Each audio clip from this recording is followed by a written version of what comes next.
Good evening, Vacaville. This is the regularly scheduled City Council meeting, September 26, 2023. Do I have a roll call? Council Agency Authority Member Stockton. Here. Ritchie. Here. Silva. Here. Chapman. Here. Roberts. Here. Vice Mayor, Vice Chair Wiley. Here. Mayor, Chair Carly. Here. Will you please stand with me if you are able? Please join me in the Pledge of Allegiance. Pledge allegiance to the flag of the United States of America and to the republic for which it stands, one nation, under God, indivisible, with liberty and justice for all. I missed that. Can I have the approval of the agenda? Motion to approve the agenda. Motion and a second. All in favor? Aye. Next with that, approval of the minutes. Do we have any changes tonight, Mr. City Manager? Oh, excuse me. I got that backwards. There was no changes to the agenda. I always do that. Anyway, we have a motion? Yes, sir. And a second? Second. All right, we have a motion and a second. All in favor? Aye. Now we will move on to item 5, presentations. It's National Planning Month proclamation, and will Ms. Morris come forward? She is, there we go. Good evening. Thank you, Mayor Carly, members of council. I'm Erin Morris, your Community Development Director, and I just wanted to thank you all for recognizing Community Planning Month. This is a time when planners from across America feel recognized for the work that we do, and a lot of the work that we do is really, frankly, face-to-face, in-person, on the phone with members of our community.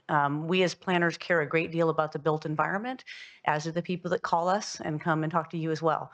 I also would be remiss if I didn't thank our Planning Commission that you all have appointed for the hard work they do in shaping our community. And that's all I had to say. Thank you. Well, thank you very much. And with that, I'd like to read a proclamation that this is Community Planning Month. Whereas change is constant and affects, I'm going to pause for a second because I'm going to use glasses. How about that? Makes it a little easier. Whereas change is constant and affects all cities, towns, suburbs, counties, boroughs, townships, rural areas, and other places. Community planning and plans can help manage this change in a way that provides better choices for how people work and live. And community planning provides an opportunity for all residents to be meaningfully involved in making choices that determine the future of their community. And the full benefits of planning require public officials and citizens who understand, support, and demand excellence in planning and plan implementation. And the month of October is designated as National Community Planning Month throughout the United States of America and its territories. And here in Vacaville, whereas we recognize the many valuable contributions made by the professional planners of the city of Vacaville and extend our heartfelt thanks for the continued commitment to public service by these professionals. Now, therefore, be it resolved that I, John Carly, Mayor of the city of Vacaville, on behalf of the City Council, do hereby proclaim October 23, Community Planning Month. Thank you.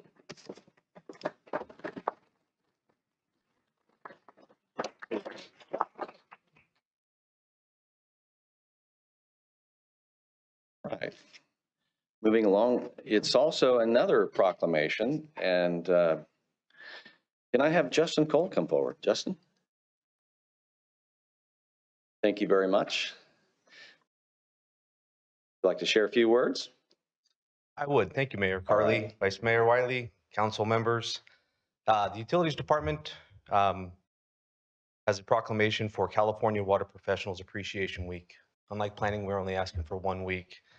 This is a week, it's a perfect opportunity for us to reflect on the vital services that our staff perform to ensure our community has safe, reliable drinking water and wastewater services.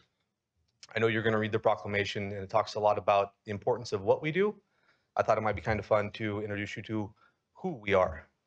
So we are a staff of about 100 employees, consisting of several different sections. The first section is our sewer operations group. They are responsible for operating the Easterly wastewater treatment plant. They treat about 2.5 billion gallons of wastewater annually. Our next group is the Water Operations Group. They're responsible for operating the reservoirs, booster pump stations, well sites, and our water treatment plant in town. And they're responsible for about 5 billion gallons of treated water annually. Our next group is our maintenance group. This consists of mechanical, electrical, instrumentation control, and they're responsible for making sure all those facilities are operational 24/7, so those operators can operate them. I'd like to highlight the photo on the far right. It's an individual in a full Tyvek suit with the booties, the hats, the hard hat, the muffs. He's going into a wet well. It's about a 6-foot diameter hole, 20 to 30 feet deep, that has raw sewage, or previously had raw sewage in it, and he's going down there to repair one of our sewage pumps. Our next group is our field utilities section. These are the guys out maintaining the sewer and water lines in our city streets. We have about 350 miles of water lines and about 300 miles of sewer lines that they maintain. Next one. We have our laboratory group. It's part of our water quality division. They perform about 28,000 analysis every year for permit compliance and process control. We also have our pre-treatment and cross connections. These are the groups that are out in our community, working with our businesses, our homeowners, and our industries to protect our water system and our wastewater system. Our final two groups is admin. These are our unsung heroes, pretty much in any organization, and they are here as well. They do a great job supporting all the other sections within our department. And finally, we have engineering. This group does the planning, design, construction of utilities maintenance projects.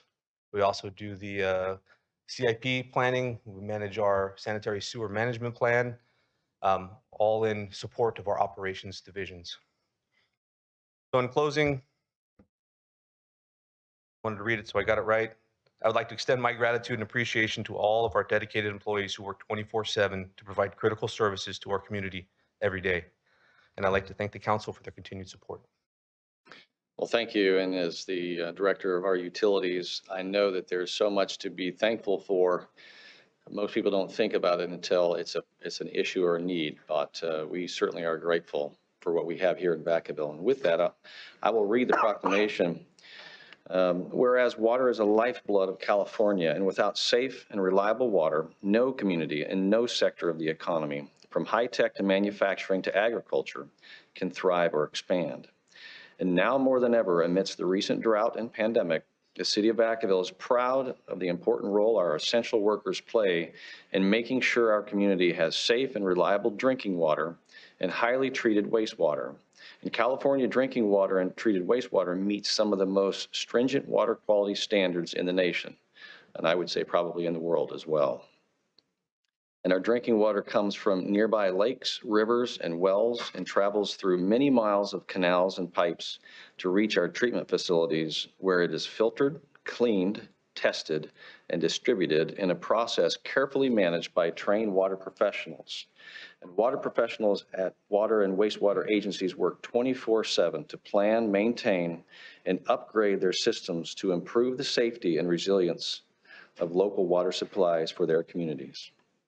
Whereas local public water and wastewater agencies invest more than $25 billion a year on local water-related programs and projects that protect public health and the environment, improve local water supply reliability, provide water for fire protection, and protect against floods.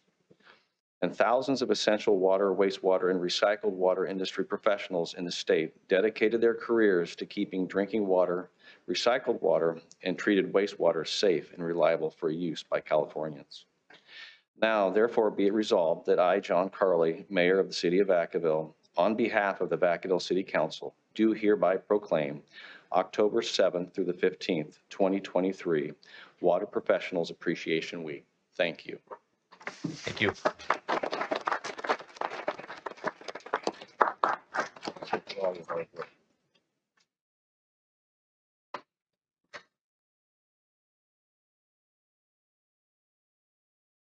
All right, moving right along, we're going to go into the consent calendar, item 6.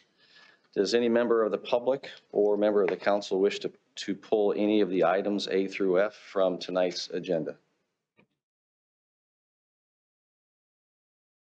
Seeing none, what I will do is I want to pull item E. All right, come. Which item? Can you just tell me which item you're wishing to pull? Can you let me go to the front? You can, Thank you. just the item number. Let me introduce myself first, for people who don't know me. I'm Roberto Valdez. I'm a long-time Vacaville resident.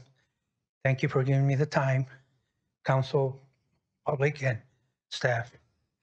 I do want to address the item to answer your question. So, yes, which item? Okay. The resolutions, I believe that's what you're referring to. So there's items A through F on the consent calendar. So do you know Correct. which one? Greg, hold on a minute. Sure. Give me 1 second. It's different from what was on the, Okay. but at least what I saw on in the computer. Pardon for the delay. Oh, okay.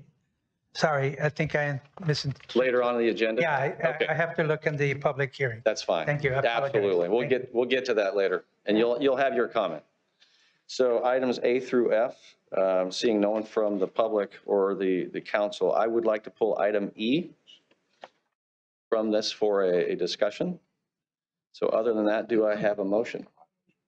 Motion A through F minus E for approval. We have a motion, a second. All in favor? Aye. All right, we'll take up item E. One of the issues with item E is the resolution approving the list of qualified partners for fiber optic network and letters of support from the mayor and city council to accompany the application for the California Public Utilities Commission last mile federal funding account. The reason why I wanted to pull it, and I've had some discussion with staff in the last couple of weeks for two reasons. One is there is an RFP that's associated with this, and that RFP is based on our master plan, and I am aware that this master plan was adopted last year, which includes a discussion about approximately a 30-mile fiber ring, and the funding would be in phases. And phase one is associated with this grant application that has come to us rather abruptly, but it is about addressing twofold. One priority is the city of Vacaville's infrastructure, which I agree with. I do believe that that's important. However, the second part of this is about creating a public-private partnership. And this RFP that we would approve here under consent had we not started with this discussion is to accept those who applied, and I believe there may have been one or two that applied to the RFP and that are submitted for this proposal tonight. My personal belief is that this feels a little rushed, that much as the master plan does have a roadmap, it does suggest that there's about 3,300 unserved residents in the city of Vacaville, and I've had the chance in the last several days to look at some of the primary vendors and who disagree with the numbers and believe that there aren't those underserved, and the city of Vacaville is likely within the next 18 months to have broadband speeds that reach everyone, including any that might be considered unserved or underserved, at speeds that are far greater than anything that we have today, at 2 gigs up and 2 gigs down. So the goal of the grant is to receive funding that is available to the unserved. Solano County is also applying for this grant. The city of Fairfield is not. The city of Fairfield has gone in the direction of trying to reach out directly to the unserved.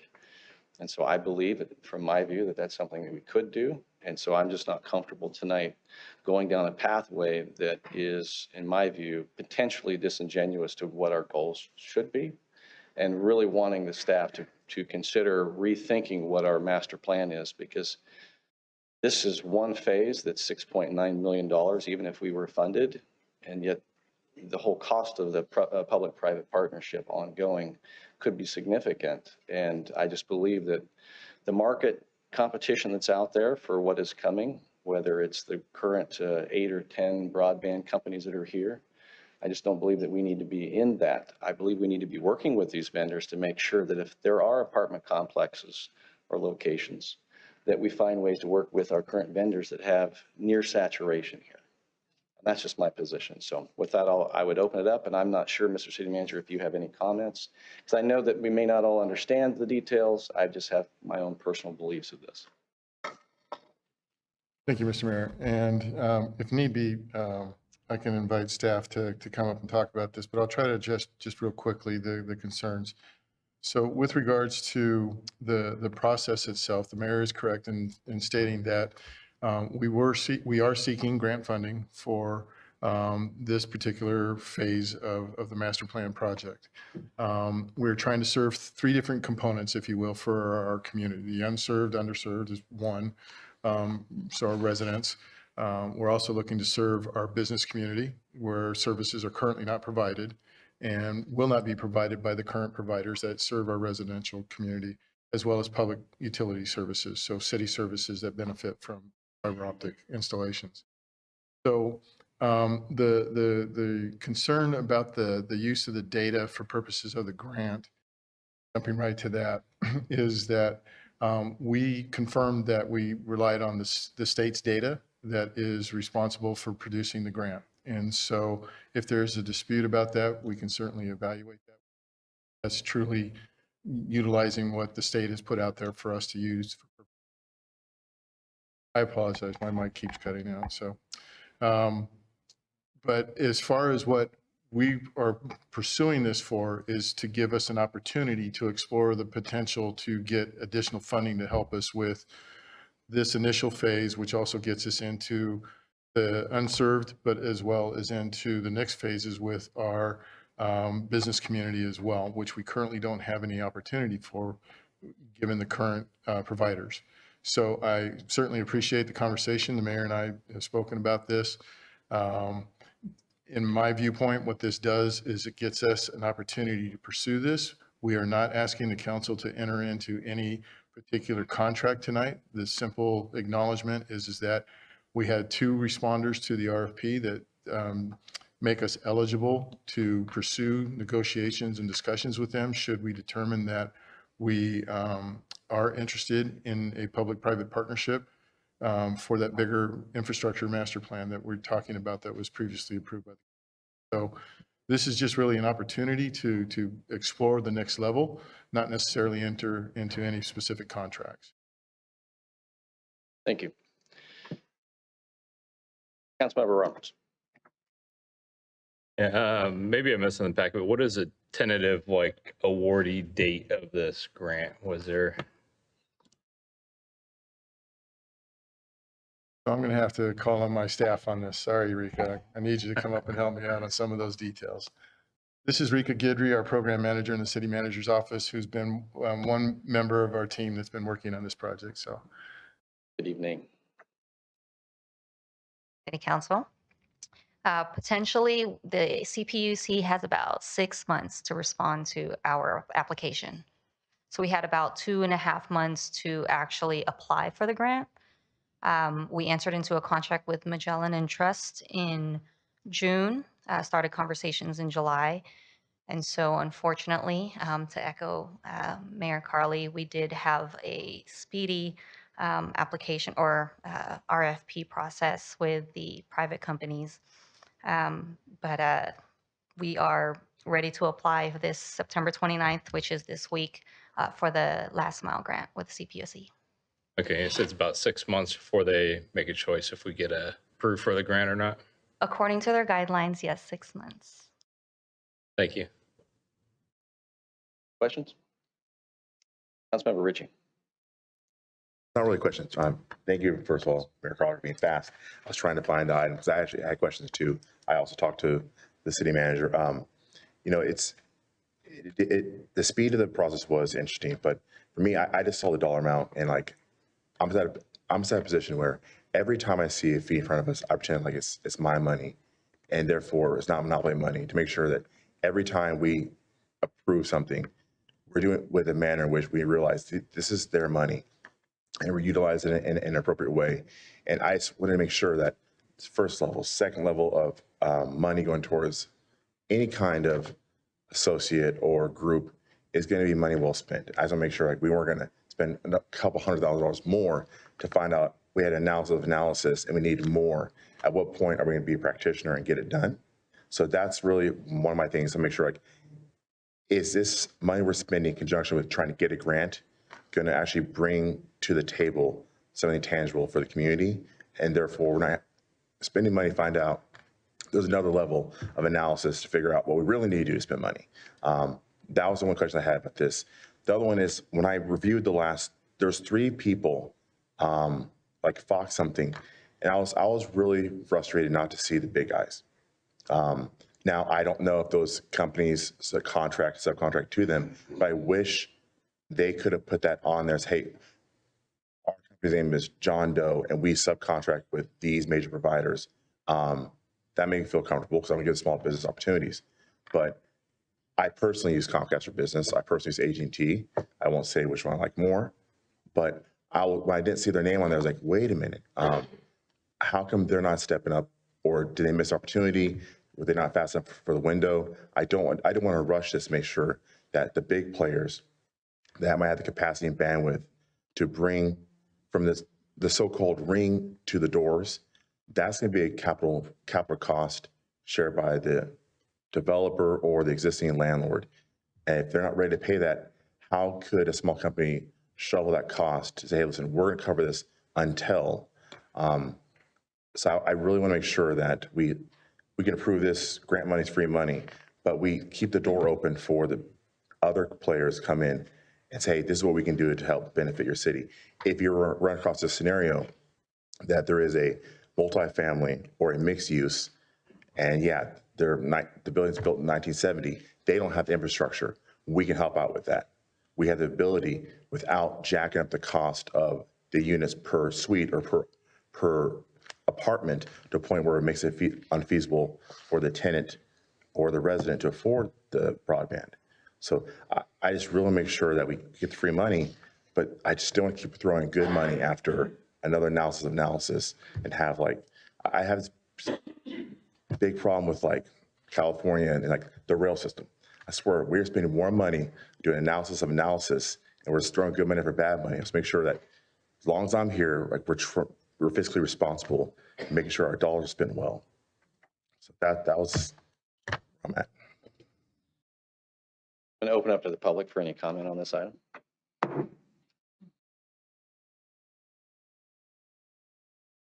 Seeing anyone from the public? So thank you. Okay, we do have, your hand went up in time, so come on up here. Yeah, this is not business from the floor. Yeah, sorry. Yeah, sorry. All right, so I've closed on this item. Mr. City Manager? Thank you, Mr. Mayor. Just for clarification purposes, all very good points and valid points. This is moving fast because of the state's timeline change.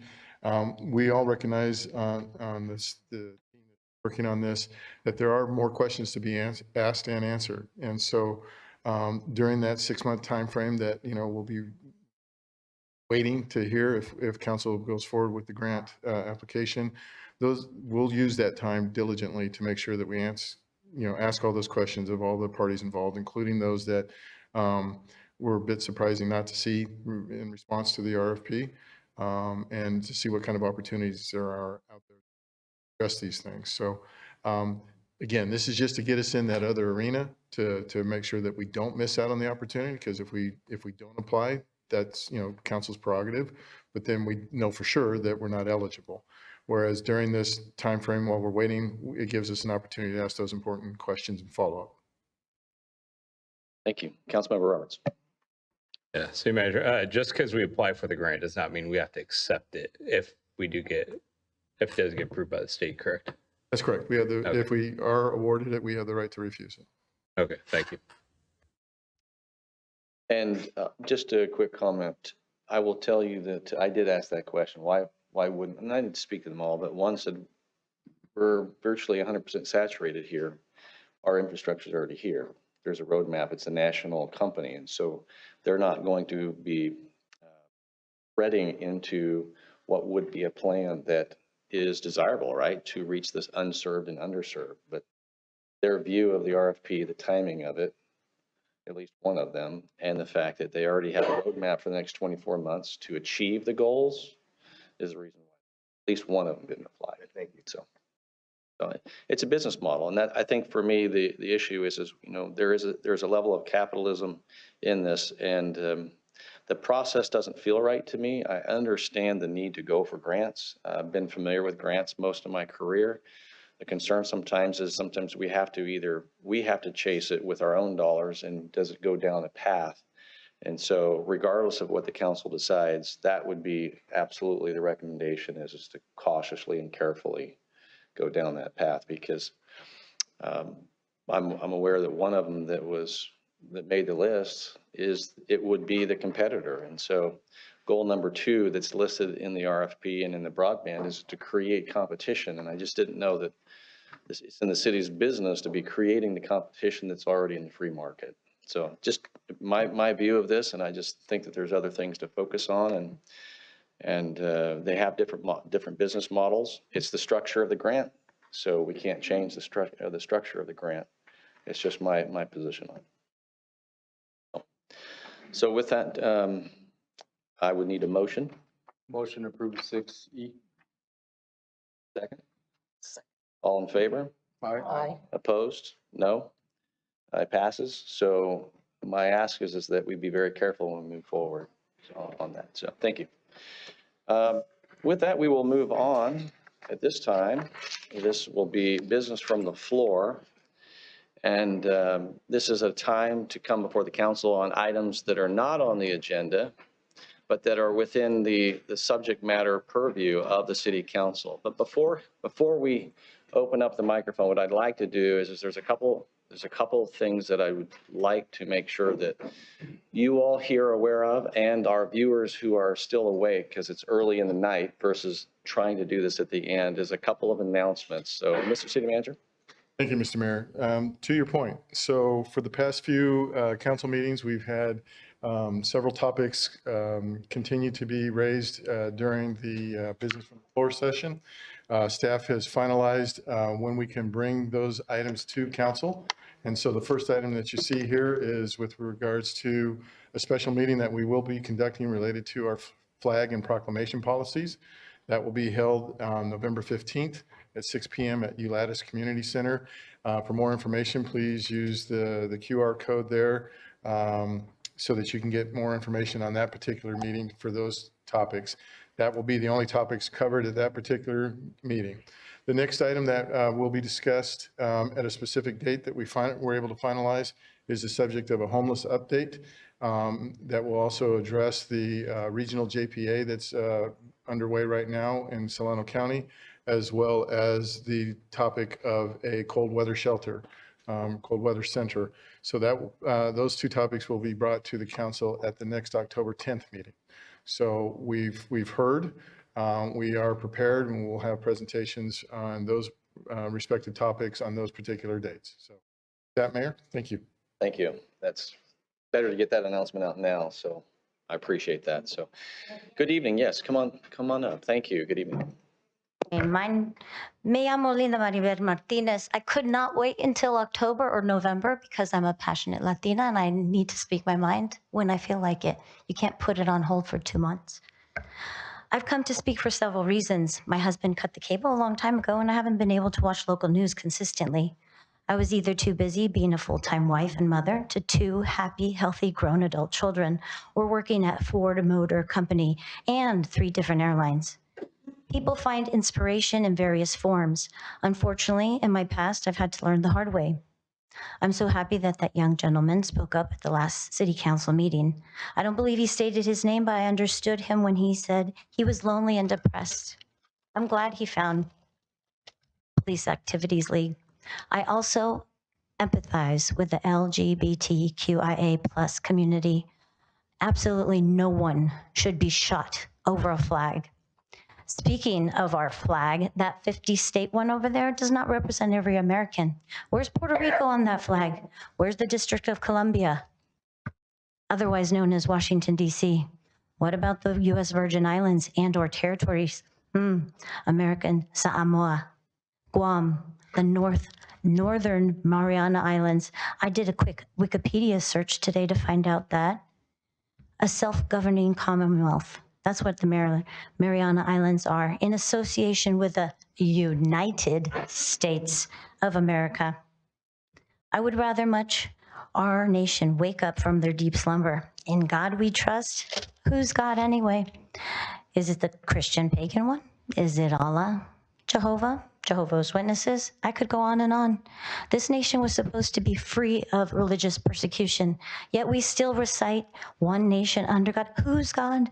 And let's not forget, it's on the U.S. Mint. It's on all our currency. I believe there's supposed to be a separation between church and state. Therein lies the problem. There are state laws. There are federal laws. I don't love my neighbors. On June 15th, 2023, I took one for the team and asked them, what about love thy neighbor? I don't love her. I only like Romy and his wife, also Jocelyn, my neighbor, the Martinez sisters, also neighbors. I was not read my Miranda rights when I was arrested and taken to county jail. I was really quite tired of trigger-happy police officers shooting innocent people. And thoughts and prayers are usually too late. That's why I'm a former Catholic.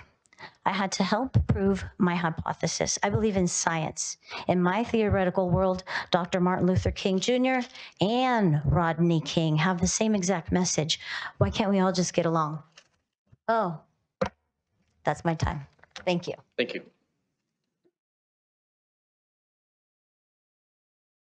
Good evening. Hello, Council, Mayor, and Vice Mayor. I'm speaking tonight on behalf of the Keep Vacaville Safe group. Our group is made up of representatives from various neighborhoods throughout the city of Vacaville. I'm also speaking tonight on behalf of the 2,692 residents who signed an online petition and the 525 residents who signed a written petition to oppose the Menard Energy Storage System. I realize representatives from Menard Energy have given several separate presentations to the city. However, I would like to present some additional facts and information that would be helpful in determining whether this project should go forward. Over the course of the next few meetings, I'd like to present some data that we found. As you know, safety is #1 concern about this project, and the probability of residents being evacuated or put under shelter-in-place orders due to chemicals emitted when these facilities catch fire. So you might be wondering, how often does this actually happen?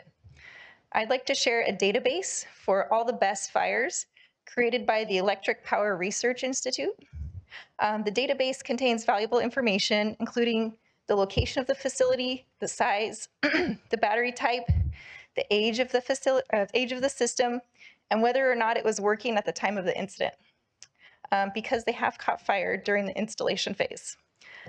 Overall, there is 65 reported incidents in the database, which includes the latest best fire from last week in San Diego. I will send each of you a link to the information so you can take a look. And I want to point out a few things that we have learned from the database. Now, we've all heard about the Moss Landing facility that caught fire almost exactly a year ago today. It was only 5 months old when one of their 256 battery containers went up in flames and an 8-mile stretch of Highway 1 was closed. Nevertheless, reps from Menard Energy at the September 7th meeting stated numerous times in their presentation that the technology has changed and that the Moss Landing facility was outdated. Referencing the database, we can see that there are 6 fires that have already occurred in the United States in 2023. 5 of those 6 fires occurred at facilities that are less than 2 years old. If you look further at these 6 fires, 3 of these fires were less than 4 months old, including one that caught fire after 1 month of operation. Additionally, 4 of these 6 facilities contained lithium iron phosphate batteries, or LFP batteries. And this battery type is the latest technology that Menard is proposing in the system that they're wanting to do in Vacaville.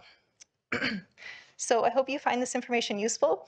I will send each of you a copy and you can look it over with a fine-tooth comb if you'd like, and I'll be back with more facts next time. Thank you. Thank you.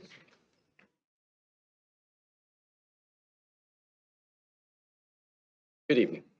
Good evening, Mayor, Vice Mayor, council members, staff. I've lived in North Village since 2013. I'm a first-time home buyer. And as all first-time home buyers, when I moved in, I had projects. However, my first project in my new home was to fix my front yard. Why? I wanted a front yard that was going to be eco-friendly and save water. So I wanted drought-tolerant, resistant plants and some drainage to help with the water table, as well as to beautify my neighborhood. I thought of my neighbors. This is a beautiful community. How can I add to that community? To be a part of a community is to think about how you affect your neighbors. With that, if you drive through the older part of North Village, where I live, you will see houses that have recently been painted. Painting a house adds no structural value, but is done to show pride in your community. The city owns the property of the proposed battery storage facility. This makes you our neighbor. What you do with this property can negatively impact our property values, raise our homeowners insurance, due to which I just spent $200 on my reinstating my fire insurance right now. So prices are already going up. You could pose a safety risk. As our neighbor, why would you allow a safety hazard into our neighborhood? If our homeowner insurance continues to rise, we won't have the financial means to paint or maintain our properties. The battery storage facility will not only pose a safety and health risk, but also degrade a well-maintained neighborhood that residents currently take pride in. So I urge you to please consider being a good neighbor and not putting us at risk with this battery storage facility. Thank you for your time. Thank you. Council members, thank you. Thank you for at least starting that conversation that we've been asking for 9 months now. I have two issues I'd like to have the council address.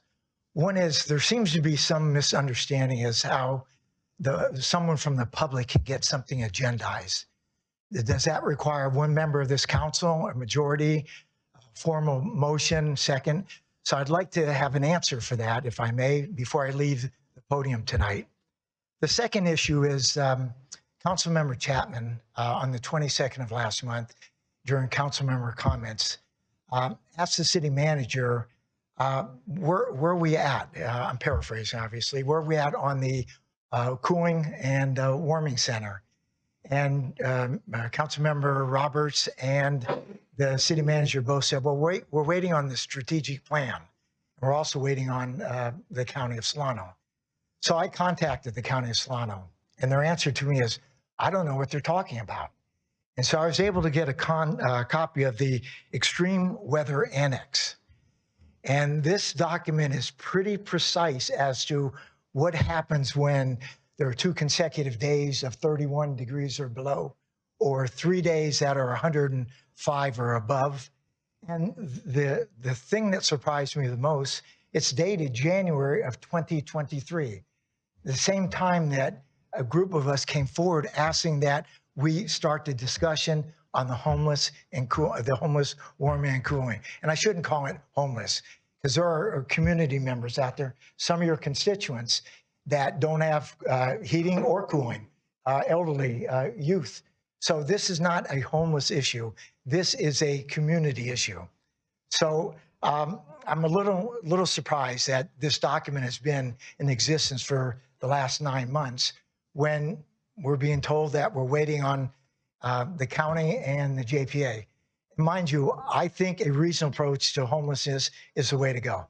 You know, when I was on the board, we talked about this regional approach because one city cannot make a difference, but 7 cities can.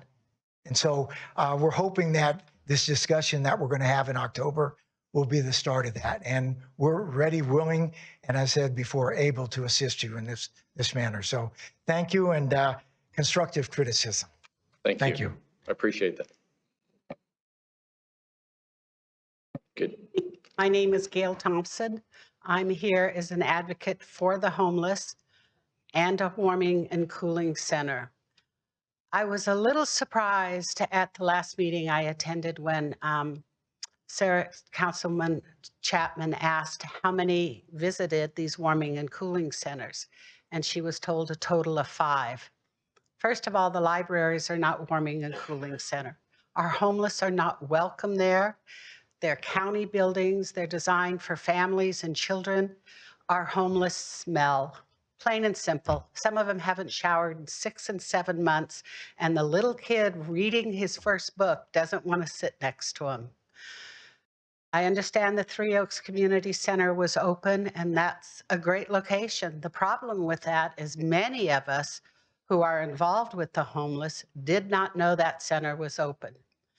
So I would like at the next meeting, the council to meet and bring up a way of better communicating where the center is going to be opened and what the hours are going to be. I've notified several of the churches that deal with the homeless on a regular basis. Epiphany that delivers and provides meals 2 days a week, myself that deliver meals and have a Thursday night program, and several other churches. None of them were notified. If there could be a mass email so that we could put up a sign when we're delivering these meals and producing these meals that the center is open and available, I think you'd see a better count on who would be accepting that help. And Councilman Wiley, if you'd look down the dais to Mr. Stockton, and Mr. Stockton, you do the same. I want to tell you that so far this year alone, we have had seven of our homeless die on the street. And if this city is okay by eliminating our homeless, by allowing them to die on the street, then shame on this city. This city is so generous and compassionate. There are enough organizations that want to be part of the solution. The government, this city council cannot solve homelessness. You can't do it. But the whole puzzle coming together with the host of volunteers and the different commitments from the different agencies with our city in the lead can solve it. Our numbers are low enough that we don't have to become Fairfield or San Francisco or Oakland. And mind you, those that are dying on the streets are predominantly men. They are fathers, sons, brothers, uncles. Not one of them growing up wanted to be a homeless junkie on the street. Not a one of them. Drug and alcohol is curable. They're not disposable. So I thank you. Thank you. My name is Rosie. I live here because Vacaville is a safe and healthy place to live, and it also provides me with a good quality of life. I'm here to speak about the Menard Energy Battery Facility. Fires have occurred at every one of these facilities: Moss Landing, New York, Illinois, Arizona, Europe, Australia, Korea, and most recently San Diego, and continue to be an ongoing threat to the residents. Let's see, approving this plan would put all of your residents, 103,000 plus, at a high risk of physical, financial, and emotional distress, and for some death. There's no way to stop the unpredictable combustion, the leaching process, the corrosion process, and fires from occurring. Let's see. These storage plants need to be placed in isolated locations hundreds of miles away from any and all populated cities. The damage to our water sources due to leaching is irreversible. The health risk will affect not only your current residents, but future generations, along with our pets, livestock, and wildlife.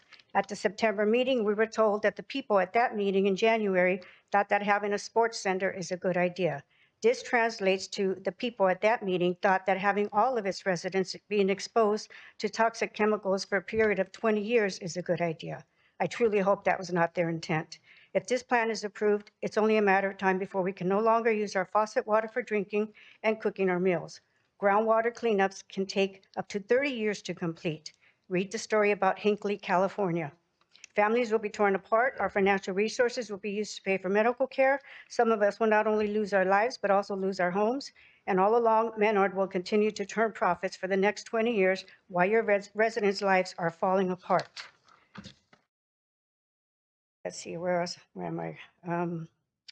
allowing Menard to come in, as they stated at the meeting, they will be purchasing batteries at the best deal, but this will give them the green light to bring in any and all toxins into our city.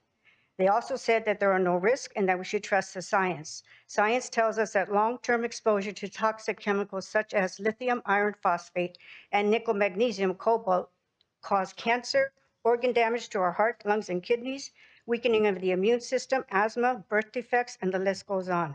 Please think of your brothers and your sisters, your parents, your sons and your daughters, your grandbabies who are already here with you, and those to come. You are our guardians. We are depending on each and every one of you to protect us from any and all forms of harm. You did right by us in 2020 by voting no. We need you to do right by us now more than ever. This is exactly how beautiful cities become toxic cities. Why not do a solar farm? There will be no batteries, no fires, no toxic chemicals. Vacaville can sell the power to PG&E and create a stream of revenue. Our lives matter. We do not want to be the next Camp Lejeune, the next town of Hinckley, or Menard's test dummies. Please don't allow them to take away our basic human right to have health and safety in our lives. Thank you for listening. Thank you.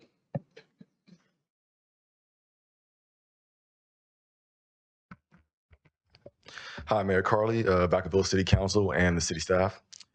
My name is Frank Nelstone, and today I'd like to bring to your attention that since 2021, there have been many residents, business owners, and community leaders in and outside of Vacaville that have voiced their opinions and given us support towards the idea of Vacaville having its own cannabis program.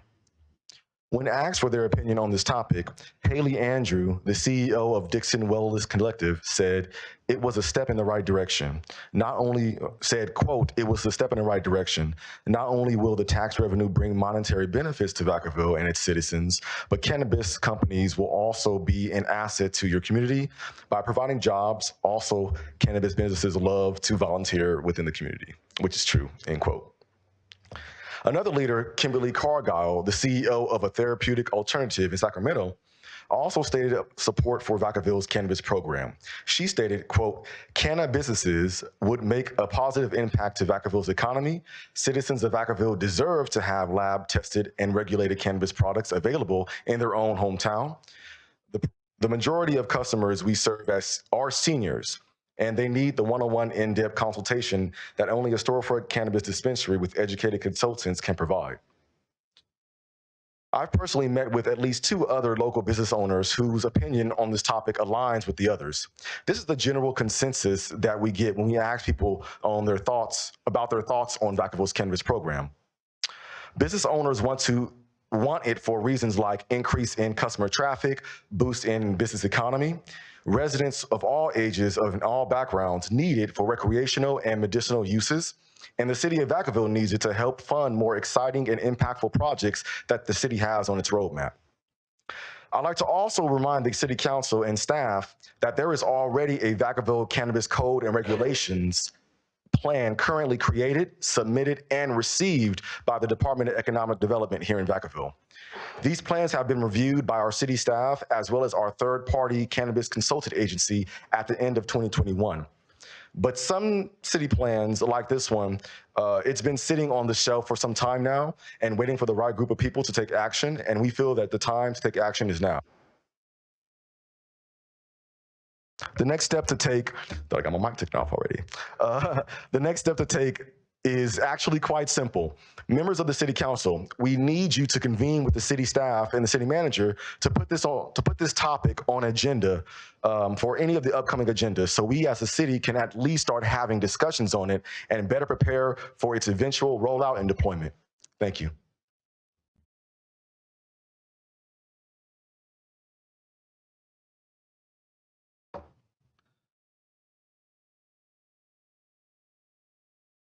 Good evening, Mayor Carly. Good evening. Vice Mayor Wiley, council members, city staff. Leo Escarcega, Leisure Town. Thank you, Mayor Carly and Council Member Stockton for responding to my email. I really appreciate that. The email was regarding the recent battery storage fire which occurred last Tuesday in San Diego County. For those of you watching at home, you can view the news report on YouTube under Fire Inside Battery Solar Storage Valley Center Fox 5, San Diego. To review, fire and sheriff departments were dispatched, roads were closed, and an evacuation order for the surrounding quarter mile was issued, while a shelter in place for the half a mile around the site was also ordered.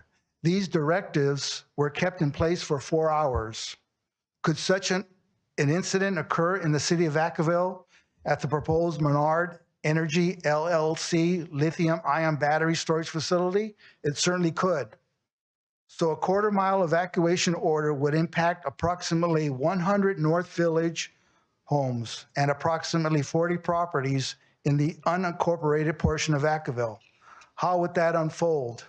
Would there be panic situation with families fleeing to safety at a moment's notice? So as to the half a mile shelter in place order, residents would be directed to close their windows and turn off their ventilation equipment. That would impact hundreds of homes in the North Village neighborhood, Quinn Crossing Apartments, Villas at North Village, North Ponte Apartments, also hundreds of homes in the county section. Solana College Vacaville campus would be affected. I-80 would be impacted. California Highway Patrol, Caltrans would have to close west and eastbound lanes, full stop. People on the way to jobs, tractor trailers delivering construction materials, essential military items to Travis Air Force Base would likely be diverted to city streets. Businesses within the shelter-in-place zone would be impacted. The economic impact to the city of Vacaville and the region would likely be enormous. To close, I'll use an analogy. There's a game of poker taking place. At the table is the mayor, city council, and Menard Energy LLC. PG&E is dealing. The pot is $20 million. So city council, will you push all the chips to the center of the table? In essence, the safety and quality of life that means so much to your constituents. Are you willing to put at risk future housing and business growth in the city of Vacaville? With that, I bid you all a good night, everyone.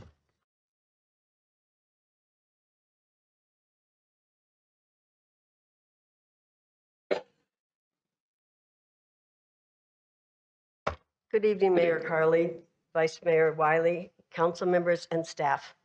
I'm still Donna Harris. I have another thought for you regarding the flag flying. Have any of you driven home after a hard day's work at night, or at night driven home, and there's a bicycle in the driveway? You have a choice. You know, it's frustrating, it's irritating, time-consuming. You need to deal with it in some way. You can yell at the kid to move it. You can move it yourself. You can park on the street, or you can teach the kid a lesson and drive over it. You see it, and therefore you need to deal with it. You need to take action. If that bike was parked behind the garage, however, you wouldn't even see it. It would enter your mind, no frustrations, no action needed. It simply would not exist. I'm asking you to think of the LGBTQIA community as that bicycle, and the Asian, African American, Latinx, Jewish, indigenous people communities also, and other persecuted communities. If we are visible in your way, you need to deal with it some way. You see us. You need to take hopefully informed action. If we are quietly parked behind the garage, we are out of your sight and thus out of your mind. We do not exist. You can go on with your uncomplicated lives quietly. No action needed. The same injustices, discriminations, and abuses can continue, and you need know nothing about them. Like somebody vandalizing your kid's bike while you're on vacation. You don't see the bike. You don't see the damage. It doesn't exist until you come home to a crisis situation. It's like reading some sensational, often biased and negative news item about one of our communities. This is what some people want: us out of sight, out of mind, out of your sight, and out the sight of others who might take action. If they only saw and knew, if we were only somewhere in their minds, if we were only visible. I'm asking you folks to help us be visible so intelligent people can see us and take informed actions.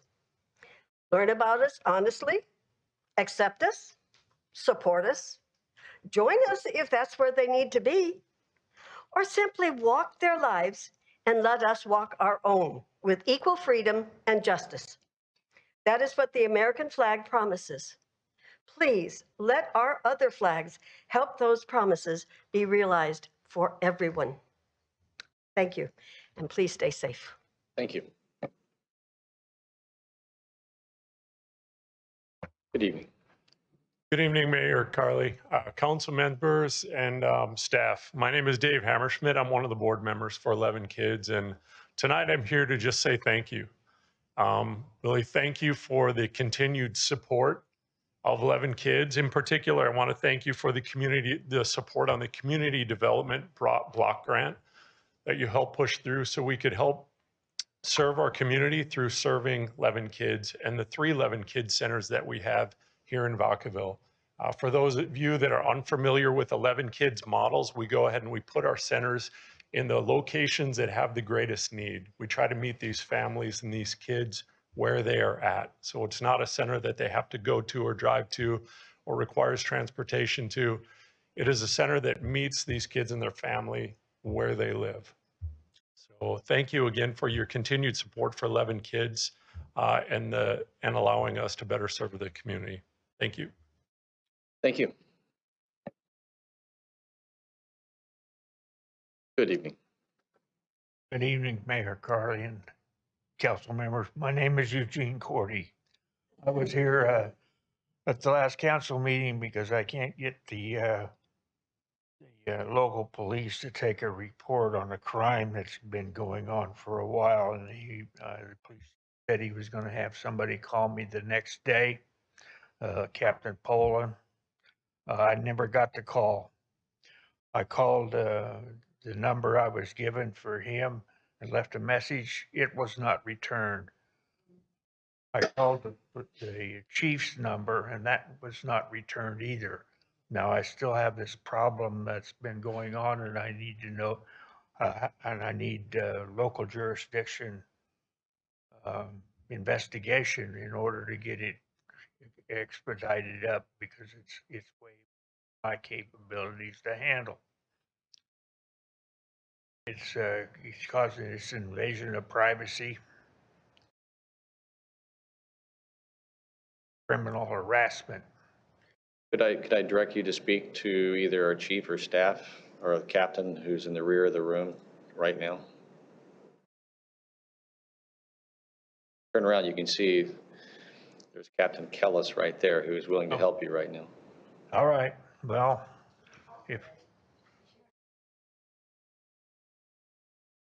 my name is Eugene Cordy. Eugene Cordy. Thank you. Thank you. I don't get any response, I'll be back in 2 weeks. Yeah, thank you. He's right there.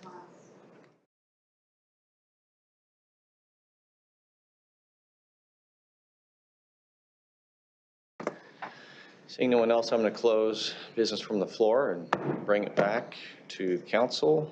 Mr. City Manager, it looks like we have some public hearings.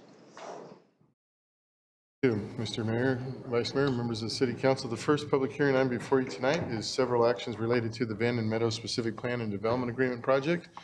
I have Aaron Morris and Albert Eno from our Community Development Department with a brief presentation for you. Good evening. Good evening, Mayor and members of the City Council. The item before you tonight is the Villages at Vanden Development Agreement Amendment. Specifically, staff received a request to amend the Villages at Vanden DA for the purposes of extending the term of the agreement for 3 years from November 22nd, 2023 to 2026. This map shows the location of where we're talking about. It's in the southeast corner of the city in the Vanden Meadows Specific Plan. The Vanden Meadows specific plan is comprised of 4 different development areas: Parkside, Vanden Estates, Foxborough Knolls, and villages at Vanden. The topic tonight is specifically related to one of the villages within the villages at Vanden. It's specifically Village G. A little bit of information about the Vanden Meadows specific plan. It's a master plan development community. It was originally improved in 2013 with 939 units, both single family and multifamily. However, that was changed into 780 units with the removal of an apartment site in 2014. Vanden Meadows is comprised of 206 acres. There are 4 neighborhoods with 4 separate development agreements. There's Vanden Estates with 209 units. That's completed. All units are built out in that development.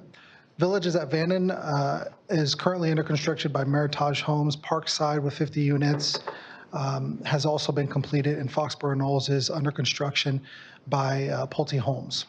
The original specific plan was approved with a 6.15 acre neighborhood park and a remainder school site piece of property that's owned by Travis Unified School District. So tonight we're talking about the villages at Vanden development. That's part of the specific plan that's outlined in blue, and we're specifically talking about Village G. So the villages at Vanden development has 3 different villages. Village G, which is comprised of 97 units. This was originally approved to depict courtyard-style homes, all single-family detached homes for market sale. Currently, that piece of property is vacant, and there's no final map that's recorded for that site. Village H, which is 210 units, single-family detached homes, currently under construction by Meritage Homes. There's a final map recorded over that area.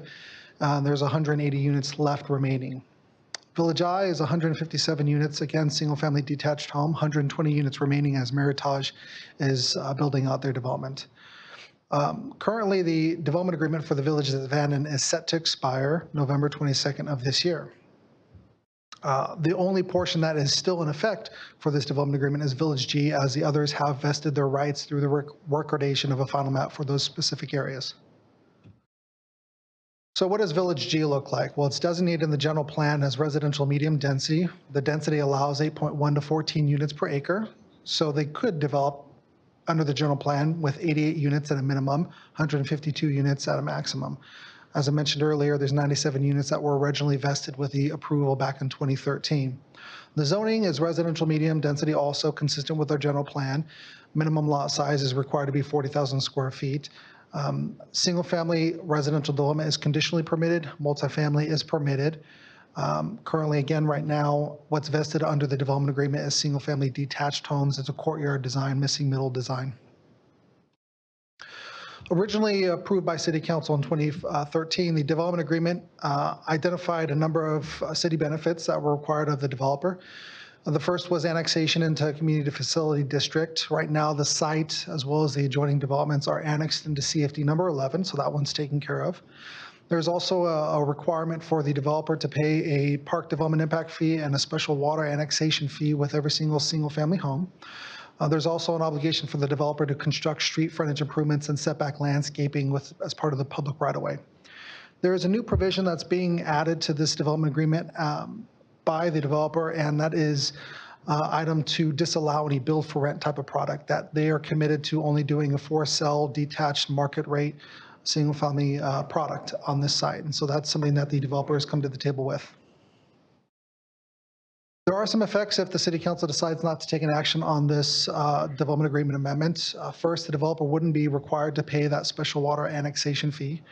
The expiration of the development agreement means that there's no certainty of the type of land development, because the tentative map would also expire along with that development agreement.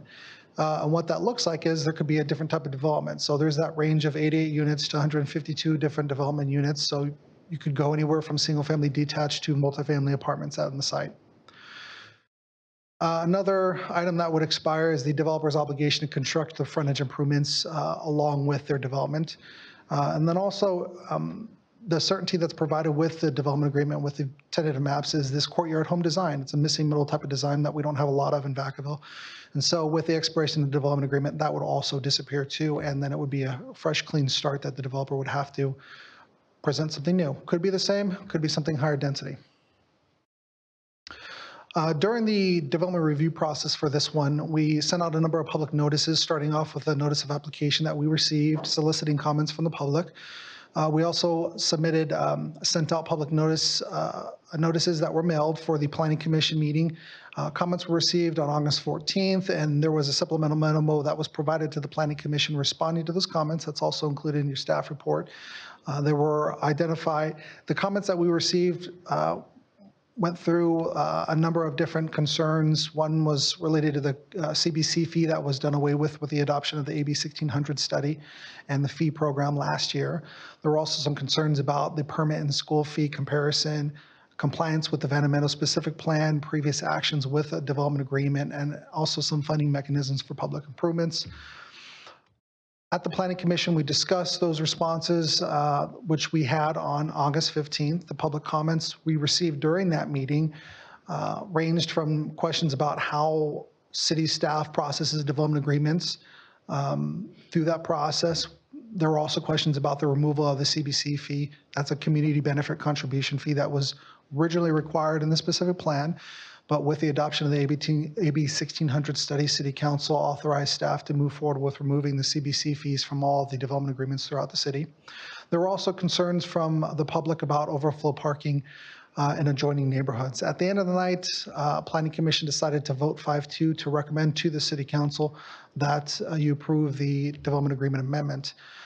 For tonight's item, we did receive late correspondence from a resident in the Southtown area that was concerned with parking, some of the same questions and concerns that were expressed at the Planning Commission meeting. I believe that resident is also here to talk about those concerns. With that, there's a conclusion associated with our review that we did for this amendment. Staff supports it, Planning Commission supports it. There's a number of reasons why. It meets the required code findings for approving the amendment. It complies with our division within our municipal code for how to process a development agreement amendment. There's no changes to obligations or the improvements, with the exception of the applicant wanting to add that provision that says no build for rent products will be done. There's no changes to the project type. They're still proposing to do a courtyard home style design. And then also the extension would benefit the city for the number of reasons I mentioned earlier. So with that, staff has a recommendation for City Council tonight by simple motion adopting the subject resolution and also introducing the ordinance for the amendment. That concludes my presentation. I'm happy to answer any questions. I believe we also have the applicant here to answer any questions. Great, thank you. Thank you for the presentation. For starters, go ahead and open it up to the public to see if there's any comment. I'm not seeing any lights here. Yeah, please come forward.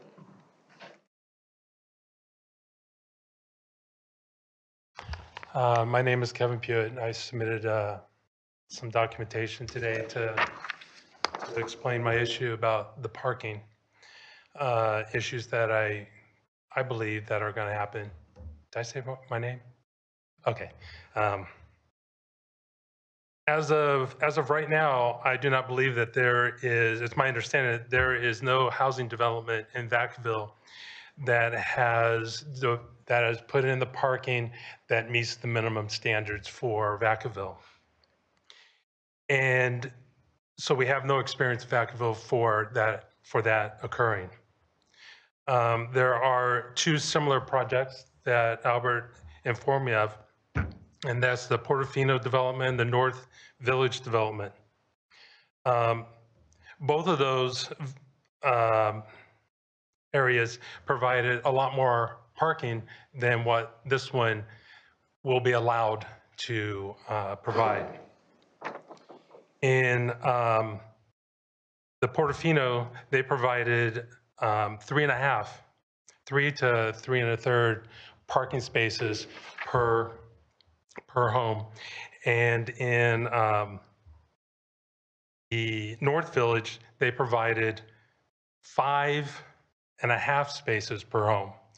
The minimum standard in Vacaville is 2 1/3. The utilization in both of those neighborhoods, I drove through those neighborhoods and saw what the utilization was of parking spaces. And they were using over 3 in both of those neighborhoods, over 3. So if you approve this going forward, without them increasing the amount of parking spaces that the minimum standard for Vacaville applies, then you will have approximately or more 97 parking spaces short. And so those 97 spaces, where are they going to come from? From the surrounding neighborhoods. And those surrounding neighborhoods, those homes are being developed right now. Those neighbors don't, those people that are going to be the most impacted, my street will be impacted because it's right next to this community. But those people will be impacted, and they aren't here to speak because they haven't bought the homes yet. And there's no one telling them when they go to buy those homes that they're going to have these problems. So that's wrong. So I'm asking for you to do two things. One, if you vote for this to go forward, to have them follow the standards of the Portofino and the North Village and provide at least 3.5 parking spaces per home. And also change your standards. Your standards are way out of date and need to be changed. Thank you. Thank you. Mayor, Vice Mayor, members of the council. My name is Christian Seabury, and I'm here on behalf of the applicant, NorCalco. And we have before you a request for a 3-year extension. We would greatly appreciate your support tonight because of my understanding is if action is not taken due to the ordinance becoming effective, this may be the last opportunity to extend. And as you heard in the presentation, if the DA does expire, then the project may change and potentially up to double its density, which I, from experience, know that creates some anxiety in the surrounding community. So we're looking for your support tonight, and as mentioned, from hearing community concerns about recent build for rent developments, we're agreeable to not having that go forward on this project. And to be clear, tonight is the extension of the DA itself. A master builder would come forward for actual design review to deal with architecture, the parking plan, et cetera. And there's not the final map is not down yet. It has been drafted, it's in process. There is a builder in contract on the property. We don't expect to use the full time, but we do want a little extra cushion just in case market conditions change as they are known to do. Thank you very much. And I'm happy to answer any questions if you have them. Yeah, thank you. There may be some questions, but I'll call you if there are. Yes, come forward. But why don't you step forward? Okay, tell me when to start. You can go ahead. Okay. Roberto Valdez, longtime resident. I'm here sincerely, truthfully, and respectfully to all of you, everybody. I wasn't planning on saying anything, but I'm looking at this project very interesting because I have commented in the past, and pretty much, you know, I've been against it for the same reasons that all the little projects that you've got lined up on Leisure Town and Vanden Road. Nobody's talking here about the impact you're going to have on that reliever road. We need to have a good reliever road for an emergency.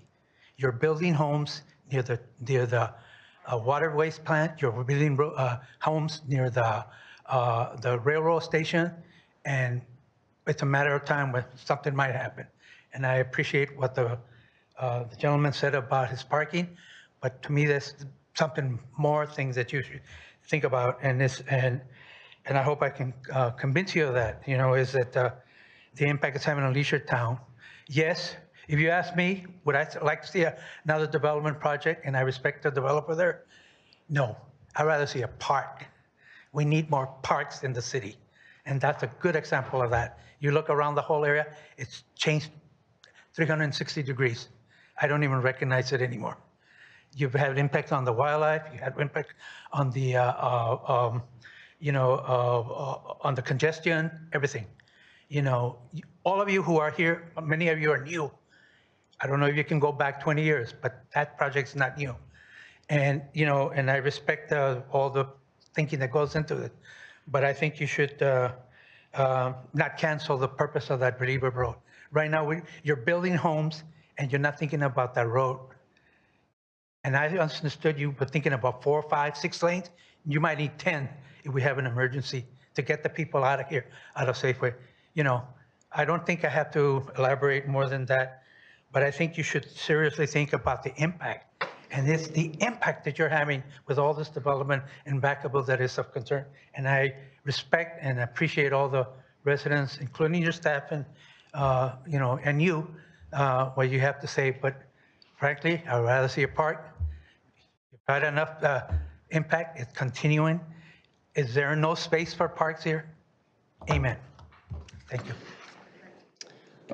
Yeah, thank you. Bring it back to the council and ask if maybe staff can address a couple of those issues. Parking. Yes. Our municipal code requires 2 parking spaces. They can be enclosed, they can be in a driveway for each single-family home, and then 1 space gas parking for every 3 single-family units. So at this particular site, there was a conceptual plan that was originally approved with the project that doesn't vest the rights, as the applicant mentioned. If any further proposal at this location were to come forward, it's their obligation to show and demonstrate to city staff that they're going to comply with parking. They're going to provide 2 parking spaces. They can be enclosed, they can be within a driveway. Our experience with these types of courtyard home designs is they're going to be enclosed parking spaces. There's also a shared driveway that would provide access to all the garages for the cluster development that would also yield additional space for potential parking within that area. But in our experience, developers have been able to satisfy the parking requirement for each single-family home with those enclosed spaces, and guest parking via street, which is permitted by the code. With regards to the reliever route question, there currently is a route that provides relief within the surrounding area. Right now it's Vanden Road and then also Leisuretowne Road, and Vanden Road currently connects to Foxborough Parkway. There is a planned extension that for Foxborough Parkway to connect to the roundabout that would go over to Nut Tree Road. I don't know the current status. I haven't driven over there recently, but I know that it's all the pavement is there and it's prime for opening. I'm not sure when. That's part of what's planned, though, is that connection that's... Correct, yes. When this original specific plan was approved, there was an analysis done that certain roads need to be improved in order to be able to provide access for not only these residents, but the current ones that are under construction by Meritage Homes. Those roads are currently in existence now. People can get access to these areas because they have been improved by the master developers that are currently building out there right now. Okay. And of course, Jefferson Parkway is, everything feeds into the larger discussion of transportation. I get that, so. Any questions from the council? Comments? Councilwoman Chapman. For the presentation. I have a question in regards to, there was a slide in the event that we chose not to accept. Can you go back to that slide? Why does it come across as a threat? I don't, the intention is not to be a threat. The intention is to be very clear. And part of that comes from staff's sensitivity to residents being concerned about the expiration of development agreements and staff not really articulating what would happen if that were to happen. So this slide is spare in language, but it's really intended to be crystal clear about the consequences of not extending the agreement. And the need, clarification on the need for the additional 3-year extension. It really, the request comes from the developer. As they were explained, they are maybe in contract with someone who wants to build the homes, but they have not yet designed the final design, gone through design review, and they're not in a position to record the final map before the current development agreement expires just in a couple months. So the extension gives them the time to solidify that deal, come into our department with house plans, go through that discretionary review process, ultimately move forward with finalizing the project. Okay.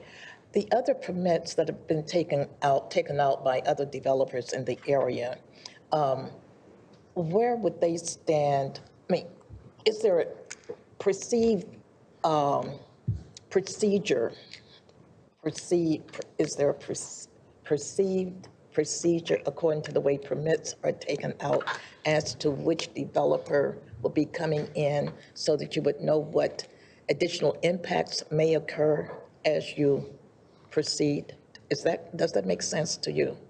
I think I understand the question, and I would answer by saying that when the specific plan was adopted, the impacts of all the development in the Vanden Meadows area were looked at holistically. And it was understood that not all the units would be built at the same time. And part of what Senior Planner Enolt was describing, there were some transportation improvements that were so important for the function of the Vanden Meadows specific plan that they had to go ahead of a lot of the housing development to be in place before the housing proceeded. Hope that touches on your question, but if you have further questions, I'm happy to answer them. Got it. Okay, cool. Thank you. Councilmember Ritchie. Thank you so much for the presentation. I felt like, as my time on council, we have had the pleasure of reviewing and going over and debating a lot of development agreements. What I saw in this one, with the exceptions with the development agreement, putting that language in there in the clause that would not build for rent, I was happy. We've had a lot of examples of how it's been. We felt like development agreements have been not in our favor. Maybe the city got engaged in something they wish they didn't, but this one was good. I dug into this kind of the DA, the process of Southtown, how long it's been going. I look at the impact of the roads, the community, the missing middle. This is something we need. You know, I think we kind of lose sight. We kind of tunnel vision to focus just this lot of land and forget about the houses around it. But like I've been saying for a lot, for whoever listens, this part of town bookends the biotech and Travis. You know, we are a sister city, Fairfield and Vacaville, to Travis.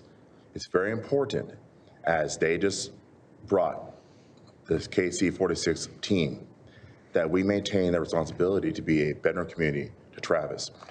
78% of the people do not live on base. We have people that live in work in Travis, protect us, keep us safe.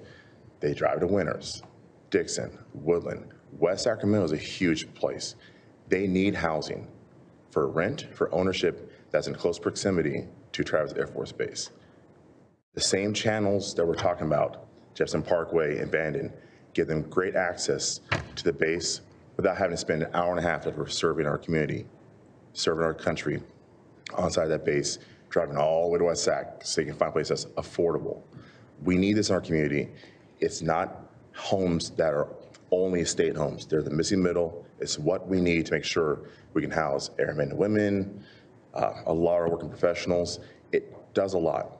You know, the language with the DA, when I saw that, to me, it wasn't a threat. It's just really trying to be illuminating. To remember, guys, when this was started, I was in high school. Like, think how long we've been trying to put houses to house Vacaville residents, to keep them in our community. When they live in Vacaville, they pay property taxes. They shop on the way home. They spend money downtown. The two main ways we maintain income in our city is by people living in our city, shopping, eating, buying stuff, kids playing soccer. When they go to live in Dixon, Davis, Woodland, we lose that. We need to really focus on what really matters, housing our residents in our city that can help us keep our city and level of service high. So this is a missing middle piece that's really important. The development agreement expiring, I know it might sound scary, but with the laws that have gone into effect in California, we really need to focus on it, not pretend we don't know.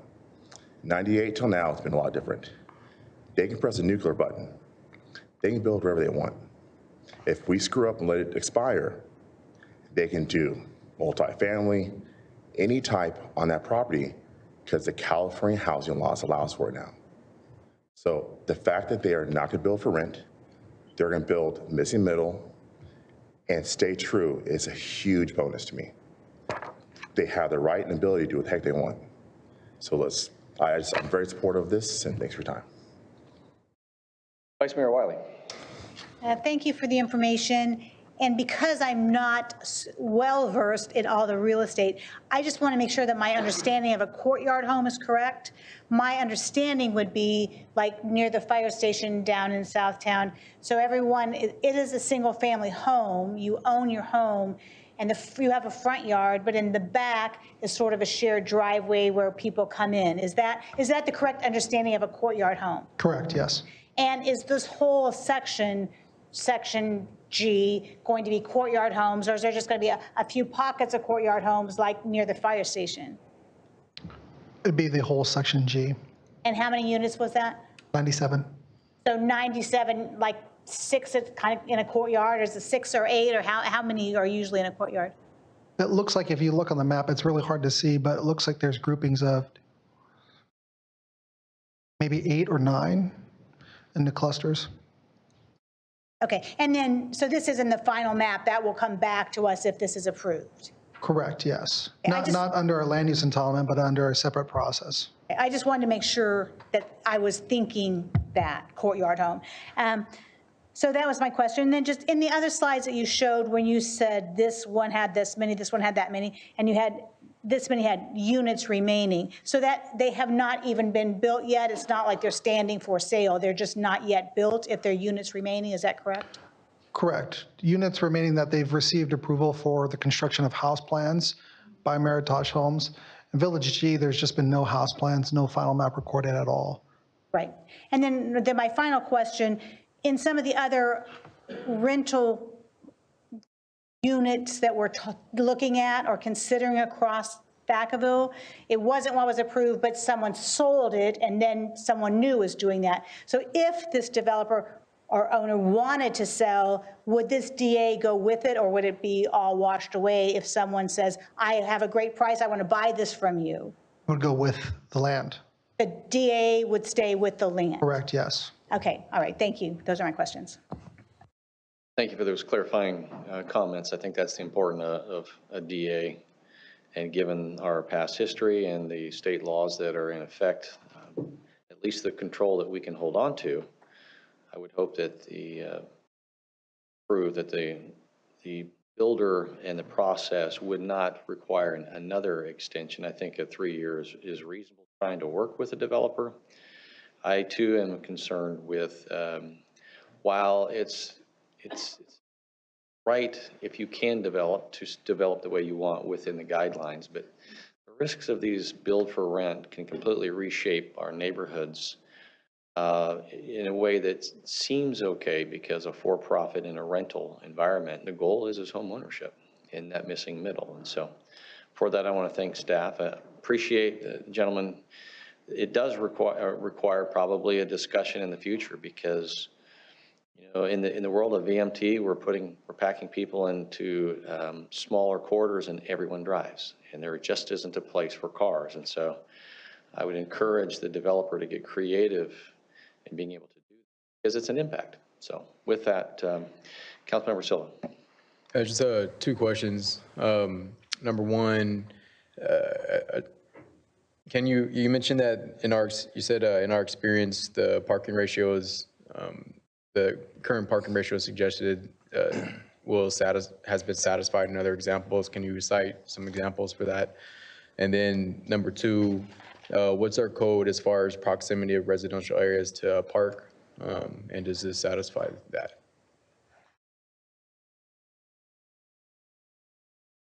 For the cluster lots type of development, our code speaks to how many parking spaces are required for single-family detached homes, whether they're large lots, smaller lots, or courtyard type of designs.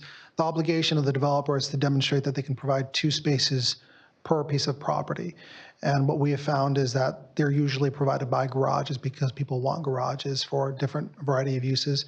The other location that we commonly see is that they're provided within a driveway, a paved driveway. And sorry, I forgot the second question. Essentially, is this residential update still within our code to be in proximity to parks?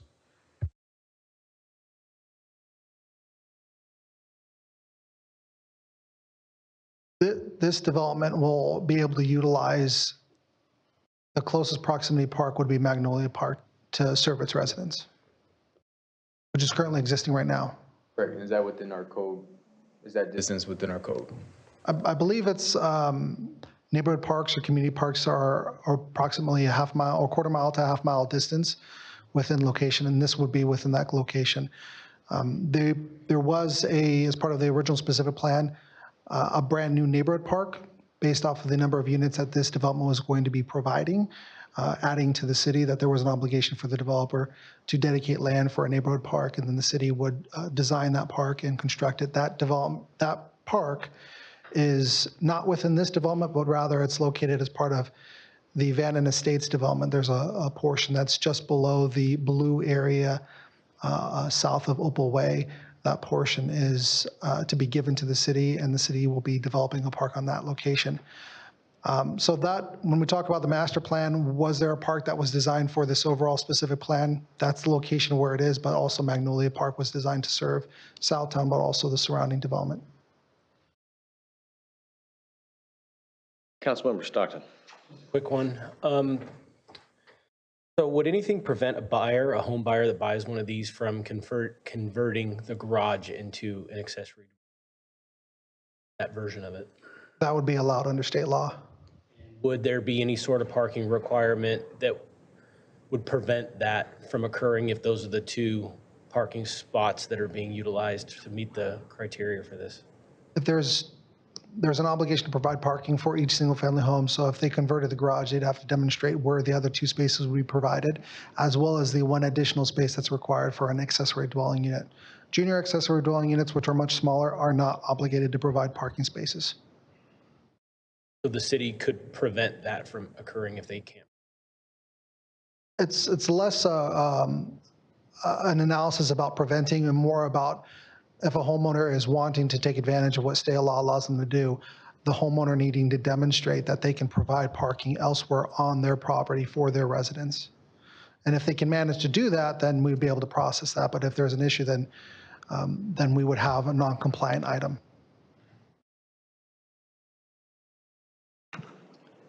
All right. Yeah. So do I have a motion? Motion approved 8A. Second. So that's by title only. So we have a motion and a second. All in favor? Aye. Aye. Opposed? None. So thank you for the presentation. I appreciate the comments and feedbacks. I do think that it becomes a challenge when we have parking. Mayor, I'll read the title before we move on. Thank you.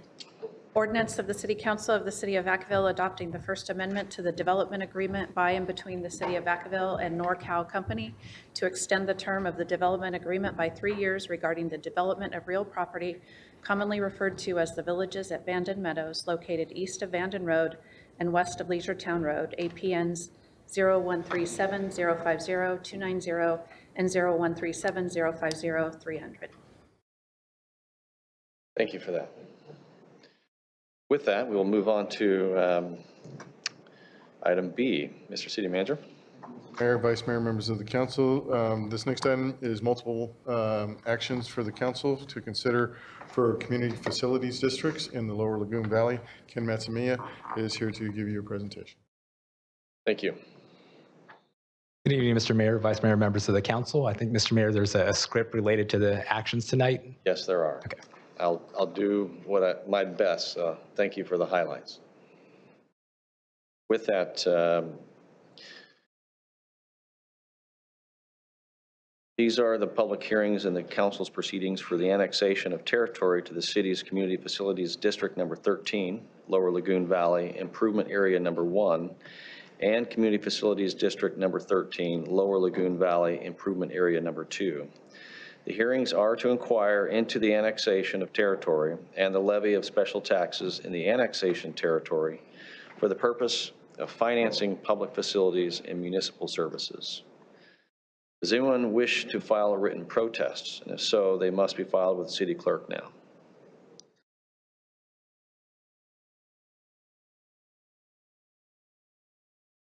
Seeing none, the hearings are now officially opened. We will first have presentations by staff about the proposed annexations into each improvement area. And after that, we will receive comments and questions and any oral protests from any interested persons. When all comments have been received, that's when the hearings will be closed.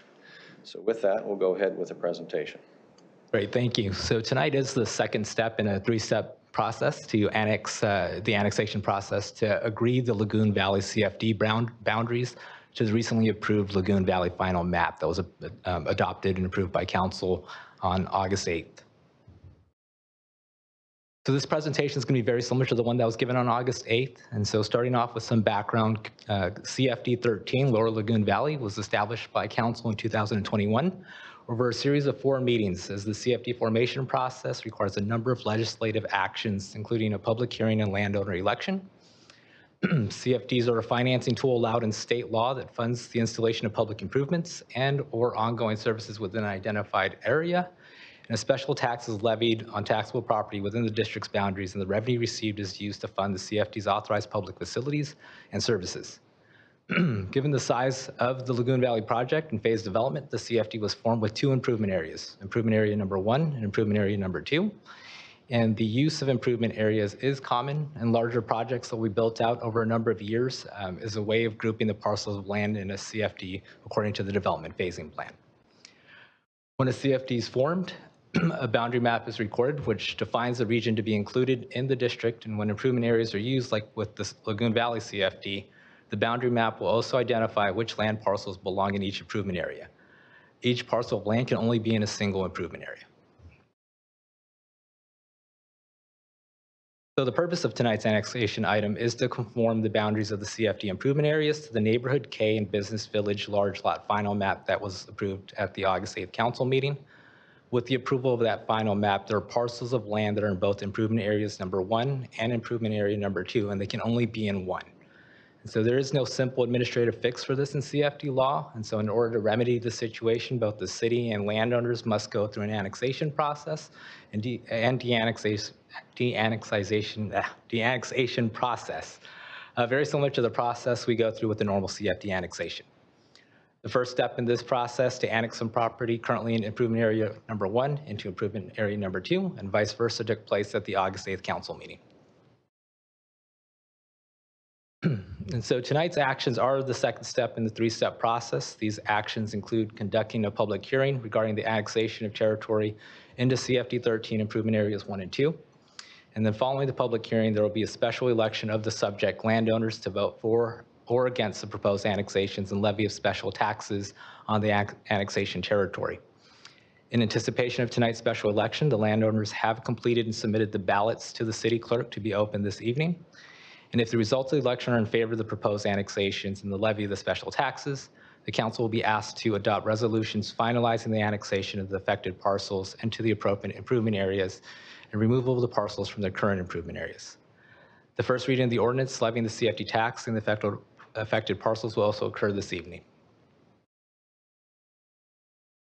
So the title for this agenda item and the actions that are taking place this evening can be intimidating, but I think really just to break it down to a lot more simpler process as to what we're doing and why this is being done.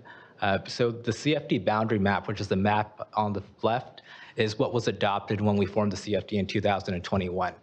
And so the sections that are highlighted or shaded in green are improvement area number 1.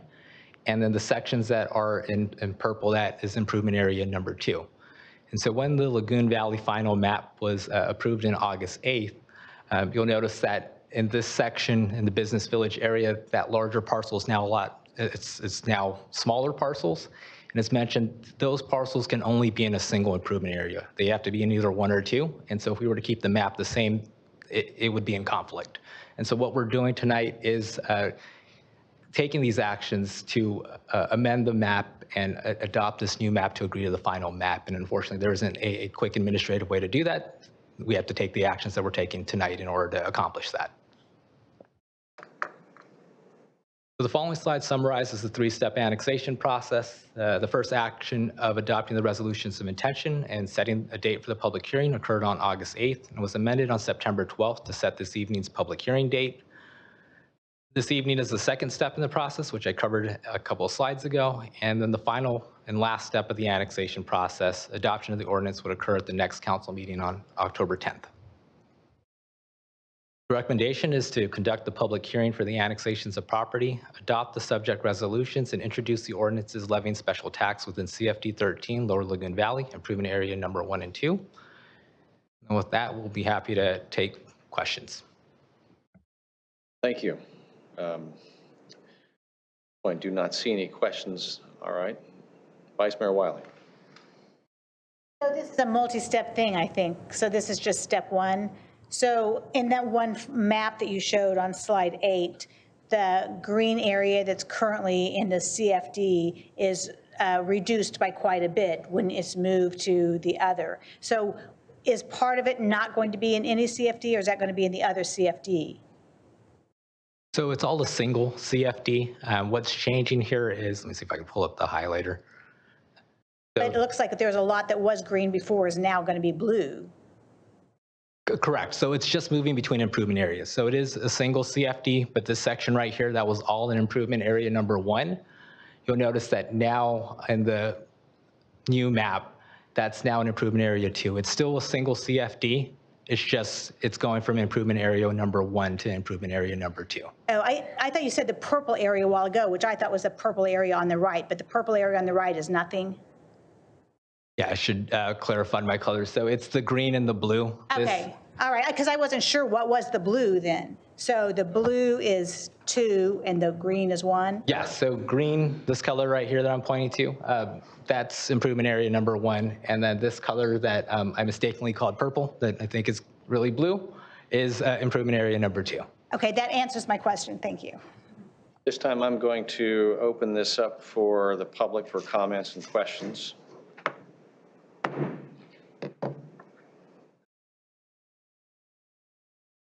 Yours truly and sincerely and respectfully to all of you here tonight.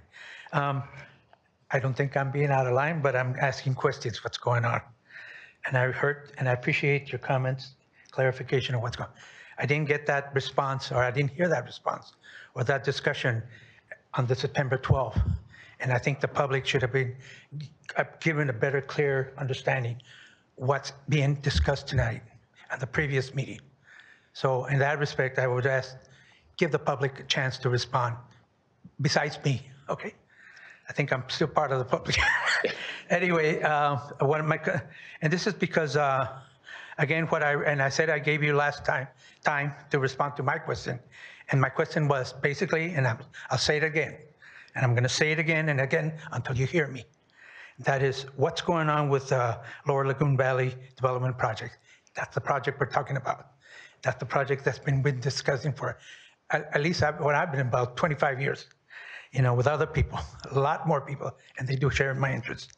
And what I've observed, and I'm basing this on my 20 plus years, not only with this developer, but with others, what I've observed that you're doing with this developer, or the developer's doing, you removed the trees, the oak trees. There's some there. There were some there, and you you replaced it with 12 metal poles.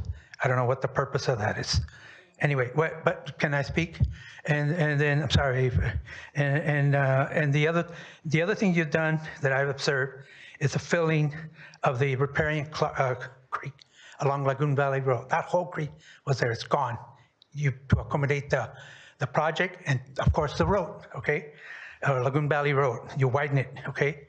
Even though, again, I said I appreciate you opening it up to the public to be able to get into the park and do other things, around that area before you stop, stop the access there. And I think that's going to happen. And I'm bringing this up to you because I'm speaking in regards to the California red-legged frog, California tiger salamander. I don't know if you recall, or you're just old enough to be here, and I do. The Friends of Lagoon Valley hired the WRA, the Wetland Resource Agency Associates Committee. They're the current environmental consultants for this project. And they identified strongly that that whole area, the whole Lagoon Valley area, including the lake, was potential grounds for the California red-legged frog. As you know, salamander, and that's an endangered species, state, federal, okay? So I don't know why you're doing this, but anyway, so that's my concern. The other concern what I'm seeing is that you've got bulldozers, tractors parked there, and well, my question, sir, is basically, what's going on? Give me an answer, share it with the public, put your cards on the table, let's have a good discussion, let the public speak, let them give them time. Thank you again for your notes, whatever. But again, I'm starting to say, again, you're doing all this to accommodate that project. I know that. And you didn't discuss that last time. So let's have it. Thank you, respectfully. Thank you.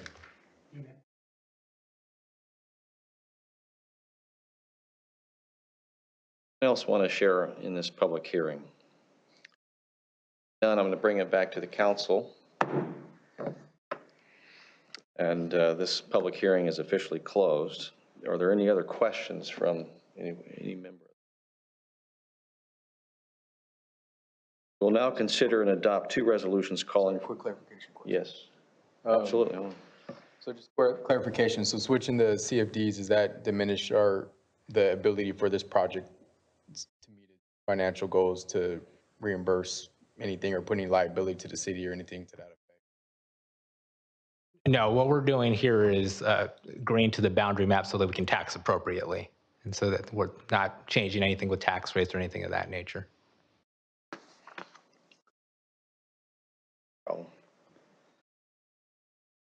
So we'll now consider and adopt 2 resolutions calling for a property owner votes on the issues of the proposed annexations to each improvement area and the levy of special taxes in the annexation territory in each improvement area.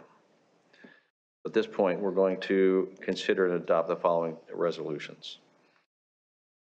Resolution, is this something that you're going to share, or I can go ahead and read this? Resolution of the City Council of the City of Vacaville submitting annexation territory and levy special taxes to qualified electors. Is that correct? Okay. And also the resolution of the City Council of the City of Vacaville submitting annexation of territory and levy of special taxes to qualified electors.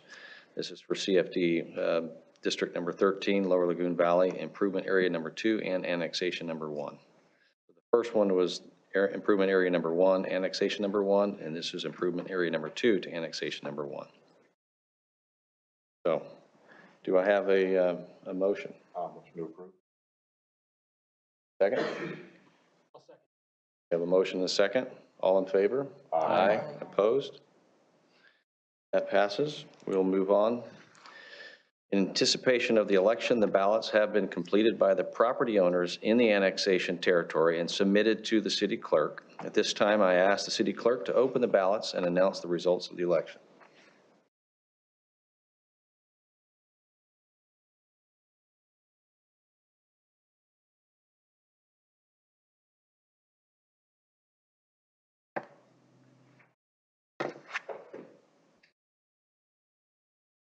The matter of the CFD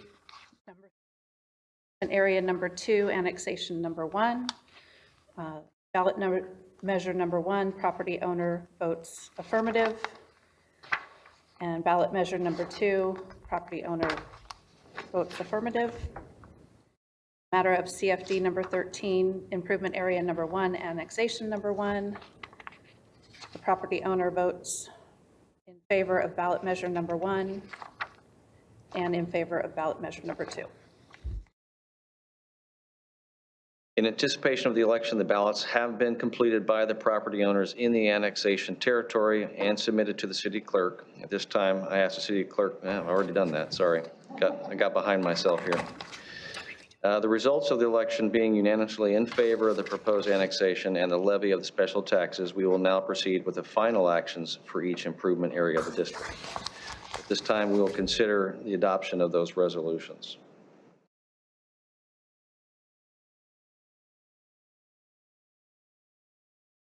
So I can go ahead and you have a question? You want me to read them? No. Okay.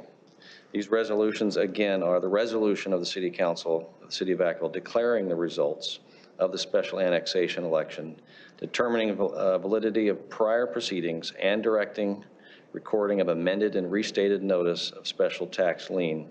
And this is for the CFD number 13, improvement area number 1, and annexation number 1, and the resolution of the City of Vacaville, Vacaville declaring the results of the special annexation election, determining validity of prior proceedings, and directing recording of amended and restated notice of special tax lien for CFD District number 13, improvement area number 2, annexation number 1.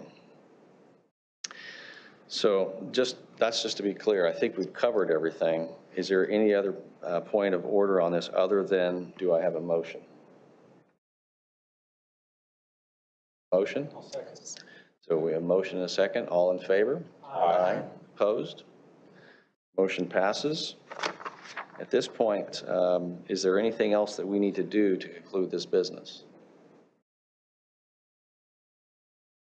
We have to do the ordinance, so the first reading of the ordinance. Okay.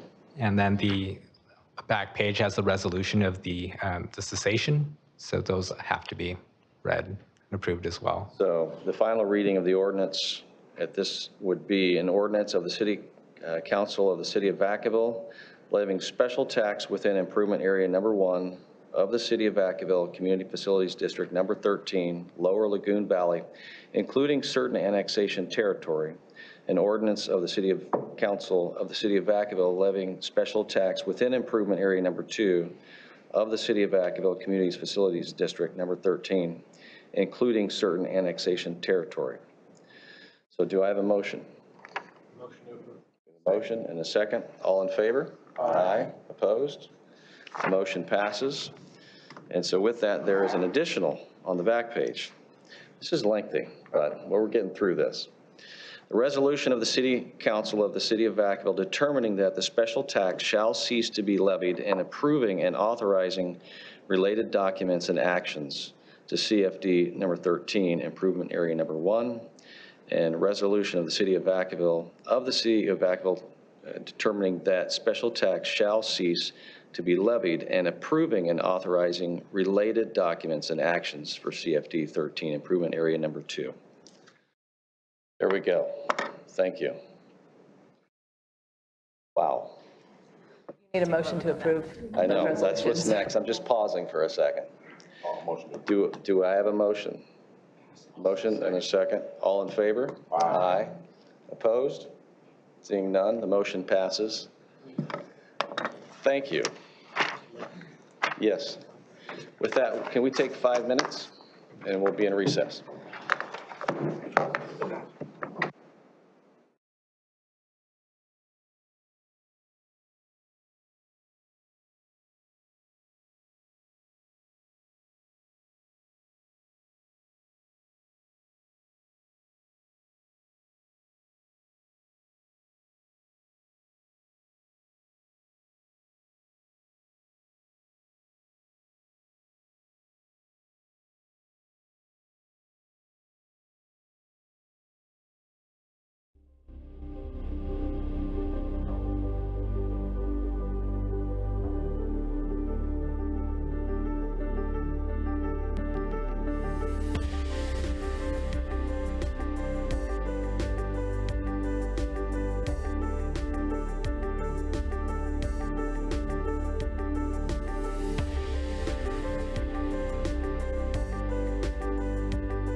Welcome back, Vacaville. Thank you for obliging us for a short recess. With that, Mr. City Manager, what do we have next?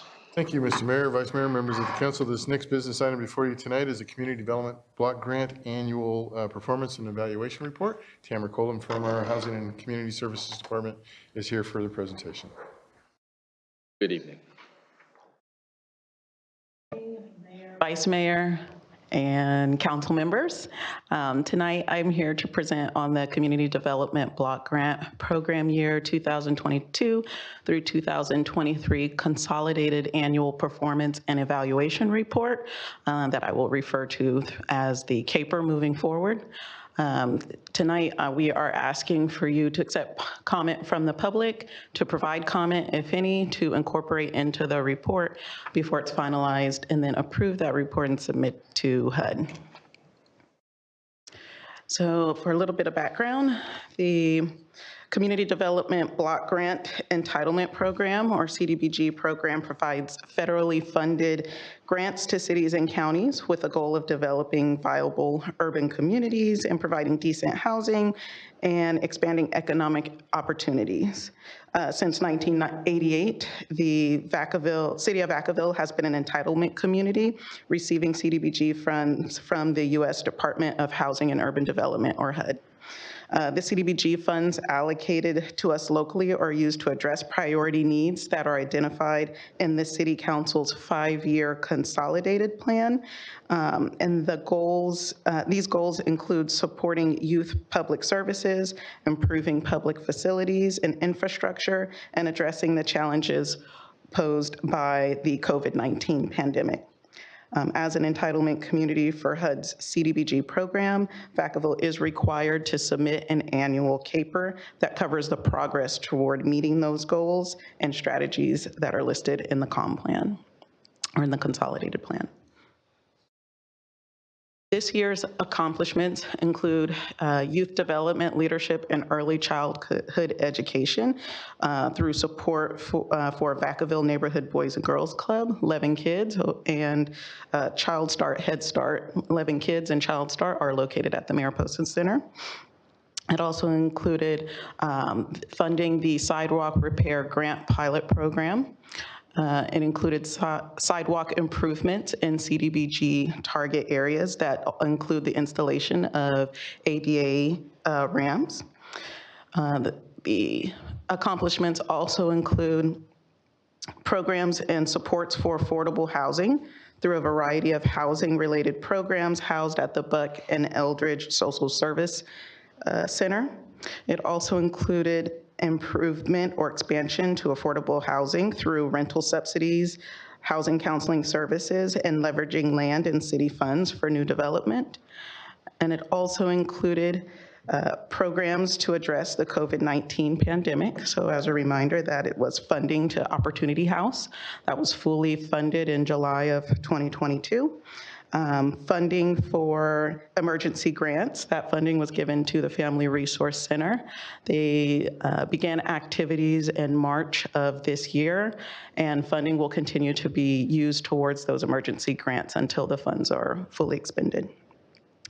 It also includes a food security program, $75,000 there. In June, we completed the second request for proposal for eligible social service agencies who would like to administer that program. Food is Free Solano was chosen, and we are now working with them to finalize locations where they will be providing food for low and moderate income households or low and moderate income areas, and those activities will begin this year and continue until the funds are spent. And then there's also funding for mental health and substance abuse outreach for homeless persons. That funding is going to be administered through the police department, and a service provider has been identified, and services are anticipated to begin in January. Activities or accomplishments for this year include consultant work on the Brown Street Multipurpose Facility, Park, and Community Center that is going to be developed on Brown Street next to the Solano County building. And then also work at the Mariposa Neighborhood Center that includes the small dog park, a new play field, and building improvements for the tenants that are located there. I need to make a small correction. The comment period for the CAPER is actually 15 days, not 30 days. So the notice, the public notice was published in the Vacaville Reporter in Spanish and English on September 10th to cover that 15-day comment period. Other efforts to get the notice out to the public include posting it on the website. The public relations team did get that out through email on the Facebook page, and then we targeted community sites. So we targeted grocery stores and places frequented by members of the public who are primarily Spanish speaking, to make sure that we got the Spanish notice, not just in the paper, but also out into the community. The draft CAPER was made available for that 15-day comment period. You have an executive summary, which is attachment 1, and then the full CAPER document, which is attachment to your packet. It does include tracked changes for some modifications that were made after the initial version was posted on September 10th. So those will be included in the final draft along with any comments received tonight. So what we are asking tonight is for council to accept any public comment on the plan and also provide comment. All comments will be incorporated into the final draft and submitted to HUD no later than September 29th as required. And with that, I'm happy to answer any questions or accept any comments from the public or council. Thank you. Well, I'll start with the public comment portion of this and just open it up if anyone wishes to add any comments to this report. Then I'll bring it back to the council for council comments. Council Member Chapman. Thank you. Thank you for the report. Now, this is covering 2022 and 2023 funds, correct? Yes, so this is the program year that starts in July 1st of 2022 and ended in June 30th of 2023. And with that, the projects that you had noted, they had some work or they are completed? So they've had some work towards the project, however, they will carry over into this current program year. So as an example, there was $85,000 for the Mariposa Center that was allocated through that previous program year that was fully spent. And then this year in May, council allocated an additional amount from this 2023 through 2024 program year to complete the project. What was done at Mariposa? So at Mariposa Center, we are adding a play field for the public. So there will be. What has been done? Oh, I'm sorry. So right now they are working with project manager and architect to handle the design of the project, the design of the building improvements, and then in December we are slated to go to bid, so take the project out to bid to find a contractor to complete the improvements and the enhancements at the facility, and it's slated to be completed sometime in summer of 2024. Okay, and then the 5th bullet dealt with the homeless. 4, 5, affordable housing, assistance to homeless, and housing counseling.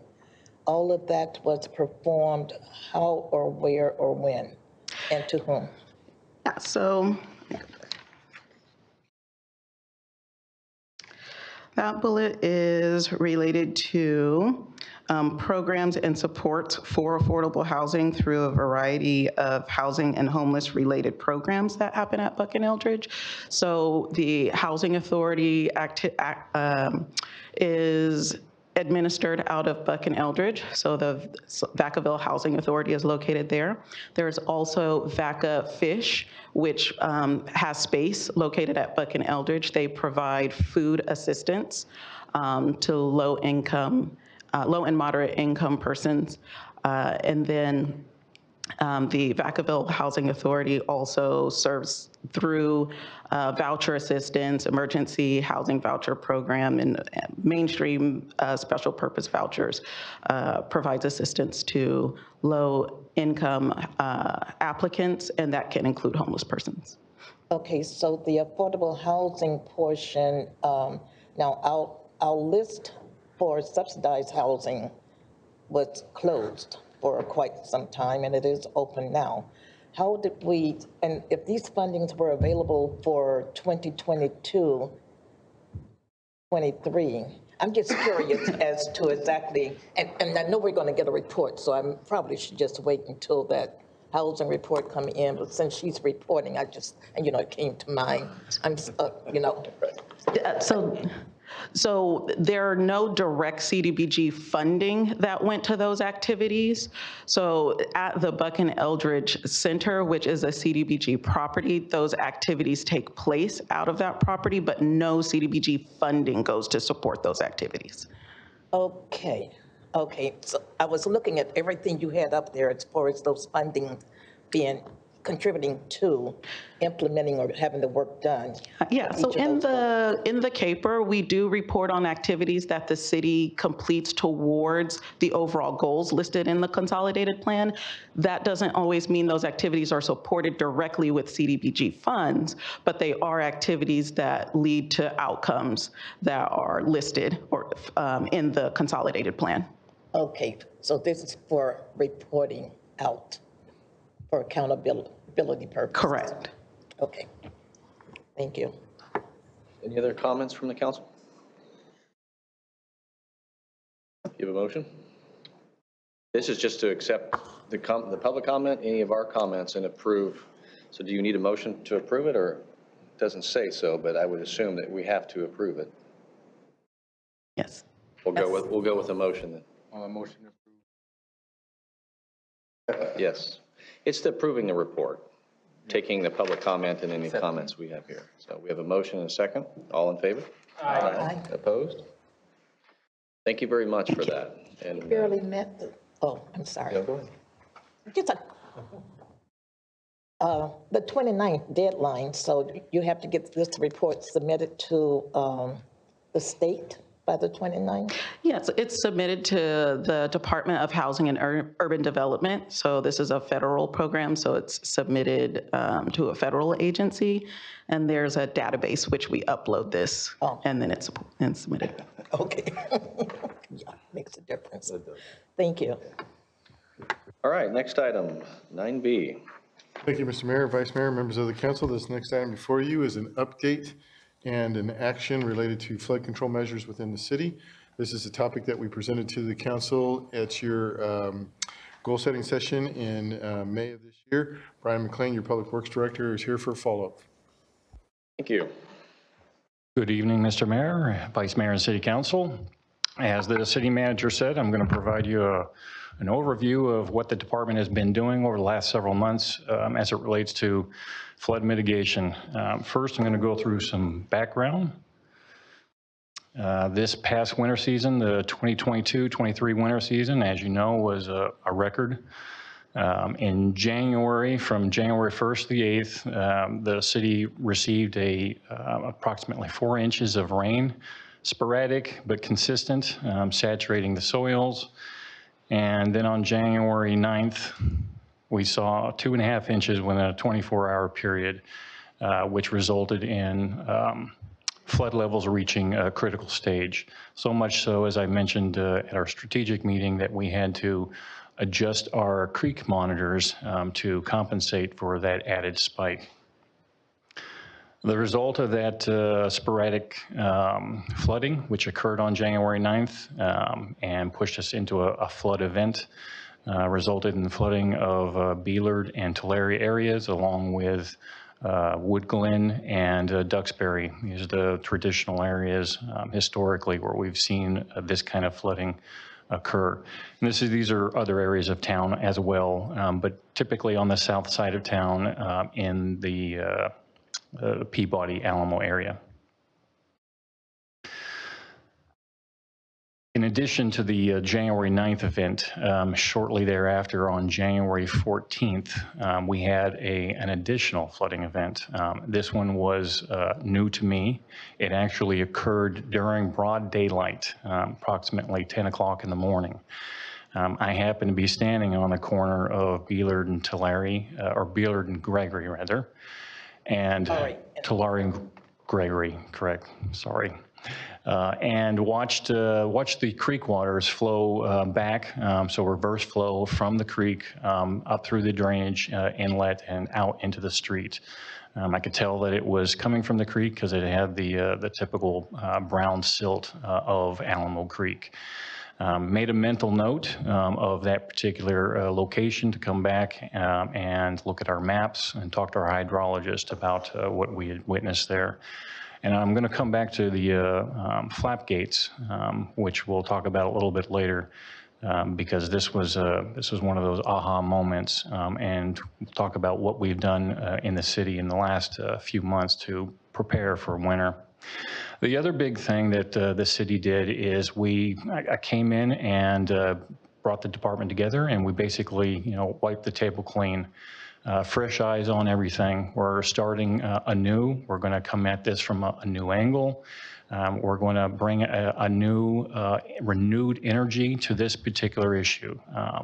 And with that, we hired a new hydrologist and off and going. And we started in March, brought that hydrologist on, and immediately started to see some results. The first thing we did was in April, we went out and we did a field survey, and we looked at several of the city's existing flood control facilities as well as proposed areas. Those are Lagunitas Detention Basin, Alamo Creek Detention Basin number 2, and the proposed site of the Alamo Creek Detention Basin off of Vacaville Road. These are the sites, and as you can see in the upper north portion, that's the potential large facility. That's the Alamo Creek Detention Basin. And then moving down through the city, you can see the Lagunitas Detention Basin, as well as a potential new detention basin just adjoining it. And then further down Alamo Creek, you'll see the Alamo Creek Detention Basin number 2. And that one is about a mile upstream from the Beelard-Tulare area. So let's talk about Lagunitas Detention Basin. This is the site. It's the bean-shaped object you see in the round circle there. This is what it looks like in the summertime. And a little bit about Lagunitas Detention Basin. Constructed in 2001 at a cost of approximately $340,000. It has an operational storage capacity of 46 acre-feet. Just for context, an acre-foot, the measurement of volume is, if you can think about an acre, it's 1 foot of water across that entire acre. So 46 acre-feet is a lot of water. One of the things that we are looking at in this particular detention basin is this particular spot. This is on the west end of that detention basin, and the tree line that you see in the back, the foreground of the photo here, that's Laguna Creek. This is the creek that this detention basin is designed to capture water from. The gray area, I'm going to turn the pointer on here.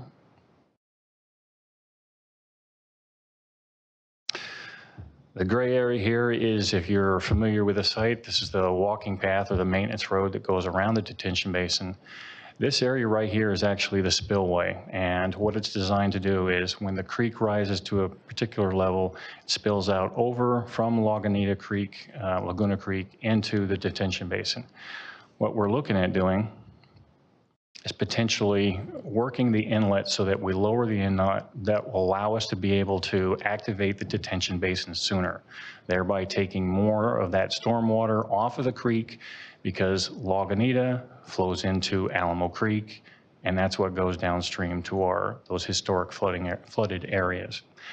Additionally, we're also looking at a potential new site for detention basin, and this is just east of the existing detention basin. There's a 6-acre parcel that lies, again, just east of the Lagunitas detention basin.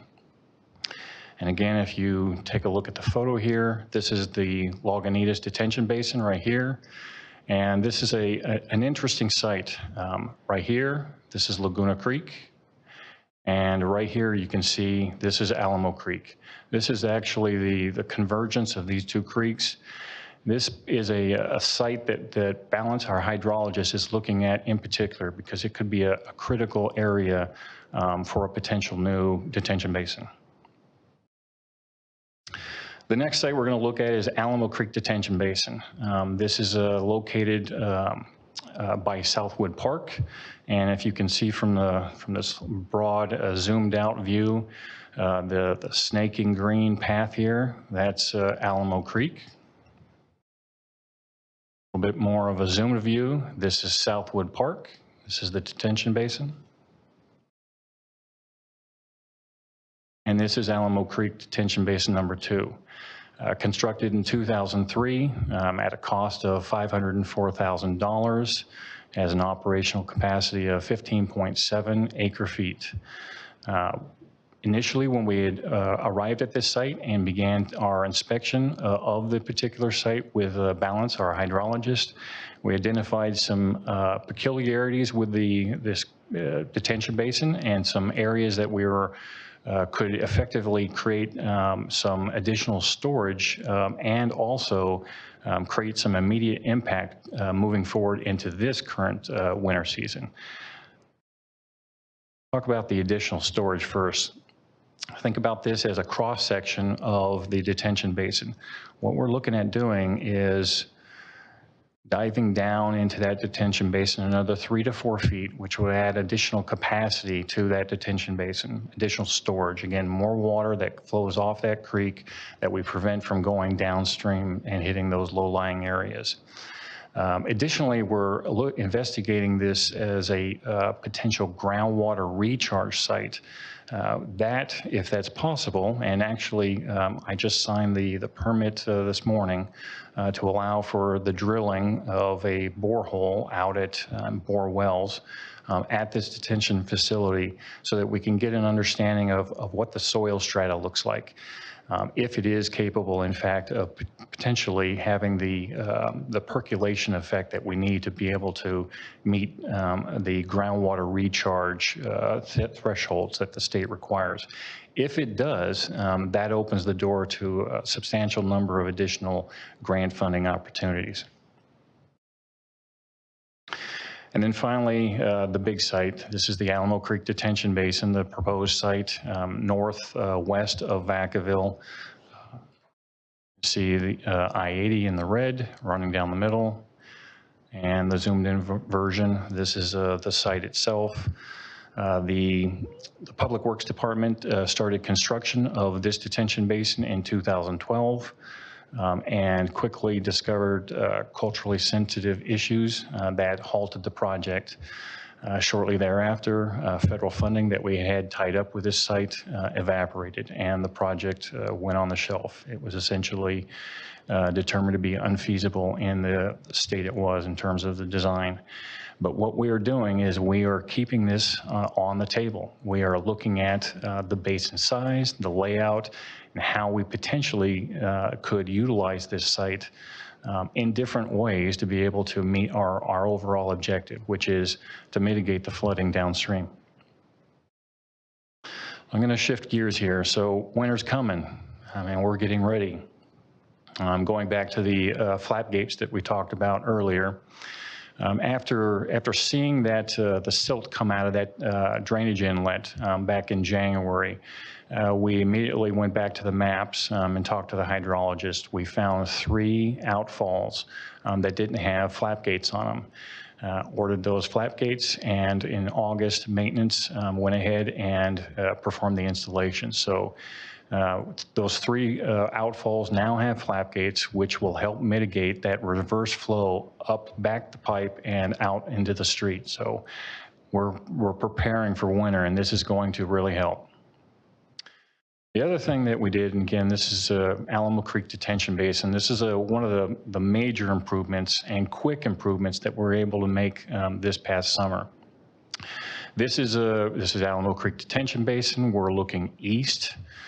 This is a construction photo from 2003. This is a pipe that comes in from the creek. The creek is over here on this side, and it flows in here, and this is a concrete weir box.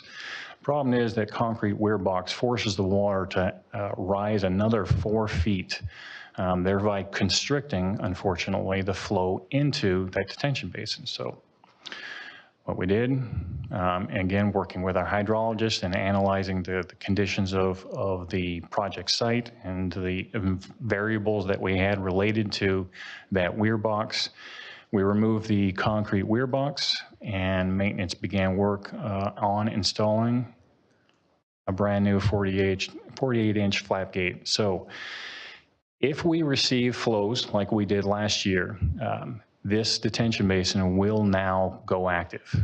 Water will actually start to flow from the creek into this detention basin. Based on the initial analysis performed by Balance, this is not a silver bullet. It's not going to solve all the flooding, but based on the flows that we received last year, there's a good chance that this would end up mitigating that flow that otherwise, like we received this last winter, ended up in people's front yards. It would keep it in the street, retaining most of it here before it goes downstream. Again, this particular detention basin is only about a half a mile to a mile from the lower areas of Beelard and Tulare. So this is going to work this year, and we're going to be keeping an eye on it. In addition, Balance is adding monitoring devices so that we can watch this during this winter, and again, furthering the data collection for this project.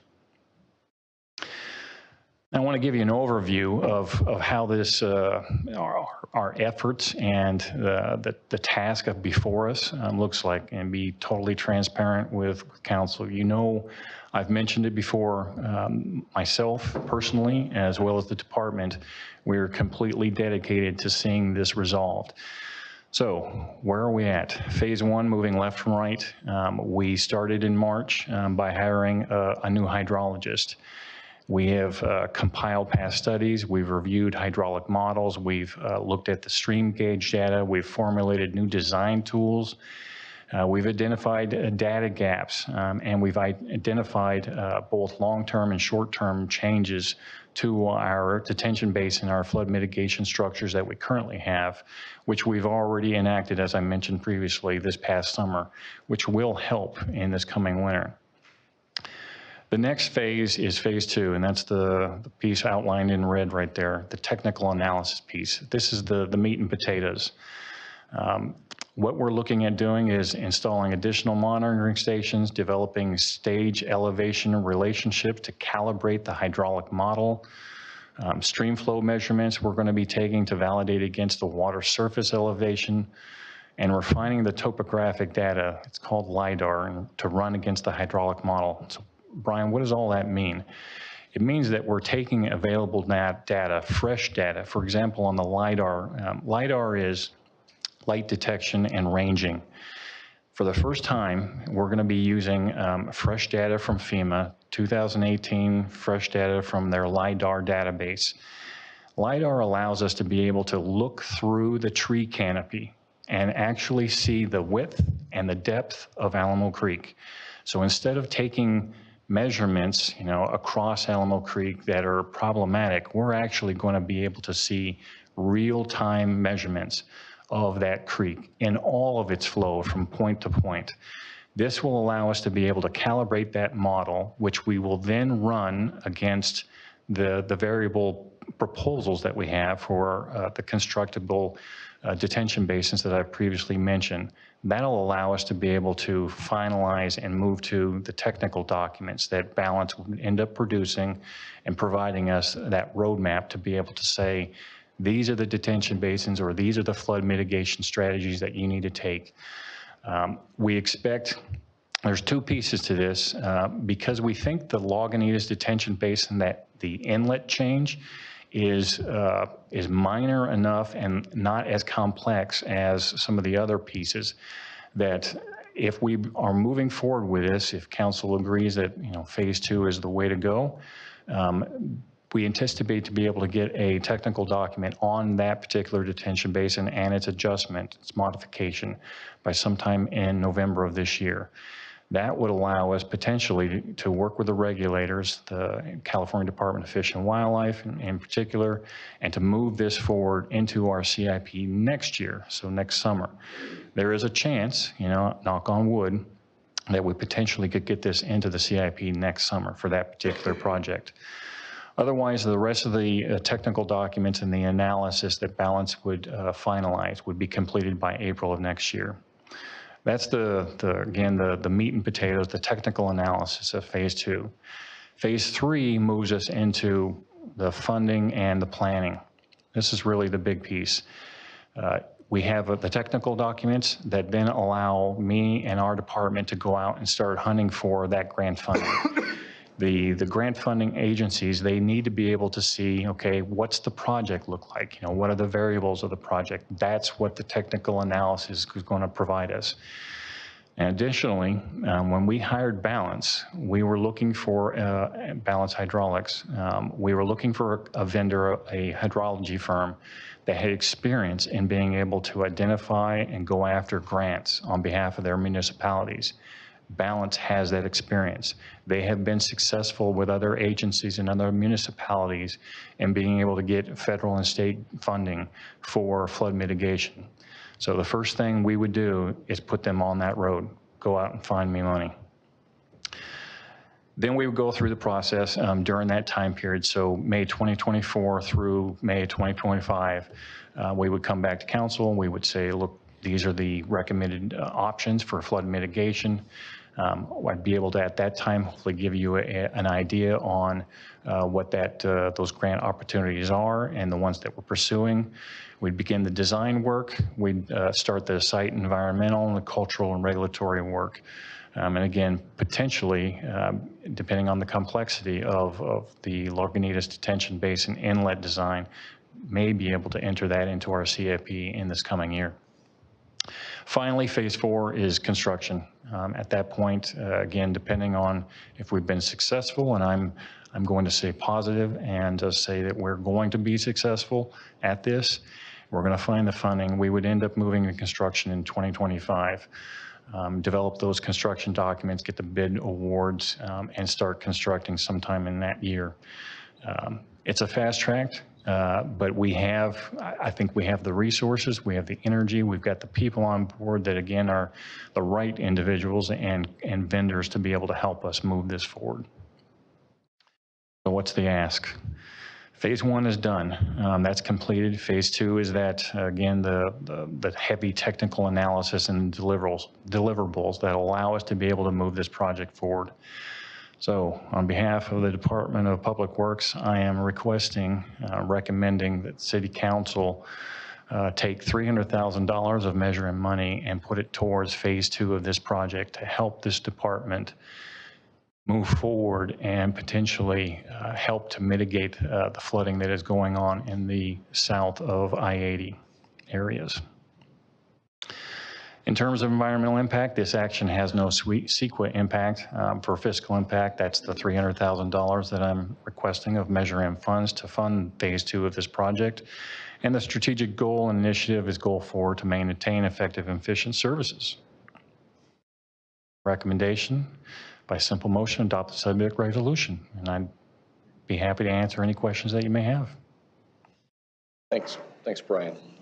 Definitely important, especially coming up to an El Nino. So I appreciate all the hard work. With that, Councilmember Silva. Thank you. Great overview. continue to be appreciative of your service and responsiveness to your role. So I'm happy you're Director of our Public Works.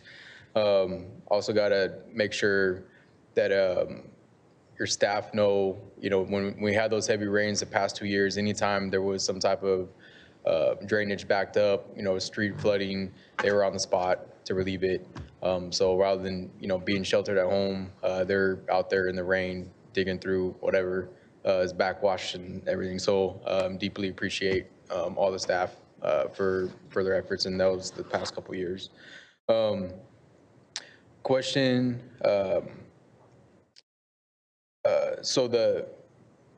my question is, based on these different ideal spots, based on is there any type of data that shows, based on the amount of water that flooded, that this is sufficient to accommodate that? Or in other words, how do we know we're not doing overkill? Or how do we know that it's gonna be sufficient? That's a great question. And first, I will pass along to maintenance. My second command in maintenance is in the audience, and he's in charge of the crews out there, and they work hard.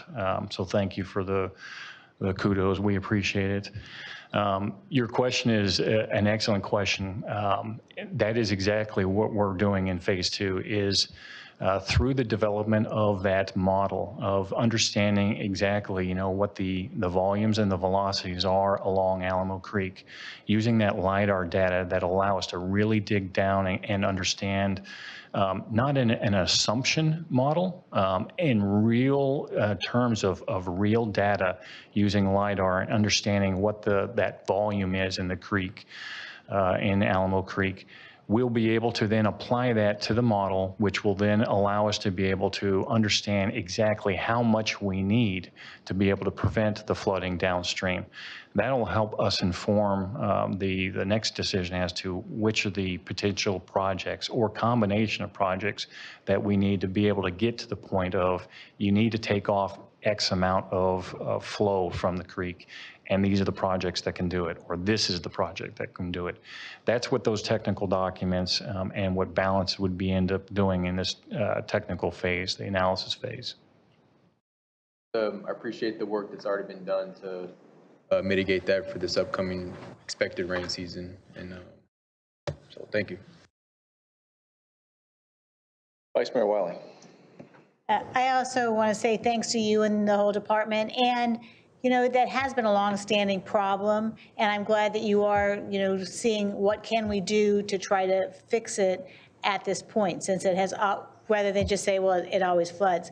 So I do feel like the flap gates in several places should be able to at least make a difference this coming year, because it's always kind of disappointing to say, oh, well, in 25 and 26, we'll get to some of these projects. But do you feel that that will make a significant difference with the amount of rain we had this year? Absolutely, it will help. With the change that we've made with Alamo Creek Detention Basin number 2, removing that weir box, putting in that large 48-inch flap gate, that's going to work. The elevations are there.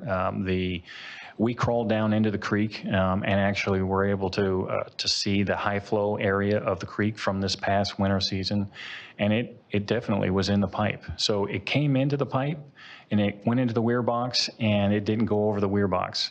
And so by removing that weir box and putting that 48-inch flap gate on there, that water would have flowed into that detention basin.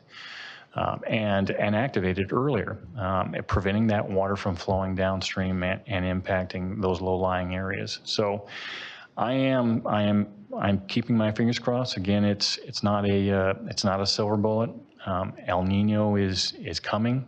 It has me nervous, and that's why getting balance on board early in the year and starting them to work on this project was important to us. We were able to cobble enough operational dollars together to be able to put them through that phase 1 piece. And that's why I'm here tonight to ask for the second piece, which is the larger sum that I couldn't afford in our budget, to move us into that technical analysis. It is concerning that it does take, or eye-opening, that it does take so long to put these CIP projects in place. But the regulatory concerns and the hurdles that need to be gone through to work with the various California Department of Fish and Wildlife, Army Corps of Engineers, they have their processes too, and it's slow and methodical. That said, this is I think we're on a pretty good track, certainly better than we have been in past years. You know me enough at this point, I don't believe in impossible. This is a solvable solution. There is something here that we can do. And I really do believe that it's time to pick this up. From the maintenance perspective and the number of years that of me leading the maintenance crew, I'm tired of throwing sandbags. And I'm sure the residents are too. And so my intention is to bring relief to the citizens of Vacaville. We're going to solve this. And so then the pipes where the flap gates are, the water's not going to go in those pipes unless it's at flood stage. Is that correct? Right. What it is very simply. So I just want to make sure fish aren't getting caught back there or something like that. Only when it's flooding. Okay. The water is moving so fast, the fish, if there are any fish, they're heading to Rio Vista. They're moving down that creek pretty quick. Okay, and then with the funding that you have, you can purchase some of this LiDAR and the other monitoring systems, and then do you have enough staff to then evaluate using the monitoring systems and all that? So the monitoring systems that we're putting in, approximately $16,000, minor amount of money that we had in the budget. Again, they're actually out there doing this work right now in preparation for winter. The big thing here is Balance has actually got the staff. They have the knowledge and know-how to be able to help us through this. As soon as we have the technical documents completed, then the shift in the burden of moving this project forward comes back to the Public Works. It comes back to the engineering staff, because then we'll have to assign it to an engineer. We'll have to do some project management and begin opening up the project to move it forward. Balance will still be helping us. And that's the hydrologist you're talking about? Yes, that's the hydrologist. And do they have a set term, a contract with, so they'll help us with what we need? Right. This $300,000 ask helped to cover their cost for that phase 2 piece. All right, thank you. Councilmember Roberts. Yeah, thank you. I really appreciate the proactive approach you and your team are taking on this, because my world, data drives operations, and I think it should be the same for pretty much everywhere. So yeah, I'm really looking forward to seeing what the information again from the LiDAR and how that affects, and see if you guys are moving down the right path on it. The only question I have on regarding the flap gates on there, is there going to be sensors on there to see if they get stuck open or closed? Because I know one area I was in Houston, they had flap gates, and it sucked like a giant tree branch in there that I got wedged between the flap gate, and yeah, I got stuck open, so the backflow still did happen. Right. Is there going to be a type of grading to keep like large branches or something from flowing into those? It's a balance. So the flap gates are designed to move and pivot at the beginning. At the beginning of storm season. So October, as it comes up, we start our preparation for winter. And one of the elements that the maintenance division goes through is they do a creek walk. So they walk the whole 26 miles of creek through Vacaville, and they exercise all of the flap gates. They look at all of the outfalls and make sure they're all clear. They look at our head walls and various pipes, and remove any loose debris and whatnot that potentially could become snags on flap gates, for example. During high flow events, we're at the mercy of Mother Nature. If we do see a flap gate, once the water recedes that is not in place, we would address it at that point. But it's a life safety issue at that point because it's particularly scary to see an individual, tied to a rope and put down into the creek in a high flow event. These past winter, as you recall, It is quite something to see the volume of water come down Alamo Creek, or Ulas Creek for that matter. It is a force of nature to be reckoned with, and incredible sight. So those flap gates, though, are going to help. That big 48-inch, they're all designed to be able to pivot and move and to prevent as much as they can from wedging. There's actually, in the technical documents, some of the design work that is incorporated into the manufacturer is to prevent or to allow the mechanism to be able to dislodge those kind of materials when they come in. Okay, thank you. Member Chapman. Wow. Don't even know where to begin. I am so happy to have heard your report this evening. A lot of work has gone into this project. You know, it was high on my list of concerns, real concerns, representing and being the voice of the people that live in the area. Yes. So with that, a couple of things. First of all, I'm happy to hear about the creek walk that's going to be taking place pretty soon by your staff, by your employees. I had shared with our city manager, and he said he forwarded on to you an email that I have received from a resident over the weekend regarding this item. And so they will be happy to hear from you. And thank you very much for the follow-up that you always do in behalf of the residents. The flap gates, there's a cul-de-sac off of Beeler. They look after, and I'm going to say the residents in that circle, cul-de-sac, they look after one another, and they were out last season, gathering up the sandbags to help all the residents in there, and they're the ones that had one of those flap gates that was missing. And that was the cause of them receiving the water and the mud and all because of that. And that was the first that I had ever heard of it. So after speaking with you, I've learned a lot about, yes, flooding and the work that you have to do in order to. You're a hydrologist in the making. Yeah, the hydraulic. You pay, no, I was going to say you pay him well. I don't mean that. Don't mean it. Just, yes. Thank you for bringing someone in.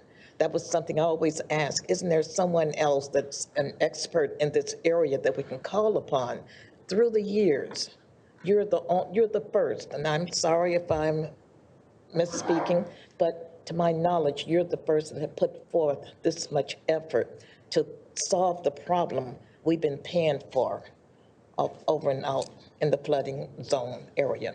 Okay, one question I have, and you mentioned Southwood Park, possibly putting a detention basin there. That is a small, it's not a small residential area, but Southwood Park is very intimate, and in that area, is there really room for a detention basin that will not impact the residents in that area? So we're not, let me go back here, slides.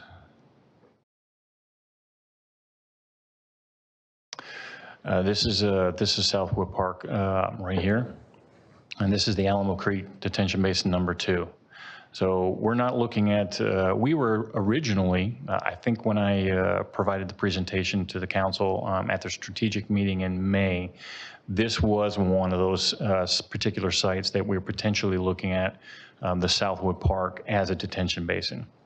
Because there are many cities throughout California, particularly cities that are in Arizona and New Mexico, that take their particular parks and their pedestrian walkways and they depress them so that they become, all these facilities end up becoming a stormwater capture device, essentially. But in further investigation, it's too small. It's not going to provide the benefit that we're really looking for.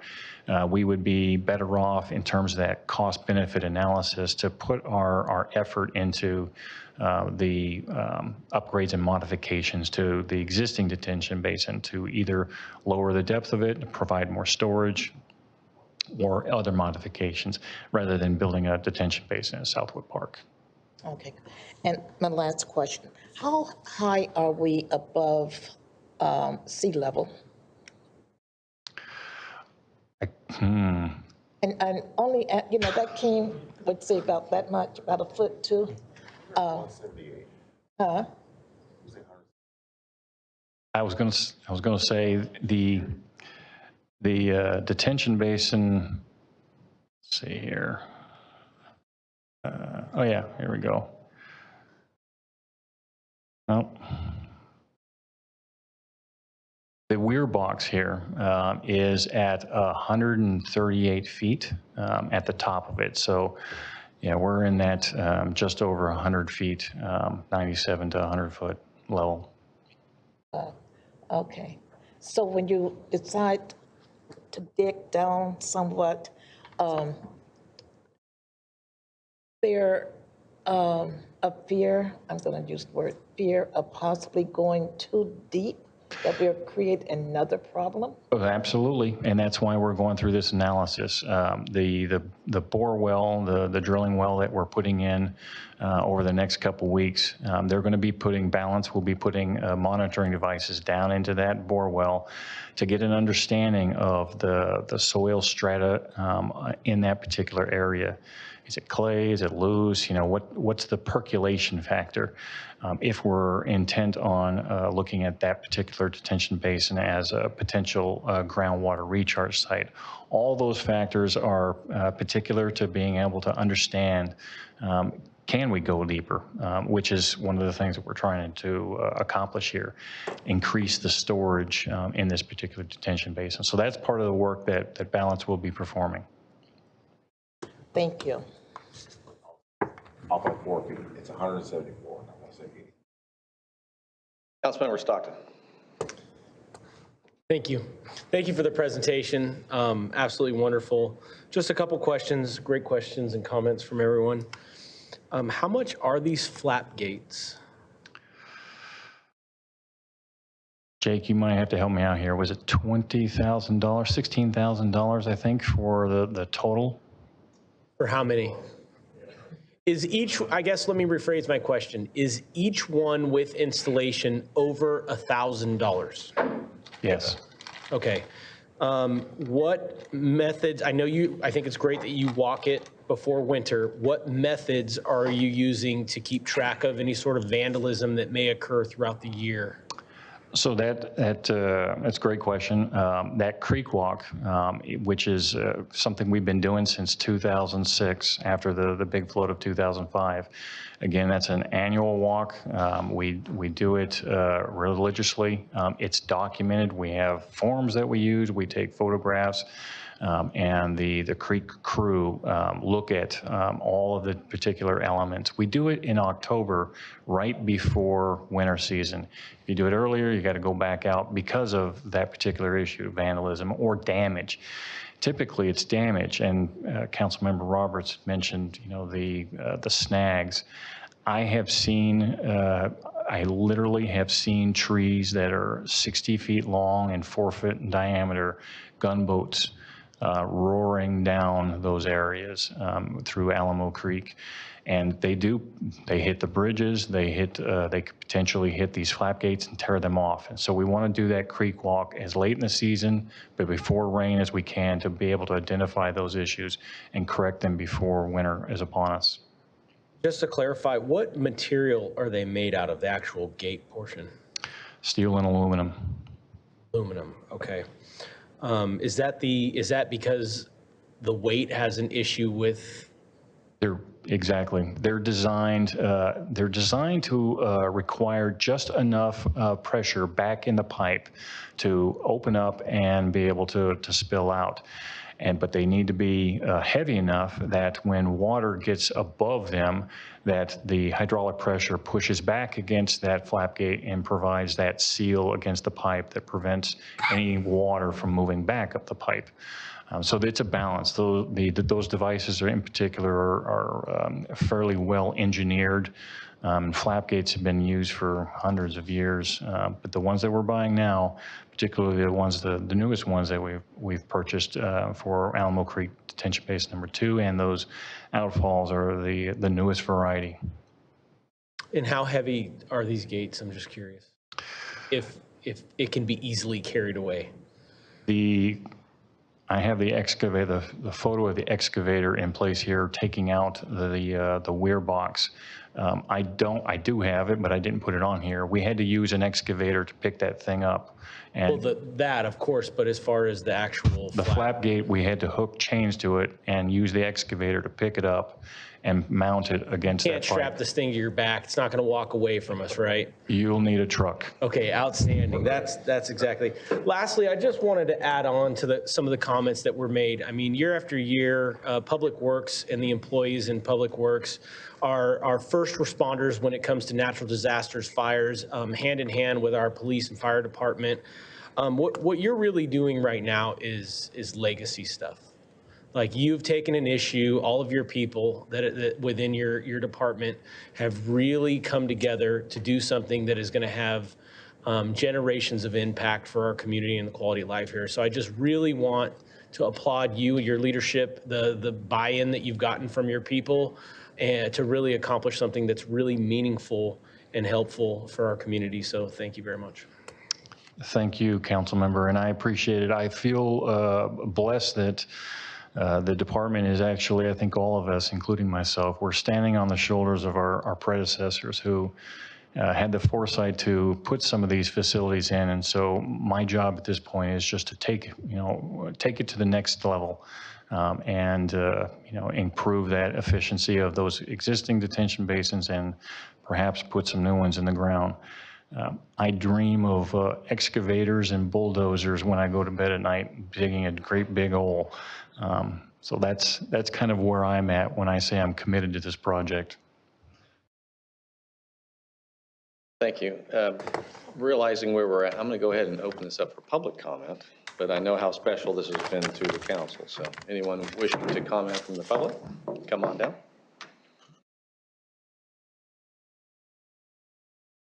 Good evening. My name's Jean Price. I wrote the letter. My property is adjacent to the bridge which crosses on Alamo Drive by the 711 Davis Street. These people have been working themselves to death for years trying to do this. We're so excited when we thought the original detention basin was going to happen because it was 480 acre feet. It was going to save us. And when tribal challenges stopped it, everybody knew we still needed to do something. But having owned property on the creek now for about 10 years, working with Fish and Game, the Army Corps of Engineers, all these agencies, it becomes almost insurmountable. For us, it was to do what we wanted to do to try to help. I own to the middle of the creek. I have families. I own multifamily property. Their lives are right there on the creek. On January 9th, I stood there in the rain and watched that creek go within about a foot of the bottom of the Alamo Bridge in just maybe 70 minutes. And when it goes under that bridge, there's a certain level it reaches where it's like putting your finger on a hose. That effect of the water just shooting out of there, it doesn't just shoot to the sides, it shoots up all over. It howls like an animal being killed. And it is scary as all get up. And I watched that bridge just shake and shake and shake. So I really hope that the Lagunitas can really happen, because I think we really need to address upstream, because we have very wide and very deep sections above the Alamo Creek Bridge, and then it flows into the area by my property and down to the Alamo Detention Basin too, in a very narrow and constricted area. And so there's nowhere for that water to go fast enough, so it just rises and rises and rises. The fact that we've had flooding just in Tulare, Beelard, and now again Duxbury, Woodbury area this past year, it's just going to keep traveling up the creek. We need to do something assertive to take care of this. I also want to say something about the soldiers in Public Works. When you talk about like the lift gates, they're out there in the rain. They aren't in trucks. They are walking down the creek in the pouring rain, howling winds, watching those weirs to try to figure out what's going on. They watched the Mariposa Bike Bridge. They watched the Peabody Bridge. These guys are just literally soldiers. They go out there and they just do an amazing job. And so I'm just here to say I support this. We need to throw a lot of money on this, because every dollar we spend now is going to save us many, many times more dollars being reactionary. Thank you. Yeah, thank you for your comments. Seeing no one else, I'm going to bring this back to the council. And I just wanted to say, Brian, I echo what we've heard here tonight. I think I've stood with you at times when we've seen that 4-foot round tree just slamming down some of those streams. I know what keeps you up at night. And again, to a comment of a legacy, this is doing it right. There's been foresight in the past, but instead of throwing the arms up in the air, leadership and like you said, people rolling up their sleeves and saying, what are we going to do? It's commendable. This is where Vacaville can feel most proud, and to do it right, follow the data. It's prevention. This is a perfect use of Measure M dollars. And so I just want to say thank you for that. And yeah, I spent much of my career looking at those gauges at night and just going, here it comes. But it was your team that's in there doing the work.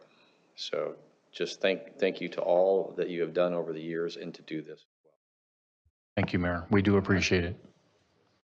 And so with that, I would like to ask Councilmember Chapman if she would like to make a motion.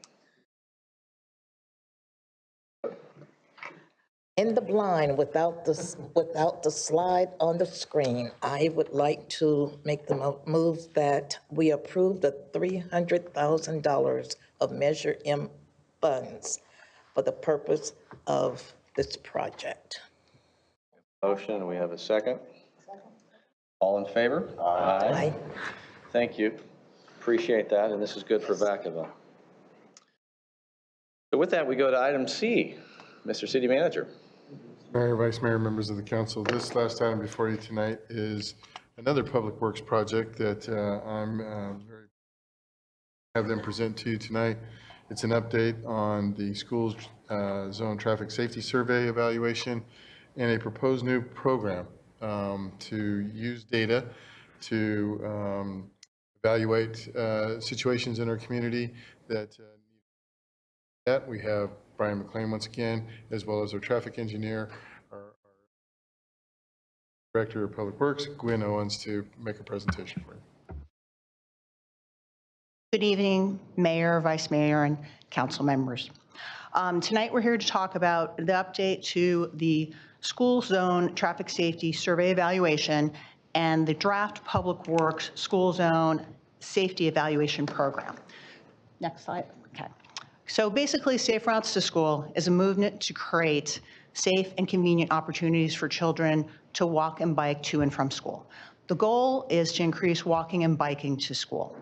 Most funding for Safe Routes to School is federal, which flows to the state and ultimately to local agencies. Funding is competitive. Not having a prioritized Safe Routes to School plan has led the city to be reactive when pursuing grant funding, which has affected the project's competitiveness. For these reasons, coupled with Solano Transportation Authorities announcing that they're kicking off a countywide Safe Routes to School plan, staff has led a proactive approach to start Vacaville's Safe Routes to School plan. Next slide. Okay, when embarking on these plans, the first order of business is to identify the concerns and issues around schools that physical improvements can help solve. To aid this process, staff engaged the public and initiated a survey. The survey was conducted from October 12th, 2022 to January 31st, 2023, and was widely publicized. Once the plans are developed, they will ultimately be included in STA's countywide Safe Routes to School plan. Next slide. Okay. The survey collected the following information that's identified on the slide. 129 submissions from 19 different schools were received. In the report, in attachment 1, it identifies an example of a full submission, and attachment 2 identifies all of the concerns that were provided to the city. Next slide. Once received, each submission has to be evaluated to fully understand the concerns, and to do this, it requires data to be collected. Examples of typical data to be collected are vehicular speeds and volumes. Typically, we do sight distance when there's issues with that, and there's also pedestrian counts. Data has to be collected in good weather, otherwise the information is skewed. Additionally, to address school issues, data has to be collected when school is in session. Next slide. So last winter, as you know, Northern California had one of the rainiest winters with rain through April 2023. This significantly hindered the collection of data and required data collection to go into this current school year. Data collection began earlier this month and is anticipated to be completed in November of this year. Next slide. All grant funding is competitive. To improve the competitiveness of the city's projects, staff will be prioritizing plans with a two-prong approach. The first prong is safety. We will be evaluating a safety metric for what the roadways in front of the schools. Specifically, we'll be looking at the 3-year pedestrian and bicycle collisions, the 85th percentile speeds compared to the posted speed limits, the average daily traffic in a 24-hour period, and the number of pedestrians crossing. Next slide. The second prioritization is equity. This has become a factor in the recent past for projects' competitiveness and addresses the city's goal of inclusion. When picking a metric, the metric has to be available for each schools and has to have a reputable source. The metrics that address both of these are if the school is in a community development block group area, the percentage of free lunches, percentage of minority enrollment, and environmental justice index. Next slide. Scoring will be assigned on a continuum based upon the value of the criterion. For example, schools with a larger number of collisions, traffic volumes, free lunches, minority enrollment, et cetera, will receive a higher score than a school with a lower value. Prioritization will increase the plan's competitiveness when pursuing funding. When I'm completed with this, we will be seeking your feedback on the criteria that we are proposing. Slide. Okay. So this slide basically shows you the work that's been done to date.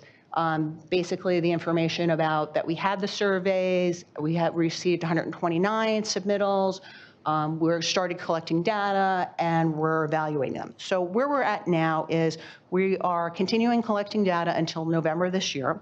We will be evaluating the data from December to April 2024. We will present the plans to City Council in May of 2024, and then the scored and prioritized projects will be added to STA's plan sometime between 2024 and 2025. We're still working out STA's schedule. So with that, the recommendation is to receive the presentation and provide feedback on the draft Public Works School Zone Traffic Safety Program. Thank you for the presentation. There's certainly the need for ensuring the safe routes to schools. And so one of the questions that I had is when this is completed, will the data be able to have an overlay so that we can actually compare the different metrics? Or how does this get reported? So basically, the end result is for each school will have a plan of what improvements we are doing. Right. As part of that, there will be the prioritization for the different safety and also equity. We will have, we are collecting data, or we're going to these different sources to find the data, and we will put together a matrix on how they're scored, and that will be included as part of the plan. Councilmember Silva. The part of the data collected, so good to see you. So we've had a lot of discussions on different areas, and I've learned a lot from you, so I definitely appreciate those discussions. How much does, in those discussions, I've learned a lot that sometimes, when we talk about, there's a difference between behavior and what realistically can be engineered to counter, I guess, those behaviors, if at all possible. So how much does that come into, based on your suggestion, how much that would, when there's behavioral issues versus engineering components, how much of the behaviors is that is factored or diminished, or how is that factored into this Well, so let me give you an example. So we have locations of uncontrolled crosswalks. There's a significant number of uncontrolled crosswalks that just have 2 lines across the street. So what we're looking at is that appropriate locations to make them high visibility crosswalks so that people know that it's an uncontrolled location, potentially putting in rectangular rapid flashing beacons that people can see that. So part of the behavior is they don't know that maybe crosswalk is out there and to make it more visible. So what we are doing is the engineering portion of it. On a side issue, not as part of this, we're actually working with the police department and we will ultimately approach the school district as to how we can potentially help some of the behavioral issues in different areas. Sorry. The other question I had, I remember I think the last time that this came up, 1 or 2 members of the community presented or requested that we look into other areas that they've had trouble being able to drive their kids to school. Earlier, you mentioned that the intention of Safe Routes to School is to increase pedestrian and so walking and bicycling. If there are problems or solutions to help out with visibility or access to main thoroughfares for these other areas that are not, within walking or biking distance, would that still fall under this, or is that something that we would still be cognizant of, but that would possibly, if that needs to be addressed, that would be a different funding source that would help address that if that's what staff. So where we're at right now is we're just working on putting together plans. So issues such as sight distance, or if they're speeding, or if there are other structural issues to the surrounding environment, that's what we're looking at. So we would be looking at some of those issues, not necessarily every issue. So for instance, every school you go to, 15 minutes before and 15 minutes after drop off and pick up, there's congestion. And that's the nature of the way we have schools now. Kids used to walk to school because it was a local school and you could walk to school. Then we had busing. Busing went away sometime in the mid 2000s. So you have a whole generation of parents that don't feel comfortable, or their children just live too far to walk to school. STA does have programs of trying to get children to actually walk to school, of like walking school buses.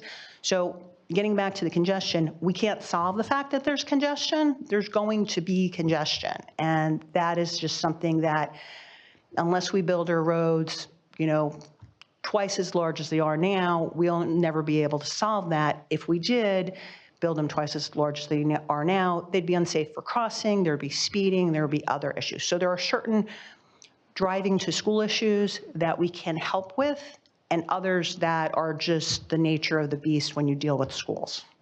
And so if there's, so the one example I remember, and I can't remember the cross street, was there's a mobile home park that stems off of Leisure Town, so across from the Green Tree development. So I think one or 2 members from the community at that meeting, they mentioned it's difficult for them to see to the left, southbound when they're trying to turn northbound to take their kids to school. That was the example that was provided. So in that sense, I guess my question is, I guess my concern is that hopefully we don't discard it, that we keep that feedback somewhere to where in the event, if it's something that needs to be addressed, we can address. So if we did receive, because we did receive some comments that aren't necessarily related to schools, for something like that, that's a typical traffic investigation. So however we get that type of information, we would evaluate it. There were other submissions that weren't specifically related to school, and so we just basically said, while a physical improvement might not come out of that, we need to evaluate that to determine if there's an issue. If there is an issue, then how do we help solve that issue? So we are addressing those. Thank you. Councilmember Roberts. Yeah, thank you for the update and the presentation. Getting into like feedback for the collection criteria. A couple ideas I had is working with the schools and count the average number of bikes that are being ridden to school, because they have to lock them up. So it's pretty easy to sit there and count how many bikes are being ridden. And also maybe working with the school district and the parents or the teachers and just getting a general survey of how many kids actually walk to school, because counting like crossing the pedestrians crossing the streets, almost impossible to get a realistic count, because you're talking about kids, they just cross wherever. It's not necessarily at a crosswalk itself. I did have one comment on collecting, like not necessarily like in adverse weather like the rain, but collecting in the rain would be ideal because there's more vehicles driven, because less kids are probably walking that time. I know in high school, the one time I almost got hit by a car was during the rain, because visibility is less and there's more people on the road because they don't want to walk. So I know it's harder to collect that information, but yeah, there will be more vehicles dropping their kids off when it's pouring outside than when it's not. So we actually, for a part of what the collections that we do is we have a video camera that we're able to attach to poles, and we do collect. We need a crosswalk here, or we need something there. And so we do evaluate those locations of where children are crossing. And what we're trying to do is where they are crossing is to trying to sort of herd them to where the crosswalk is, so that everybody crosses at that location as opposed to sort of a pell-mell. With collecting in the rain, typically speeds are lower. Volumes are not as much of an issue. It's really more the speeds at the school that become, it's 85th percentile versus what the posted speed limit is. And we're actually collecting for the entire day on a nice day, as opposed to just during the school peak, because the speeds during the school peaks are low. Okay, and kind of from my own knowledge, is there an existing map that outlays the bike lanes that are leading to the schools? I know that Vacaville has very, very few bike lanes in the city altogether, but I know that's one of the points of doing this, is to figure out where we need to put bike lanes. And so in our general plan, we actually have a map that identifies existing and proposed bike lanes, bike routes, and bike paths. We don't necessarily, we have an older map that has that information. I don't know when that actually has been updated. What we could do is we could include in the maps that we're creating or some sort of map to identify in the vicinity of the school where those bike lanes are or paths are.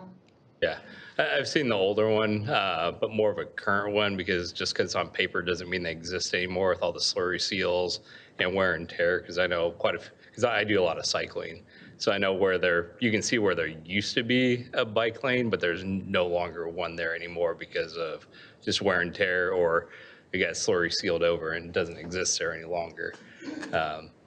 So yeah, it'd be nice to get a double check and see which ones are still in existence. And I think that's all I have for you guys right now. Thank you. Councilmember Chapman. Thank you. Thank you for your report. When I think of students walking and bicycling, I think more of the middle school and high school students.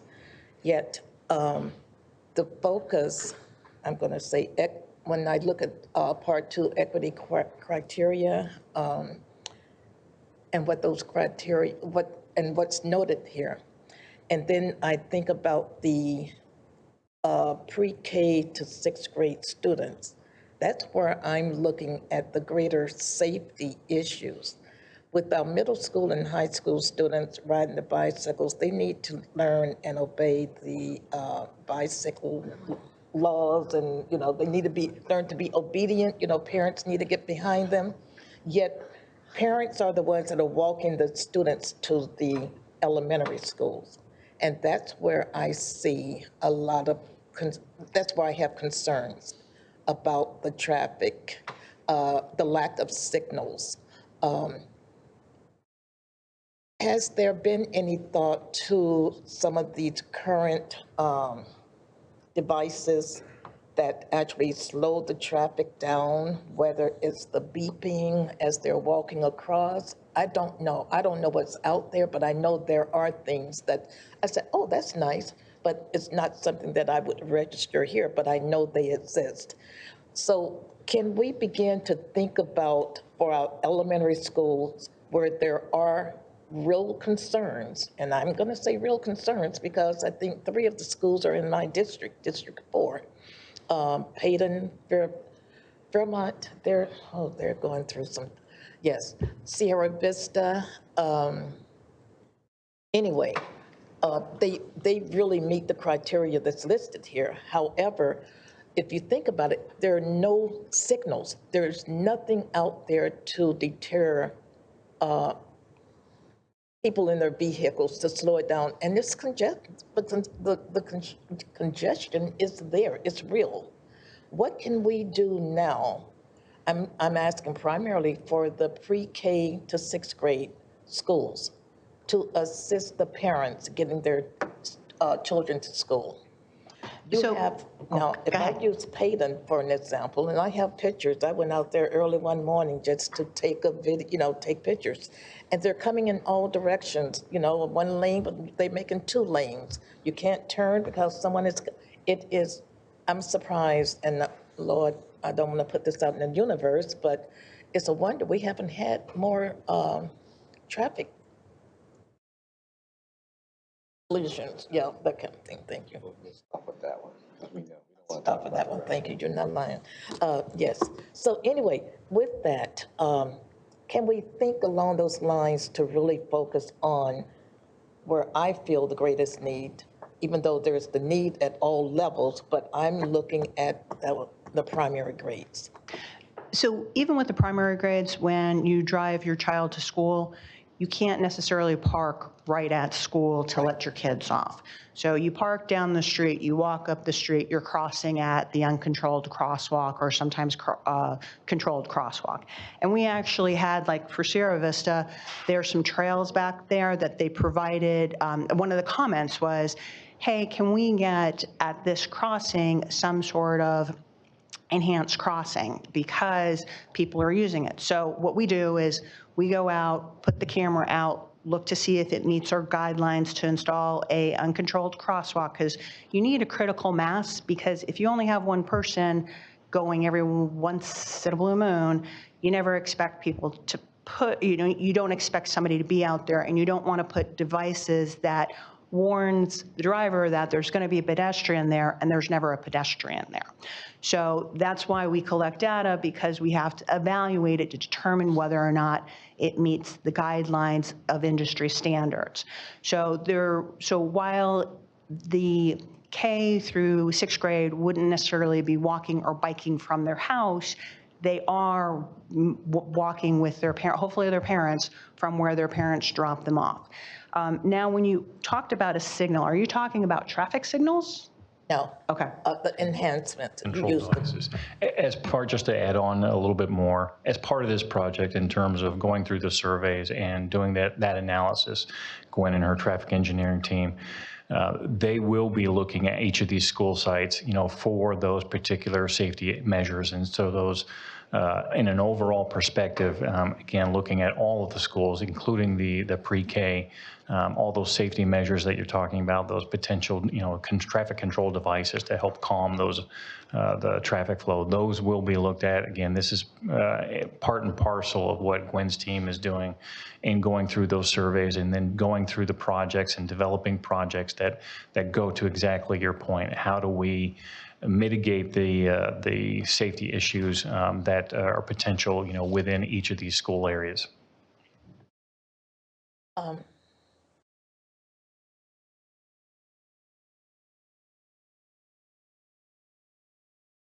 Go ahead, I'll put my light back on. Vice Mayor Wiley. Thank you very much for the information. And this survey this year is not the first survey, correct? I mean, we had a survey in years past, or is this the very first one? I've been here for 7 years, and we haven't had one in the 7 years that I've been here. So typically, the way the Safe Routes to School plan works is STA, Solano Transportation Authority, is our transportation planning agency. And so in 2013, they developed a plan, which was pre-me, with all of the agency's inputs. As part of that, I'm sure they did some sort of survey. The reason why actually we started this whole process is when STA starts their process, we're always behind the 8 ball, and we're trying to figure out what we're going to do. And STA only has money to look at maybe 1 or 2 of each of the agency's schools. And so as to be more encompassing, we started to look at every school and then work with STA to have our plans included in their countywide plan, because honestly, to get grant funding, you need to be in an adopted plan. So I'm sure there was some sort of survey that was done in the past. I know when STA did the active transportation plan several years ago, there was a survey done with that. So for Safe Routes to School, I can't say 100%, but I'm sure that STA would have included that as part of their process. All right, so this survey that we saw was originated from the city of Vacaville with assistance from STA, or just with the city of Vacaville? It's City of Vacaville. Okay. With our PIO. Good, good. Well, so, since I've been teaching, I knew that Safe Routes always got information, but I didn't realize this was the first one. So 129 surveys is a substantial amount of surveys then for the first time that we get. If I recall, the window was open pretty wide for pretty long. October 12th, 2022 through January 31st of 23. And I think there was quite a bit of information to parents and people who lived in the communities to fill it out, because good. Okay, so then second, on your slide, it just went fast. So did you say you were tracking the number of pedestrians crossing or the pedestrian crossings? The number of pedestrians that actually cross the street. Okay, because like around Cambridge, people have asked me for more pedestrian crossings, so I didn't know if you were looking how many crossings there were, because there has been a real appeal to me to try to get more, particularly where the school buses stop from like the Golden West and Vanden, and the school bus lets out a bunch of people, so they try to say, well, at least we need a crossing right there because there's a whole bunch of people crossing and there's not a time. So you counted the people of pedestrians crossing, and they're never crossing at a crossing, whether there's one there or not, because before and after school, there's parents just crossing willy-nilly, dragging their kids right in front of other cars. So it's pretty crazy. So for that particular school, we received multiple locations to install a crosswalk. And so we are evaluating the multiple locations. We would only put in one because of the proximity. And so what I don't know, and when we collect data, the cameras are up for like at least 24 hours, maybe more. It's watched at a rapid speed of, maybe eight times. So it takes, maybe a few hours to watch the entire 8 hours that we have a student, 24 hours that we have a student intern do.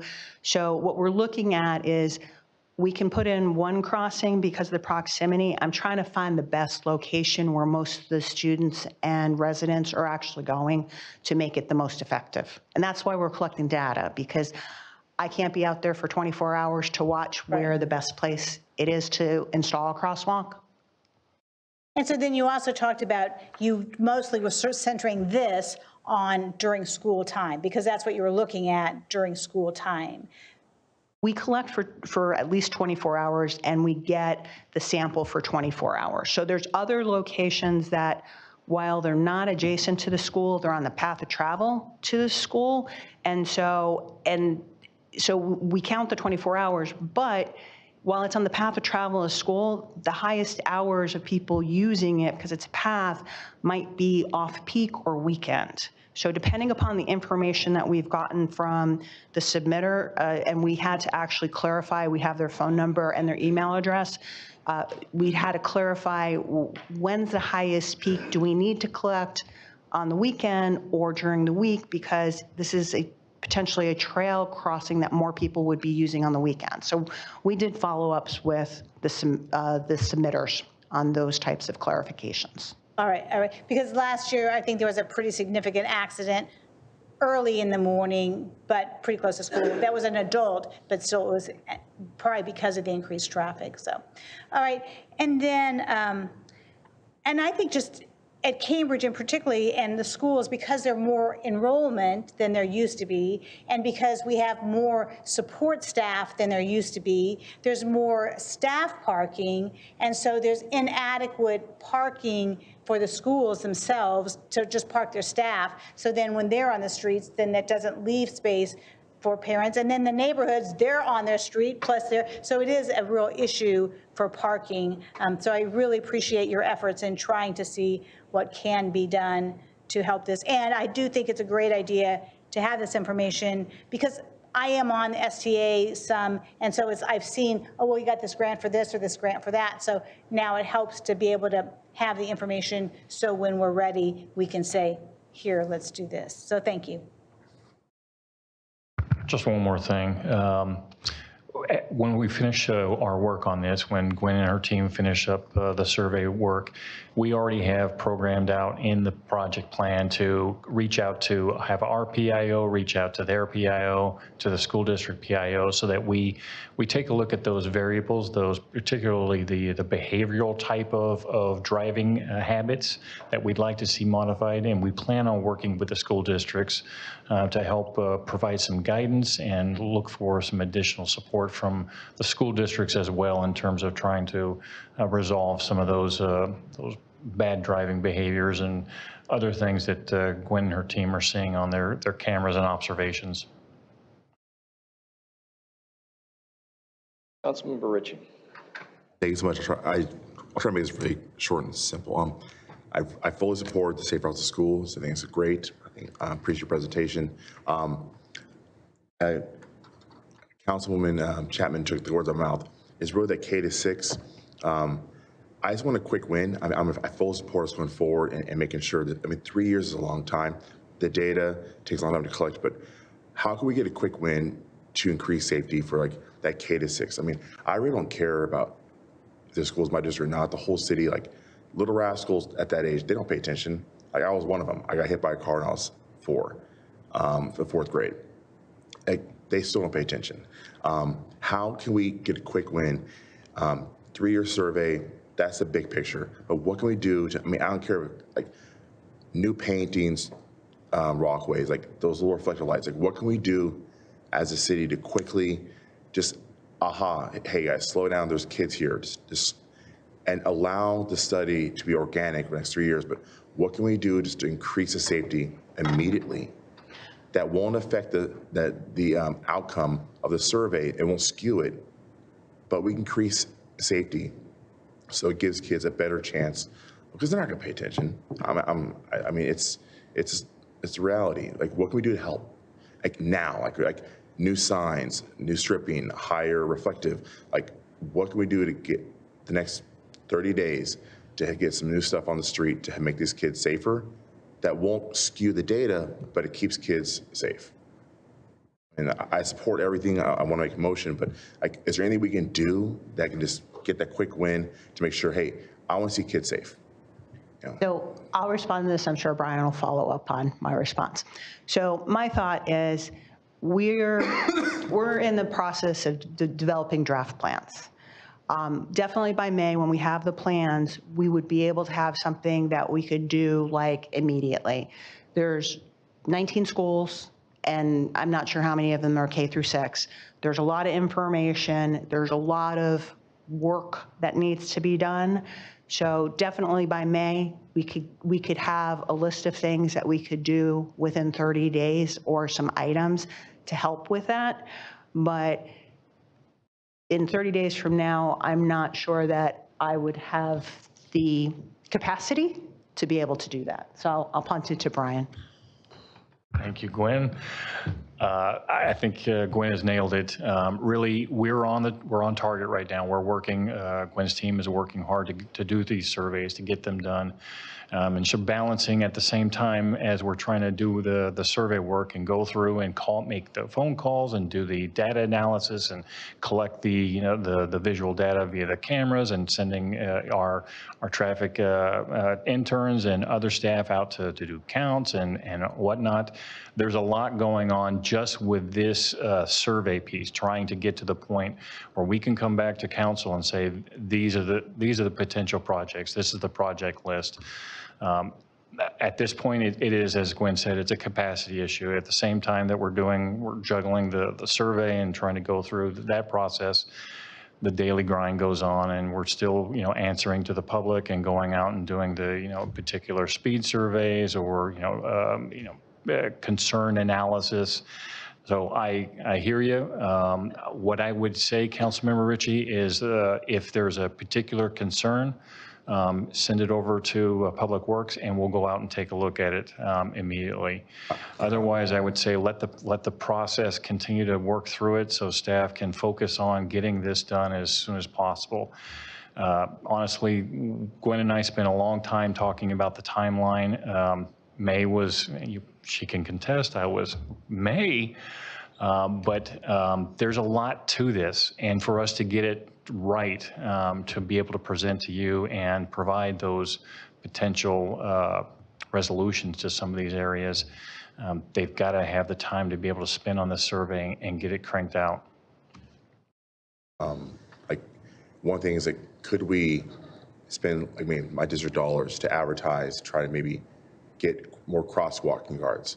If they're volunteers, spend money to advertise, to get them trained quickly, put some vests on them, signs. There's a lot of veterans in the city that would love to have nothing else to do except for stopping some people that are speeding.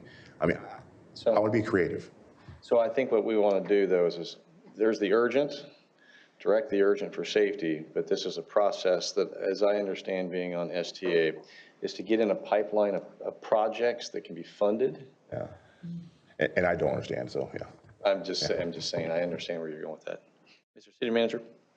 Thank you. The only thing that I'd like to add to this too is that we also have some potential partners in this conversation with representatives from the school district. I know that I've been working with the Vacaville Unified School District and the superintendent there, and our 3x3. This has definitely been a topic of discussion in preparation for our upcoming agenda. This was certainly a topic for discussion, and I know that we have a similar meeting, a 2x2 meeting this week with the Travis Unified School District, and they're also very interested in the results of these surveys and the studies. They also have some ideas about some potential quick wins where they might be able to help contribute. So I concur with the group that, there is some immediate need, but at the same time, I think that going through this process will allow us to identify that. Everybody gets on the same page. We identify some opportunities for some quick wins, but at the same time, I think the real purpose of this program is to memorialize, prioritize the big fixes. Because up to this point in my time here, it's been a very, very reactive process. It's been an emotional process. And what this is doing is, taking all that out of it, putting it in data, and letting that help council prioritize where we should put the big dollar investments that need to go to significant improvements to improve the overall. So I appreciate the council's support and interest in this, and I think that this will be a very helpful tool that we can use going forward. But I know that the school districts are also very interested in this as well. Thank you.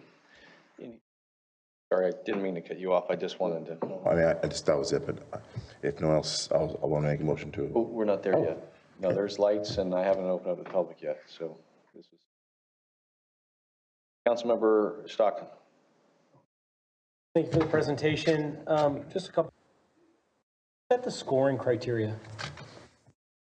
Staff. Okay, and are we competing? I guess how much funding are we competing for? So basically right now, what we're doing is we are prioritizing the schools. So when grant funding becomes available, we look at the highest prioritized schools based upon safety and equity of who would compete well. Because when we actually apply for grants, they look at collisions, they look at data. It's a data-driven approach. So they look at, collisions, speeds, those types of things. They also look at, because equity is big, they look at underserved or disadvantaged communities, and so you get points for those. So the purpose of prioritizing our projects is to, when grant funding comes up, because sometimes it comes up pretty quick, and when you only have like 2 weeks to try and figure out a project and you're scrambling to put together an application, it's very difficult to put together a good application. Right now, when we're done, we'll have plans that are prioritized that when we get notifications of these funding opportunities, we'll go to the plan and go, oh, okay, this project would work well for that particular funding opportunity. So it's basically just to prioritize ourselves against all the different schools. Okay, so basically you've looked at past grants and the qualifications that it takes to be able to apply for and qualify for them, and you're incorporating those into your stats. Correct. Okay, so the grants that we're competing for, are they issued by the STA, or are these grants issued by the state, or? So it depends. So the last grant that we applied for was OBAG, and that was MTC through STA. So basically what happened is STA basically gave us the application, said, here, fill this out. Then once we filled it out for STA, they made suggestions to the application. We had to bring it to the appropriate, I think it was the Active Transportation Committee, and one of the categories was safe routes to school. They would then prioritize and rank it, and then the top tier ones would go to MTC and would compete against other Bay Area projects. Now there's those types of grants like that. There's other grants that come up every now and then that come directly from the federal government. The flavor of grant funding, where it comes from, changes, and how it looks and what the other information you have to provide changes over a period of time. So it's never a static situation that you're dealing with. Okay, so you said that we're competing for 1 to 2 agency schools, like each city is going to get 1 or 2 of these grants. Does that depend? So that's STA's Safe Routes to School plan. So if we didn't do this, what they would do is their consultant would look at 1 or 2 of our schools, develop a plan for that, and then sort of develop a generic of how you deal with the rest of the schools. So we'd only have a plan for 1 or 2 schools in STA's countywide plan, because they can't afford to do all 19 of our schools and all the other schools in Solano County. So with working with STA, I've basically explained to them, we want to do a plan for all 19 of our schools. We want those plans included in your plan, so when we actually go after grant funding, we can say it's an approved plan, and that... By STA. What's that? By STA. Approved by STA. Correct. And that from there, we're in this approved plan, that's one of the criterias for most grant funding. Okay, but it's going to come back to council. We're going to take the information that you get, and we're going to determine which 1 or 2 sites we want to focus on. Is that correct? Well, so basically, really what will probably happen with, we will be looking at all 19. Okay, so we'll have a plan for all 19. So since STA doesn't have to look at our schools, we'll probably have the consultant do a little bit of a QA, QC on the 19 that we've done, because there's no point in them doing a plan for our school because we've already completed the plans.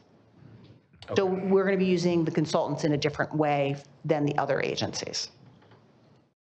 Just a little bit more on that. When Gwen and her team get finished with the plan, with the surveys, and produce those plans, we'll be coming back to council likely in May with those plans for council to provide input and evaluation of your priorities, whether or not you decide in one particular way, this plan, or if there's a funding opportunity that we may have between then and now, or now and then, to be able to present to council related to being able to go after any particular grants that could fund some of those plans. But the bottom line is, when the survey is done, when the plans are completed, Gwen and her team are coming back to council so that council can see what the outcome of that work is and what plans for each of the different schools are on the table.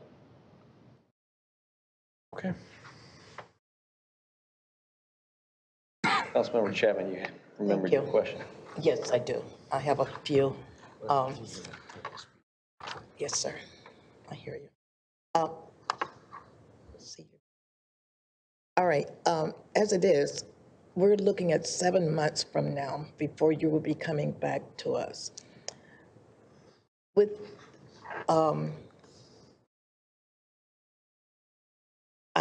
okay, staffing. Is your department fully staffed? Well, that's an interesting question. We have all of our positions filled.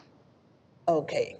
You have all your positions filled, but that does not mean that you're at capacity, that because the workload you could possibly. There's workload that we are not necessarily doing because of the number of staff we have. We only have so many people. You only have so many people. And that's just a budgeting thing.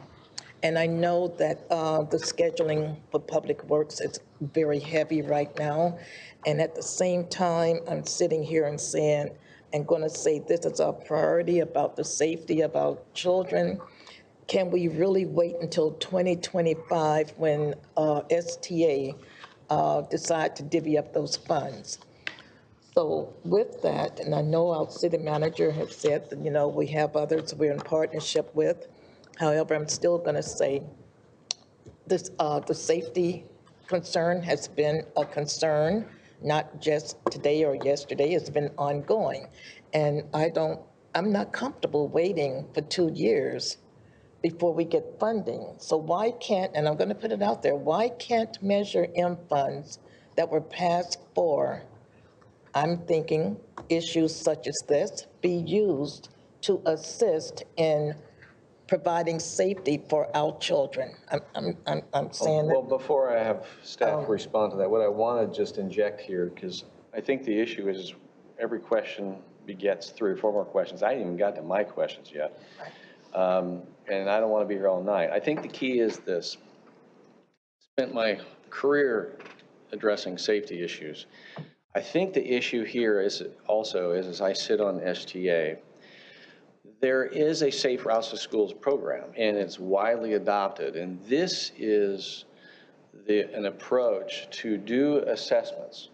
I think the key is if engineering or behavior, looking at the police chief, identifies something that is egregious and is actionable, it doesn't require waiting for anything.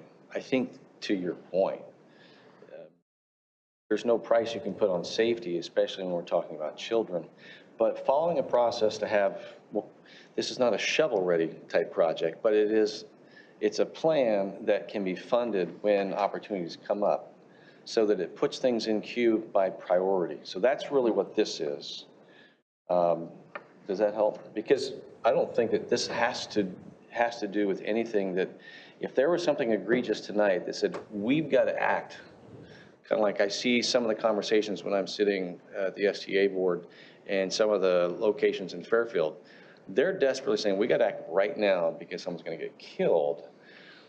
I'm not aware that there's anything right now of that other than the complaints, but those complaints, if I understand, bring them to your attention so that you can address those uniquely while we're going through a methodical process as looking at data.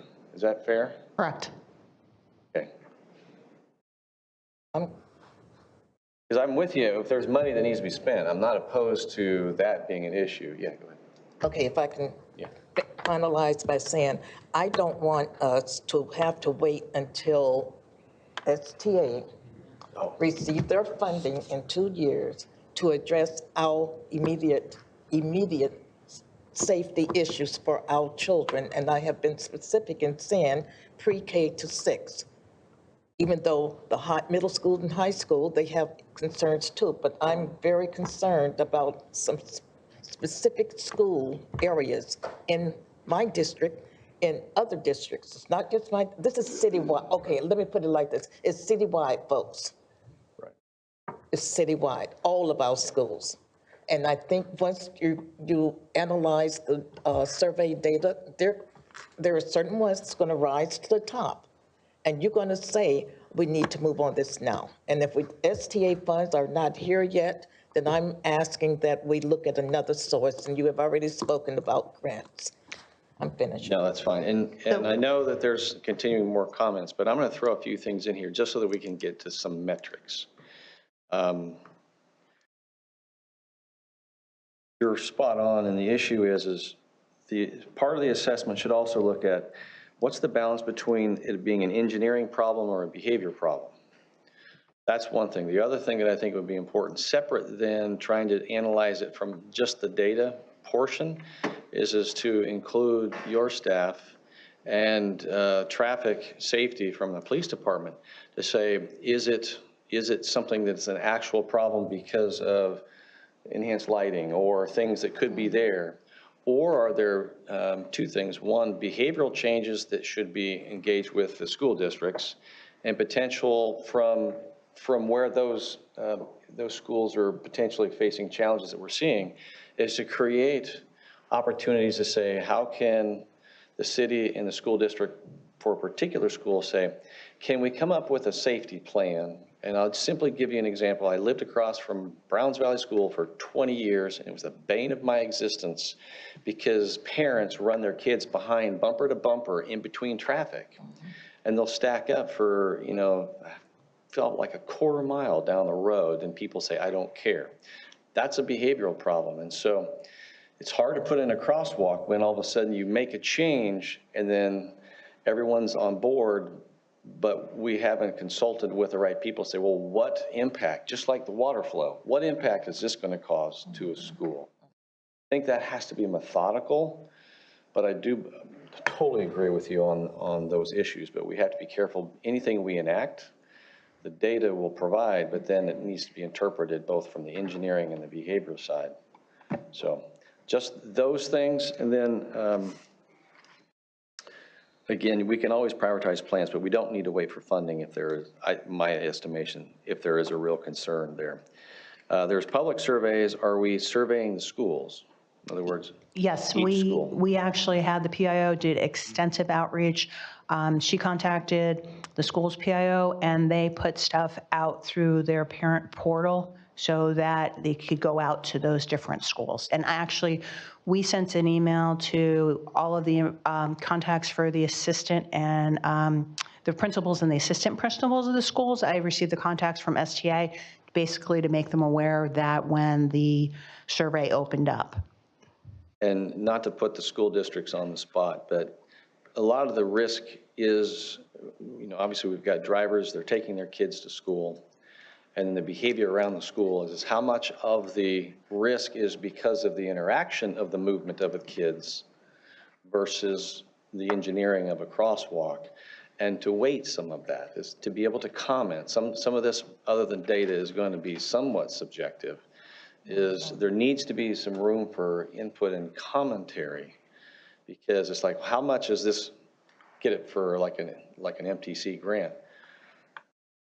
But we know that sometimes it's like, well, if there is a little bit tweak here, a little bit of adjustment there, the crossing guard from the school, if you did this, we know this when schools start opening at the beginning of the school year, you have to retrain parents who have very bad behavior.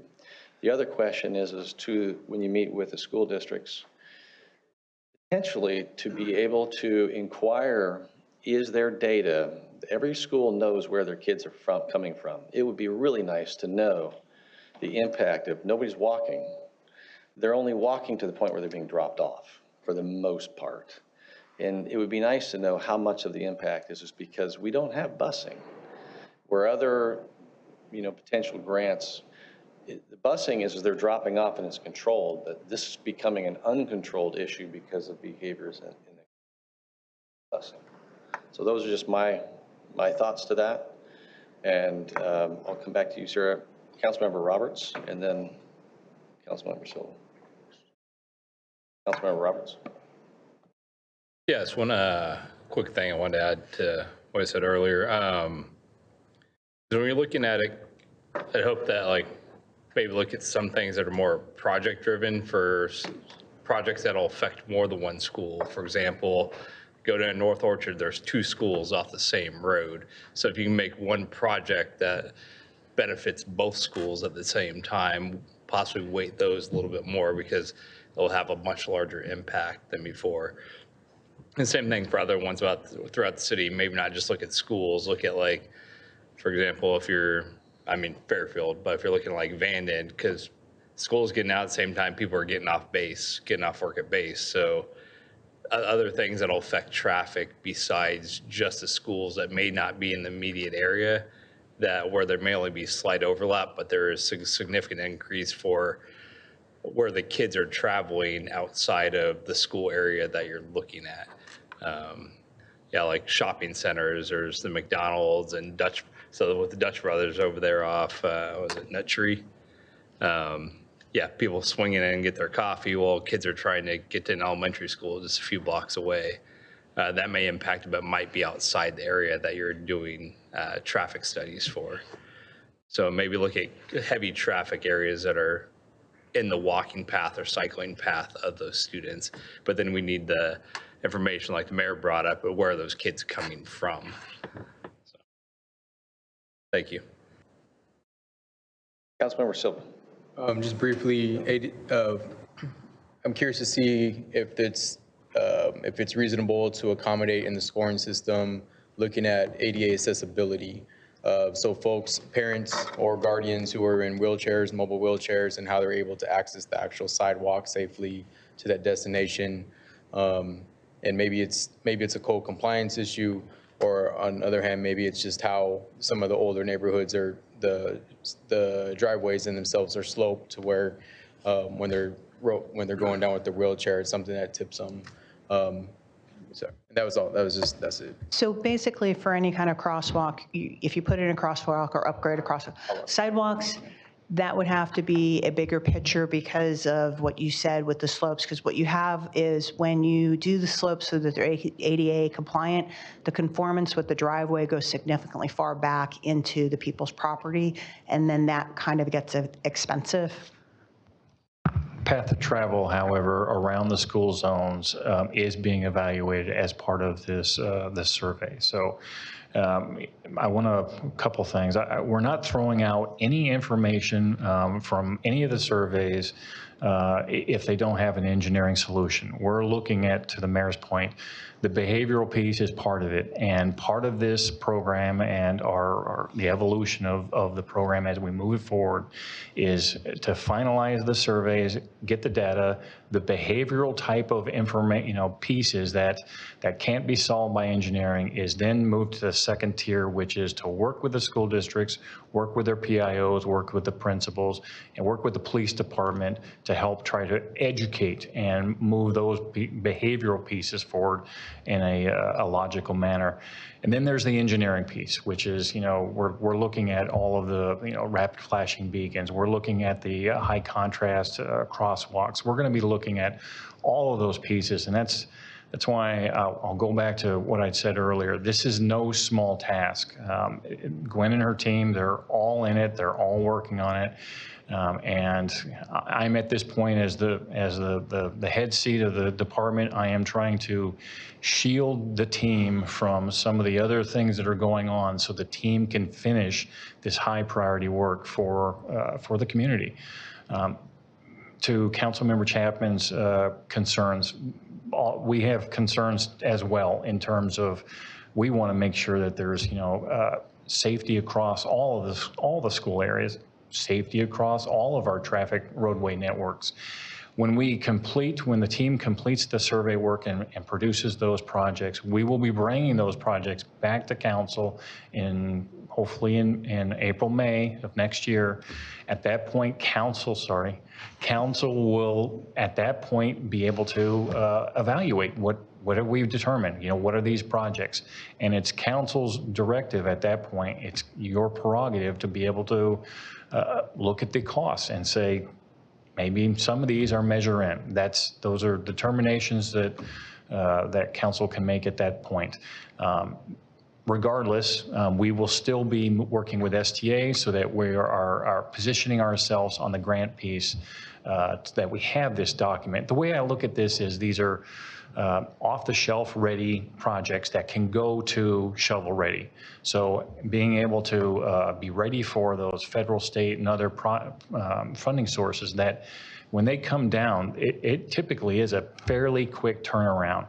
And Mayor, you'll recognize this as it's behooving on staff to try to jump to these things as quickly as possible. It is a difficult thing, however, to be able to turn those things around when you're still working on the day-to-day grind.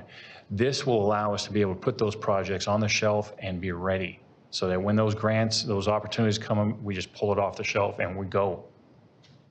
Yeah, thank you. I'm going to open it to the public for any comment on this item.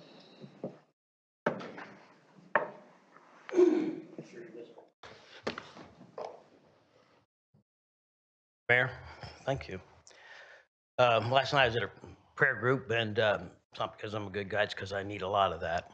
And I was able to convince the younger people to let me play a song that's not your normal praise song. I suggest you all listen to it. It's called Get Together by the Youngbloods. Then, of course, if you'd like a song of lamentation, I'll refer you to Dion's song, Abraham, Martin, and John. Now, it wasn't too long ago that we had several children killed and others injured on Davis Street at the Christian Academy. And then not too long after that, I had a couple of kids hit over Vacaville. We flew out one and the other one, and I was at the top of my game. Experience, already an instructor, advanced care to doctors and nurses. Save the kid, the child. I can tell you right now that the blood of every kid is the same. Their bones are the same. The flesh is the same. You can't tell me what color their skins are. Their skin is when they're tore up. Now, I think politicians here have made the sacrifice, going back to the Song of Lamentation, Abraham, Martin, and John, their sacrifice for naught. Because I hear these words here. And then if I'd like to know, I'll make sure I understood the criteria, Mr. Mayor. And look, I love you all. I just disagree with you on some things. Thinking of the Christian Academy and Vacaville, if School A has a terrible safety issue, acknowledge, say that's a really bad safety issue. And then School B is pretty doggone safe, but it has some problems. But they have a higher number of free lunches and a higher demographic of skin color, because that's what politicians see on the outside, because they haven't seen inside the kids. I started in 1973. I worked in that field for over 40 years. Nonsense. So back to my question. This whatever it is, Dr. King, I think we lost that battle. Dr. King talked about equality. He didn't talk about equity. He said, we're all God's people. He didn't care what color you were. He didn't care what your political party was. He loved John Kennedy. Dr. King was a Republican. So what? But I hear this criteria here, and we're going to decide by the color of their skin, how many free lunches, who gets the safety protection. Thank you for... My mind is blown, people. You politicians better get your act together, because you're tearing apart the country and the children.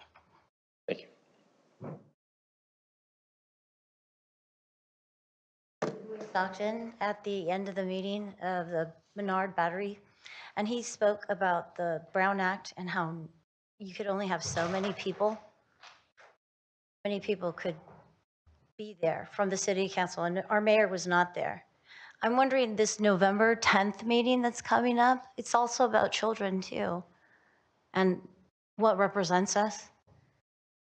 How many of you are going to be there since you all can't be there? Is anyone going to answer me? How are you just gonna? This is your time, so. Yeah, are you just gonna like, who's more interested in protecting children? Is it like, how are you gonna choose? You all can't be there. And you're doing it in a different location. Why is that? Enough people can't fit in here? Why did you have that other meeting in a different location? You all can't be there. Think about what you're doing. You all unanimously voted January 10th of this year for them to explore. I think exploration is done now. And it's up to you all to figure out what you're gonna do about the safety of our children. Thank you. With that, I'm going to bring it back to the council, and I do believe that the timing of this, and I appreciate your comments as far as how we're evaluating this as occurred, and I know he's not here to hear it. That's a perspective, but I don't believe that the criteria has been stated. Safety will always be the number one criteria. I've worked those events with that man. I know what he's talking about. Nobody wants that. I believe that there is always going to be a need to look at the criteria based upon the way grant funding comes in. That is sometimes not always understood. That is certainly the way that funding has been in the last few years. And so I appreciate staff recognizing what it takes to have a project ready based upon criteria. But make no mistake, I know my perspective is, and that's why I said it, if there is a safety issue, it's an engineering and a behavior discussion, and it doesn't take 7 months to understand what those are, and it doesn't take 7 months for an email or a phone call to come in. It happens all the time, correct? Absolutely, and to speak to that point, safety is top of our mind all the time. If there was a situation, a scenario, an issue that had come up that it was concerning enough after our investigation that required immediate action, that doesn't, this survey and what we're doing in terms of compiling the data, the survey doesn't stop us from taking action. I want to make sure that that's clear. This is just a logical procedural process to be able to take the various inclusive, pulling in all the schools, pulling in the community, the principals, the vice principals, all the players to be able to understand what is your concern in those areas. Go through the process, the data-driven process of being able to evaluate, each of those concerns and put them on a sheet. If there's something that comes out of that analysis, or any time between now and tomorrow morning, traffic engineering and public works, we're not sitting on our laurels. We're going to go out there and, like we do every day that we're out here, we're going to evaluate that issue. And if it's a concern, we're going to take action. We are not going to leave a problem on the street in lieu of waiting for the survey to be done. Those are two different things. We're on two different tracks. The survey is going on, and every day we're working for the safety of the public. Thank you for sharing that. Councilmember Stockton. Yes, thank you. And thank you for the comment, because there are misconceptions about when all of us can be together and when we can't. And so I wanted to address that. So we have to agendize a meeting, an actual council meeting that we hold for all of us to be here. When we go to a community meeting, like something similar to what happened at the community college about a specific issue where you're having an opportunity to provide input on something that we aren't voting on yet, we're not all allowed to be there at the same time. So if, for instance, there was a project that resulted from a discussion that happened at a community meeting, it would be brought here where all of us could be here before we could make a decision to again hear from the public.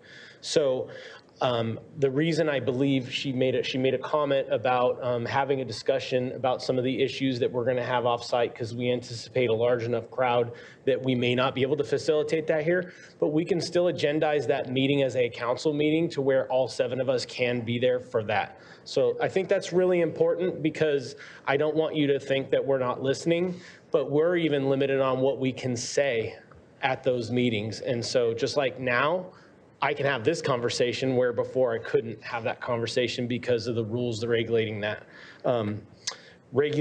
meeting and what's appropriate to discuss at that level of something being potentially proposed that hasn't been proposed.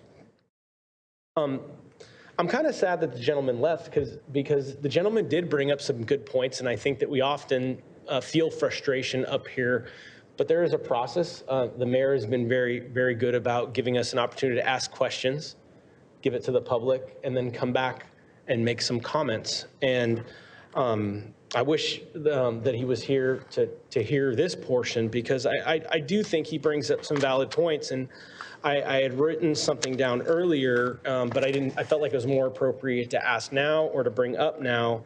And that is, I am curious why CDBG, HUD, free lunches, minority enrollment, and environmental justice are factored into the scoring. You briefly mentioned that that's what some of the factors are that allow you to qualify for some of the grant funding. But as a first responder, I can tell you that the safety of all of our kids is the #1 thing. So can you elaborate on why staff chose that as a factor for this? Okay, so if we have 2 schools that have, from a safety perspective, are the same, and we're deciding between the 2 schools of which go forward with the grant funding, it's the equity component that would give us a little bit more of a push because the way grant funding is working now. So basically, what they call a disadvantaged community, we don't have any of those in Vacaville. So how we identify, and so we've made the case of we don't have a disadvantaged community, but we have communities that have needs. So CDBG it's easily identified. It's a reputable source. The other thing that's nice about CDBG is if we need a match, CDBG, if we go to housing, there is the possibility that they provide a match for us, and they have done that for us in the past. The other 3 are sources that we've used in the past when we've gone after grant funding. They're reputable, and I can obtain them from for each of the schools. So I have to have. So if I could only get it for certain areas and not other areas, or if it was something put out by U.S. News and Review, it doesn't have the same reputation as the sources that we have for the other criteria. I'm going to jump in here real quick. It's a great question. And to the gentleman's point, yes, we're all same flesh and blood. That's why in this process, there's 2 parts. First part 1 is the purely traffic engineering piece. That's the very quantitative process of the traffic engineering science. And that's balanced with part 2, which is the equity piece. If we don't have the equity piece in there, we're not going to compete well for those grants. So staff's objective here is to design a program. We developed a program that working with STA and putting these 2 elements together, which would maximize our ability to be competitive for these grants. We want to see these improvements done as well once we get them, finally in the plan documents. But for us to be able to be competitive with these grants, this is the game that the ground game that the state of California and the federal government have laid out in terms of these funding paradigms. If we're to be successful, we have to have this piece in there. This piece utilizes on the equity piece Gwen and I worked on this extensively and to develop those particular sources to ensure that they're essentially federal government or state government. The information is all widely available. It's they're not any third parties here in terms of providing that information. But these elements, in addition to part one, which is the traffic engineering piece, will allow us to be able to compete at the maximum level to achieve those awards. But I just want to be really clear. City Council doesn't set the standards for qualifying for these grants, correct? Oh, correct. It's each City staff doesn't create the qualifications for being able to get the, be competitive for these grants. It's above that, correct? Basically, for each grant, what we do is the first thing we do before we go after a grant is look at what the criteria is. Correct. How do I meet that grant? Do I have a project that can meet that grant? The criteria. That's above our level, though. These grants are coming from the federal and state level. Correct. So they're compiled with pages and usually pages and pages of grant requirements. So is any of that, are any of the funding that we are seeking to obtain at the STA level with that criteria? Because that is within our control, at least the mayor. So the money that comes through STA comes through MTC, which potentially funnels from the federal government. And so those are the people that basically they're given money and it's funneled to the MTC, then funneled to STA. So there are the requirements for the federal funding for that grant. So it's not as if STA has clean money that doesn't have any strings attached to it. They are just responding to whatever strings that are attached to. And they're not adding an equity component. No. STA is a conduit. I just want to be clear because it gets people upset, right? People on both sides get upset. But certainly, I think that the gentleman here, is on to at least acknowledging that all of us love our kids, regardless of whether we fall in or out of these different groups. And so I just think that it's important to understand what's within our control and what's not in our control, and how can we do the best good and get the highest quality of life and safety for our school zone traffic safety evaluation program for our kids. And so I just wanted to acknowledge the lady that spoke and the gentleman that raised his comments as well, and bring some context as to why, because we don't write these grants. Councilmember Chapman. Thank you. I just want to add to the dialogue just took place, speaking about the criteria. We have many nonprofit organizations that we support, and anytime they apply for grant funding, this is primarily the criteria that is required. When I made mention, and I know I spoke heavily at Mayor, I made a comment about the criteria in a few of my comments earlier when I was questioning. It wasn't that I was trying to place those children ahead of everyone, but just based upon the criteria that they had shared. Anytime you're writing a grant, they're asking you about your demographics. Why do you qualify for these funds?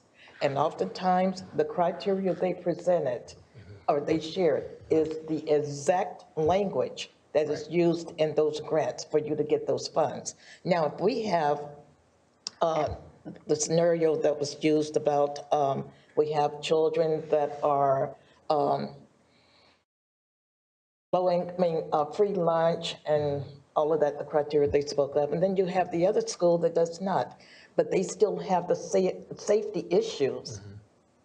It just means that those grants they went after that allowed those funds to come in, and we will be able to use those funds to take care of the needs at that particular school. And then any other funds we have, we can go right away to to school A. So I understand, and I hope the community will get an understanding of what we have to work with and where those guidelines are coming from. They're not established by us. Correct. Yeah. And I am in no way questioning. I think you and I are on the same page. We both understood. Thank you. So. Yeah, thank you. I know this has created a lot of input. Hopefully you've written it down, and I do believe there is some clarity as to how and why there's attachments to all these dollars. And just for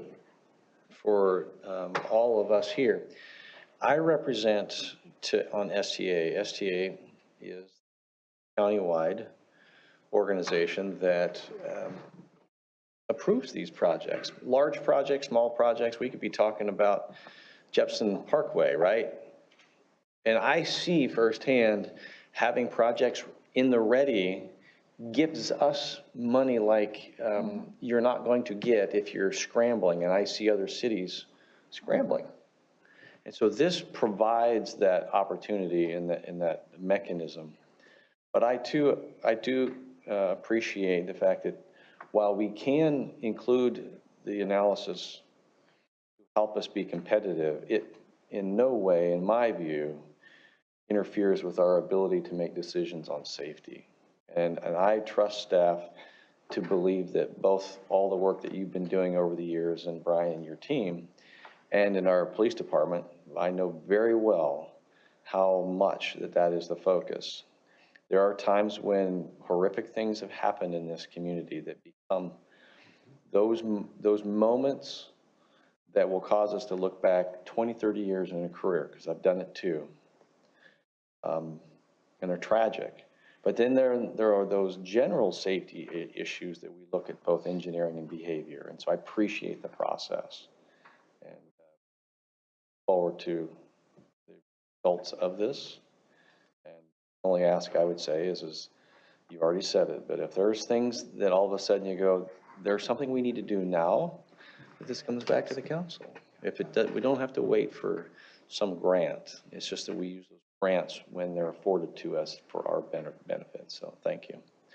I believe that's all you need for that, and appreciate the presentation and all the comments on the council. I know how we all feel about our kids. With that, Mr. City Manager.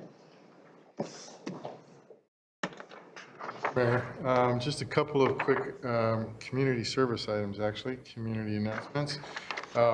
This past weekend, I believe, or a couple of weekends ago, we held our 5th Make a Difference Day.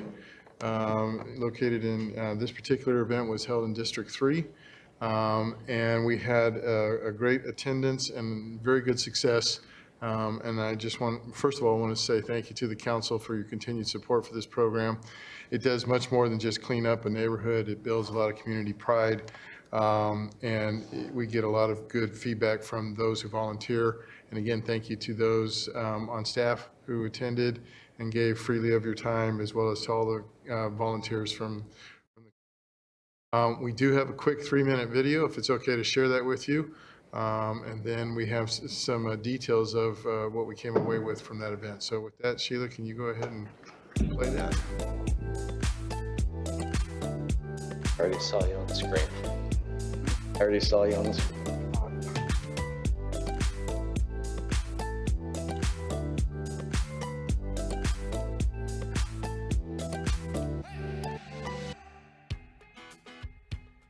We're taking care of lawns, painting, fences, anything that these citizens need, anything that we can help out with. The reason I'm here is because I want to make a big impact in my community. It's important to me to give kids the opportunity that maybe their parents couldn't have, or that other kids couldn't have before them.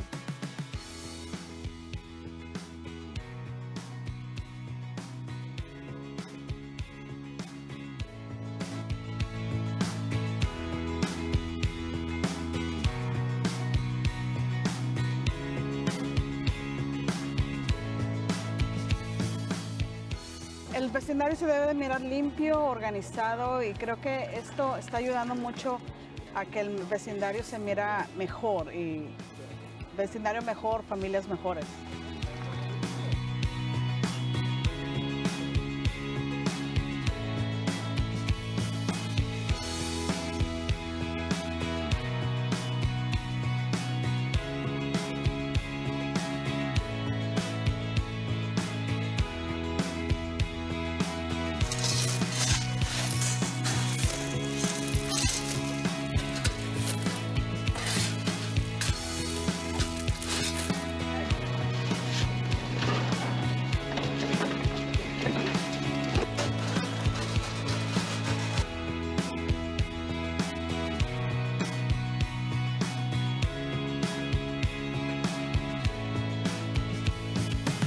great to see all the city staff and to meet them. That's one of the pluses to be here and say, you know, who are you and where do you work? And then I also, I retired 3 years ago, and so now this is the thing I have to do. I have time and energy and want to meet the people and work with the neighbors. Whoa, there's a boom.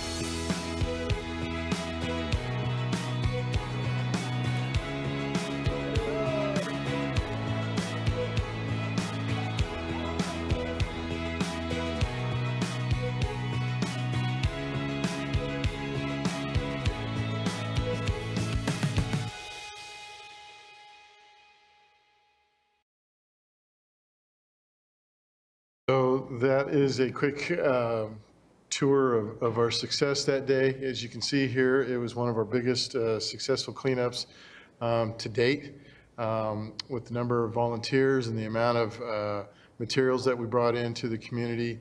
The number of tons of trash removed was the greatest number that we've had thus far. And so very big success. And again, I want to thank those in the community that participated and for the council's continued support of this program. It's something that I truly believe in, and I know it's very unique and special, so thank you. Next item that I wanted to bring up to the council is in the spirit of, you know, making a difference. We have been promoting the use of neighborhood associations and the value that they bring to your community. We had some representation for, you know, at that particular event as well. But this particular Thursday night, September 28th, there's another National Good Neighbor Day. And the program it starts with hello, and it's just really, again, about neighbors getting to know neighbors. And Mayor, as you know in your prior role, and in my experience in talking with the 11 police chiefs that I've worked with, one of the best forms of crime deterrent is neighbors knowing neighbors. Just another, you know, opportunity for that to occur. And we would encourage anybody that's interested in that to check out the city's webpage on the neighborhood associations for more details on this particular event. And finally, here to just promote the Vacaville Christmas Wish program. Vacaville Christmas Wish began over 40 years ago through the efforts of the Children's Network and social workers at the Solano County's Children's Shelter. The goal of this particular program is to see that Vacaville's low-income children are granted a special wish at Christmas time. So if anybody out there knows of anyone that would benefit from this program, we would encourage you to reach out and connect with that particular website and make a difference in some child's Christmas. So with that, I appreciate council's support and everything that our team does to make a difference in our community. So thank you. Thank you. That's a good update. Some pretty great things happening here in Vacaville, so quite the experience. With that, I'm going to go on to report to the City Council. Member Sylvan. All right, thank you. So just kind of, I got to get some stuff off about equity. Equity is about gaps. Neighborhood cleanups, that's about focusing on issues where people have been left out in the discussions and how we invest funding. The reason why state and federal governments put those stipulations on how funding is allocated is to ensure that the funding gets to people who need it. Those residents throughout Lower Callan, I've got to know them through the years. I was raised, you know, my daycare was there on Valley Drive. There's a lot of folks that still live around there, folks that still cause a lot of havoc in our community. You know, they were so appreciative of people coming out, so appreciative that someone would think about them. The past several years, particularly for one particular house there, they've called over and over and over for years, and they've lost hope, they lost trust, and that's echoed through many different facets of our community, of where many people just generally distrust anything to do with government.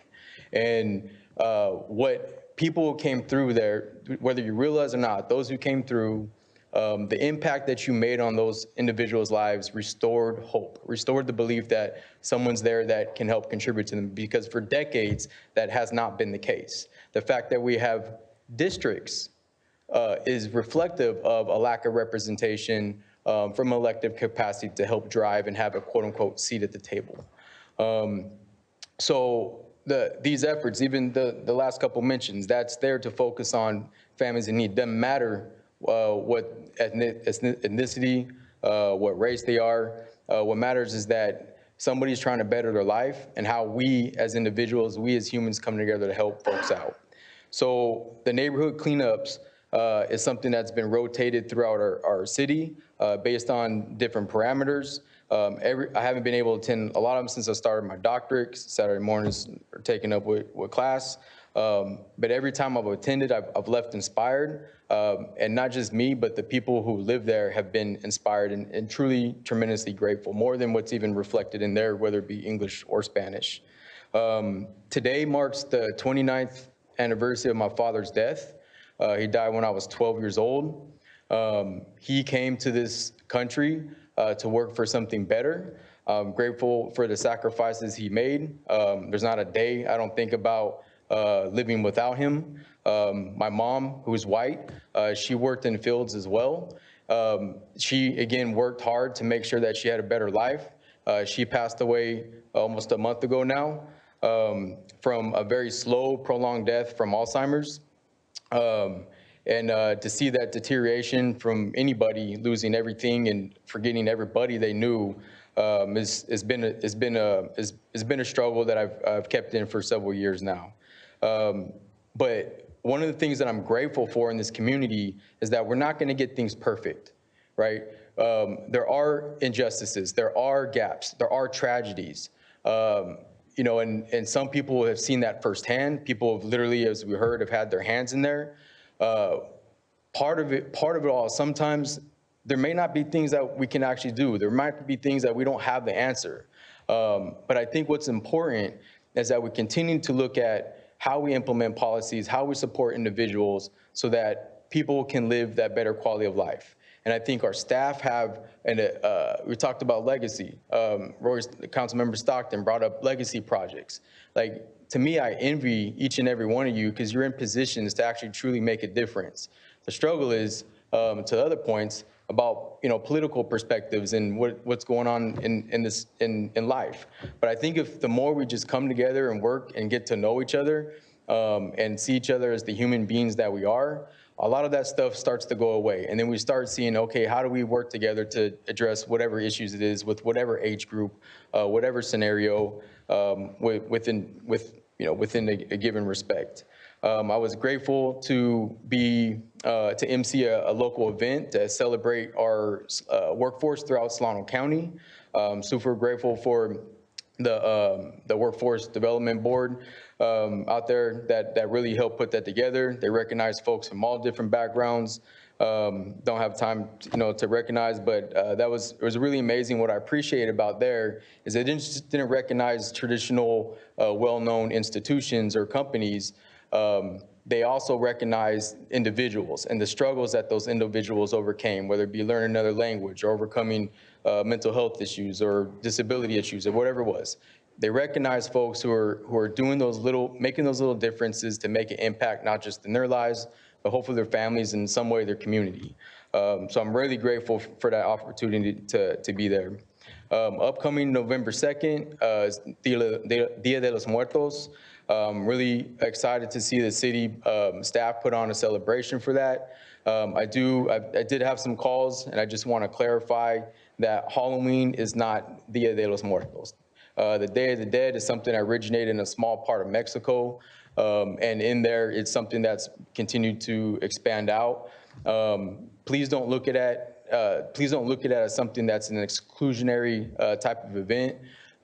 Many people who go there to honor and remember the life and celebrate the life of their past loved ones can be something that's pretty, it's something that I think we would all value, just to take a moment, maybe a couple hours out of our life just to stop and reflect and connect with other people on that sense of humanity, and that one day that we're all going to encounter ourselves. But I was really excited about that, and there was a lot of great feedback last year when we rolled that out, we being the city Parks and Rec. So I'm looking forward to that again, and hopefully folks can come out November 2nd. Thank you. Thank you for those words. Councilmember Stockton. Yes, thank you. I won't go on about how great the COV is. I do think in a way that is kind of a way for all of us to participate in some of that legacy building too, and it is very rewarding. So I saw the city manager sweat and work hard and really put in that elbow grease. It was great to be out there. The first thing I wanted to ask is if we could add this school safety plan discussion and continue that with the 3x3 with the school board. I don't think I need a motion for that to be added to the agenda, right? It's already outstanding. Thank you very much. The next thing I wanted to talk about was September 23rd. Solano Family First Responders is a nonprofit organization that raises money to provide mental health counseling specialized for first responders that live or work in Solano County, and that includes retirees as well. They had their annual fundraiser. Over 400 people attended and raised somewhere between $30,000 and $40,000. They haven't gotten the total yet, but I just wanted to say thank you to the community for coming out and supporting our first responders and recognizing that, like many of us, and we heard some today about how that job does come with a toll. And you do remember those calls, and you remember the people that you interact with in some of the worst times that they've ever experienced. And so, you know, mental health seems to kind of be an ongoing and continuing theme that we're experiencing at the dais with what's brought to us by our community during Business from the Floor. And I'm glad there are organizations and people that are interested in trying to provide services to people who need access to them.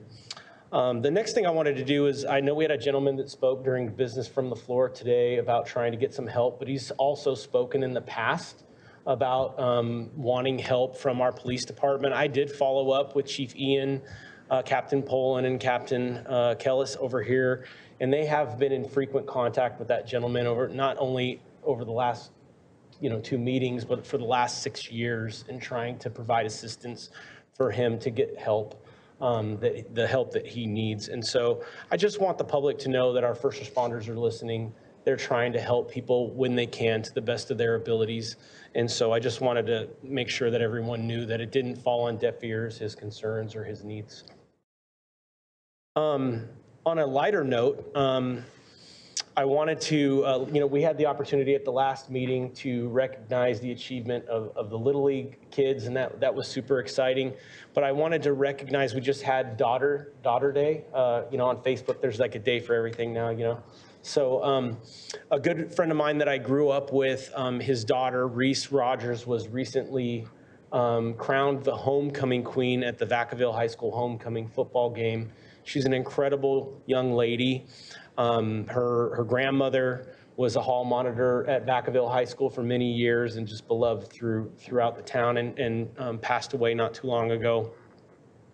So the entire community was very excited for Reese, and she certainly had an incredible moment with her friends and her family and everybody congratulating her. But what I really wanted to acknowledge today was that she, in the midst of the hugs and congratulations that she was receiving from her family and from her community, there was a young handicapped girl that was in complete awe of seeing this young lady crowned the homecoming queen, and it caught her eye. And she stopped what she was doing. She shared her moment and walked over to this young girl and took her crown off, put it on her head, and told her that she was a queen as well. And I just think it's important when you see our youth demonstrate that kind of grace and leadership and humbleness and love and kindness, that's acknowledged just like we would acknowledge any sort of academic or athletic accomplishment. I think myself and our community that's aware of what happened is extremely proud of her. And I just wanted to make sure that she recognized that her city should be proud of her as well. And I think anybody who learns about it will be. So I wanted to recognize Reese and congratulate her and her family. Vice Mayor Wiley. Thank you. Just a few other things sort of around town. I will say I participated in the cleanup day, and it was really nice because everyone worked together. And like 2 of the homeowners specifically said, we appreciate this so much. Thank you so much. So the people were very appreciative of that. And then last Saturday, we had a cleanup at Cambridge School for coastal cleanup, and we had some help from City of Vacaville as well with the coastal cleanup. And it was just great to see the elementary students clean up Magnolia Park and Cannon Station Park and around their own school. So cleanups all around. Speaking of school, I don't know if you all have seen the announcement that next Wednesday, October 4th, is Rock and Roll to School Day. And so I was invited through STA. So if you would contact Joanna at STA, she said, here's a list of schools from Vacaville. You can go and participate and we'll let them know. So she didn't include Cambridge and Foxborough because they're Travis schools. So that's the one that I chose. So I would just say if you're interested in participating, it's like at 7:30 or 7:45 or 8, depending on the school. Then they're having a specific day, and the kids are excited about it, and they're going to have a lot of people walking to school on October 4th on Wednesday. So if you don't find that information, contact me. And then I will also just make mention that many of us went to the Cal Cities LEAP conference this week, and it was very good, as well as we had Assistant Manager Georgianne Mager-Smith with us too. So it's a great activity. And Vacaville is a great place to be when you hear some of the stories from some of the other cities. And I also want to say that during the CDBG report, they talked about Vacafish, and because it's in a building that's supported through that. And I happened to be at Vacafish about a month ago, and we also had the comments about homeless. And it was kind of interesting that the people at Vacafish told me they were really being impacted because it is, totally nonprofit, and their mission, they were set up to help families kind of on the edge and providing food for families. But they were just saying that they're struggling to do that because they've had a lot of homeless people also come through to have food. And while they feel for people that don't have food, that's not Vacafish's place. So what could we do? So, and then hearing people come other times to say, what can we do to help? I do feel like we need to have a way to bring the people all together that want to help with our homeless population. And I'm glad we have crew up and going again, because that's great. And I think they also help provide support that they need. And then I'll just finish up with a comment. I hope to see quite a few people on Thursday with the Visit Vacaville at Journey and unveiling of the Vacaville cows that we'll be seeing around town. When I bought my ticket last night, it said there were 200 remaining. So if you want to go see the cows on Thursday night and appreciate art, that would be a fun thing to do. And we had some public art unveiled just this week at the Ulatis Center, and the artist was there, and she talked about how she did her art, and she's from Vacaville. So it's great to have the art in Vacaville as well. So that's it for me. Yeah, thank you. Oktoberfest was another fantastic downtown event, if you didn't have the chance to go down there. But it is neat to see that just a variety of activities cause people to want to get out. And sometimes it's not for everyone, but it's part of moving forward and trying new things. And so it was great to see a lot of people out there. The other thing that I thought was really important, you've already heard the comments, the COV, the cleanup, I was really impressed.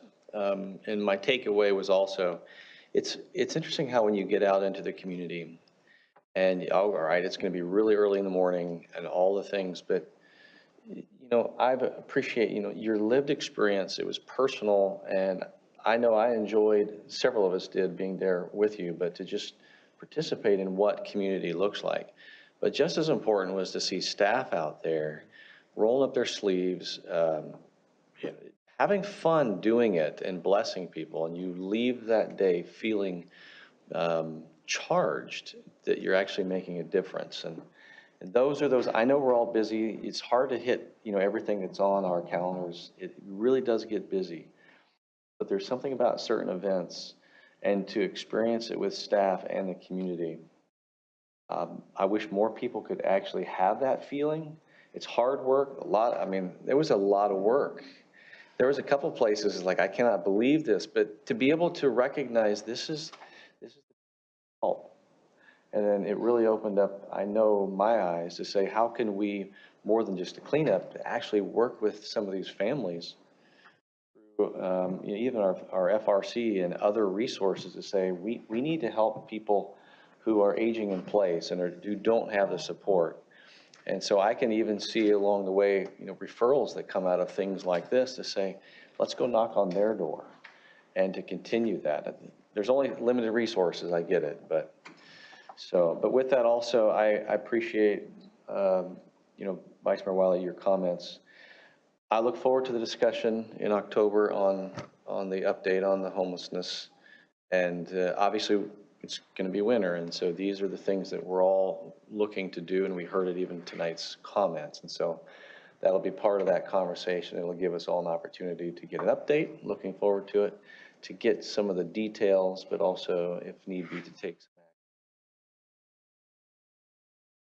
action. So with that, next we do have closed session. There's 2 items. There will be nothing to report out tonight, but I do want to make sure that I open it up to the public.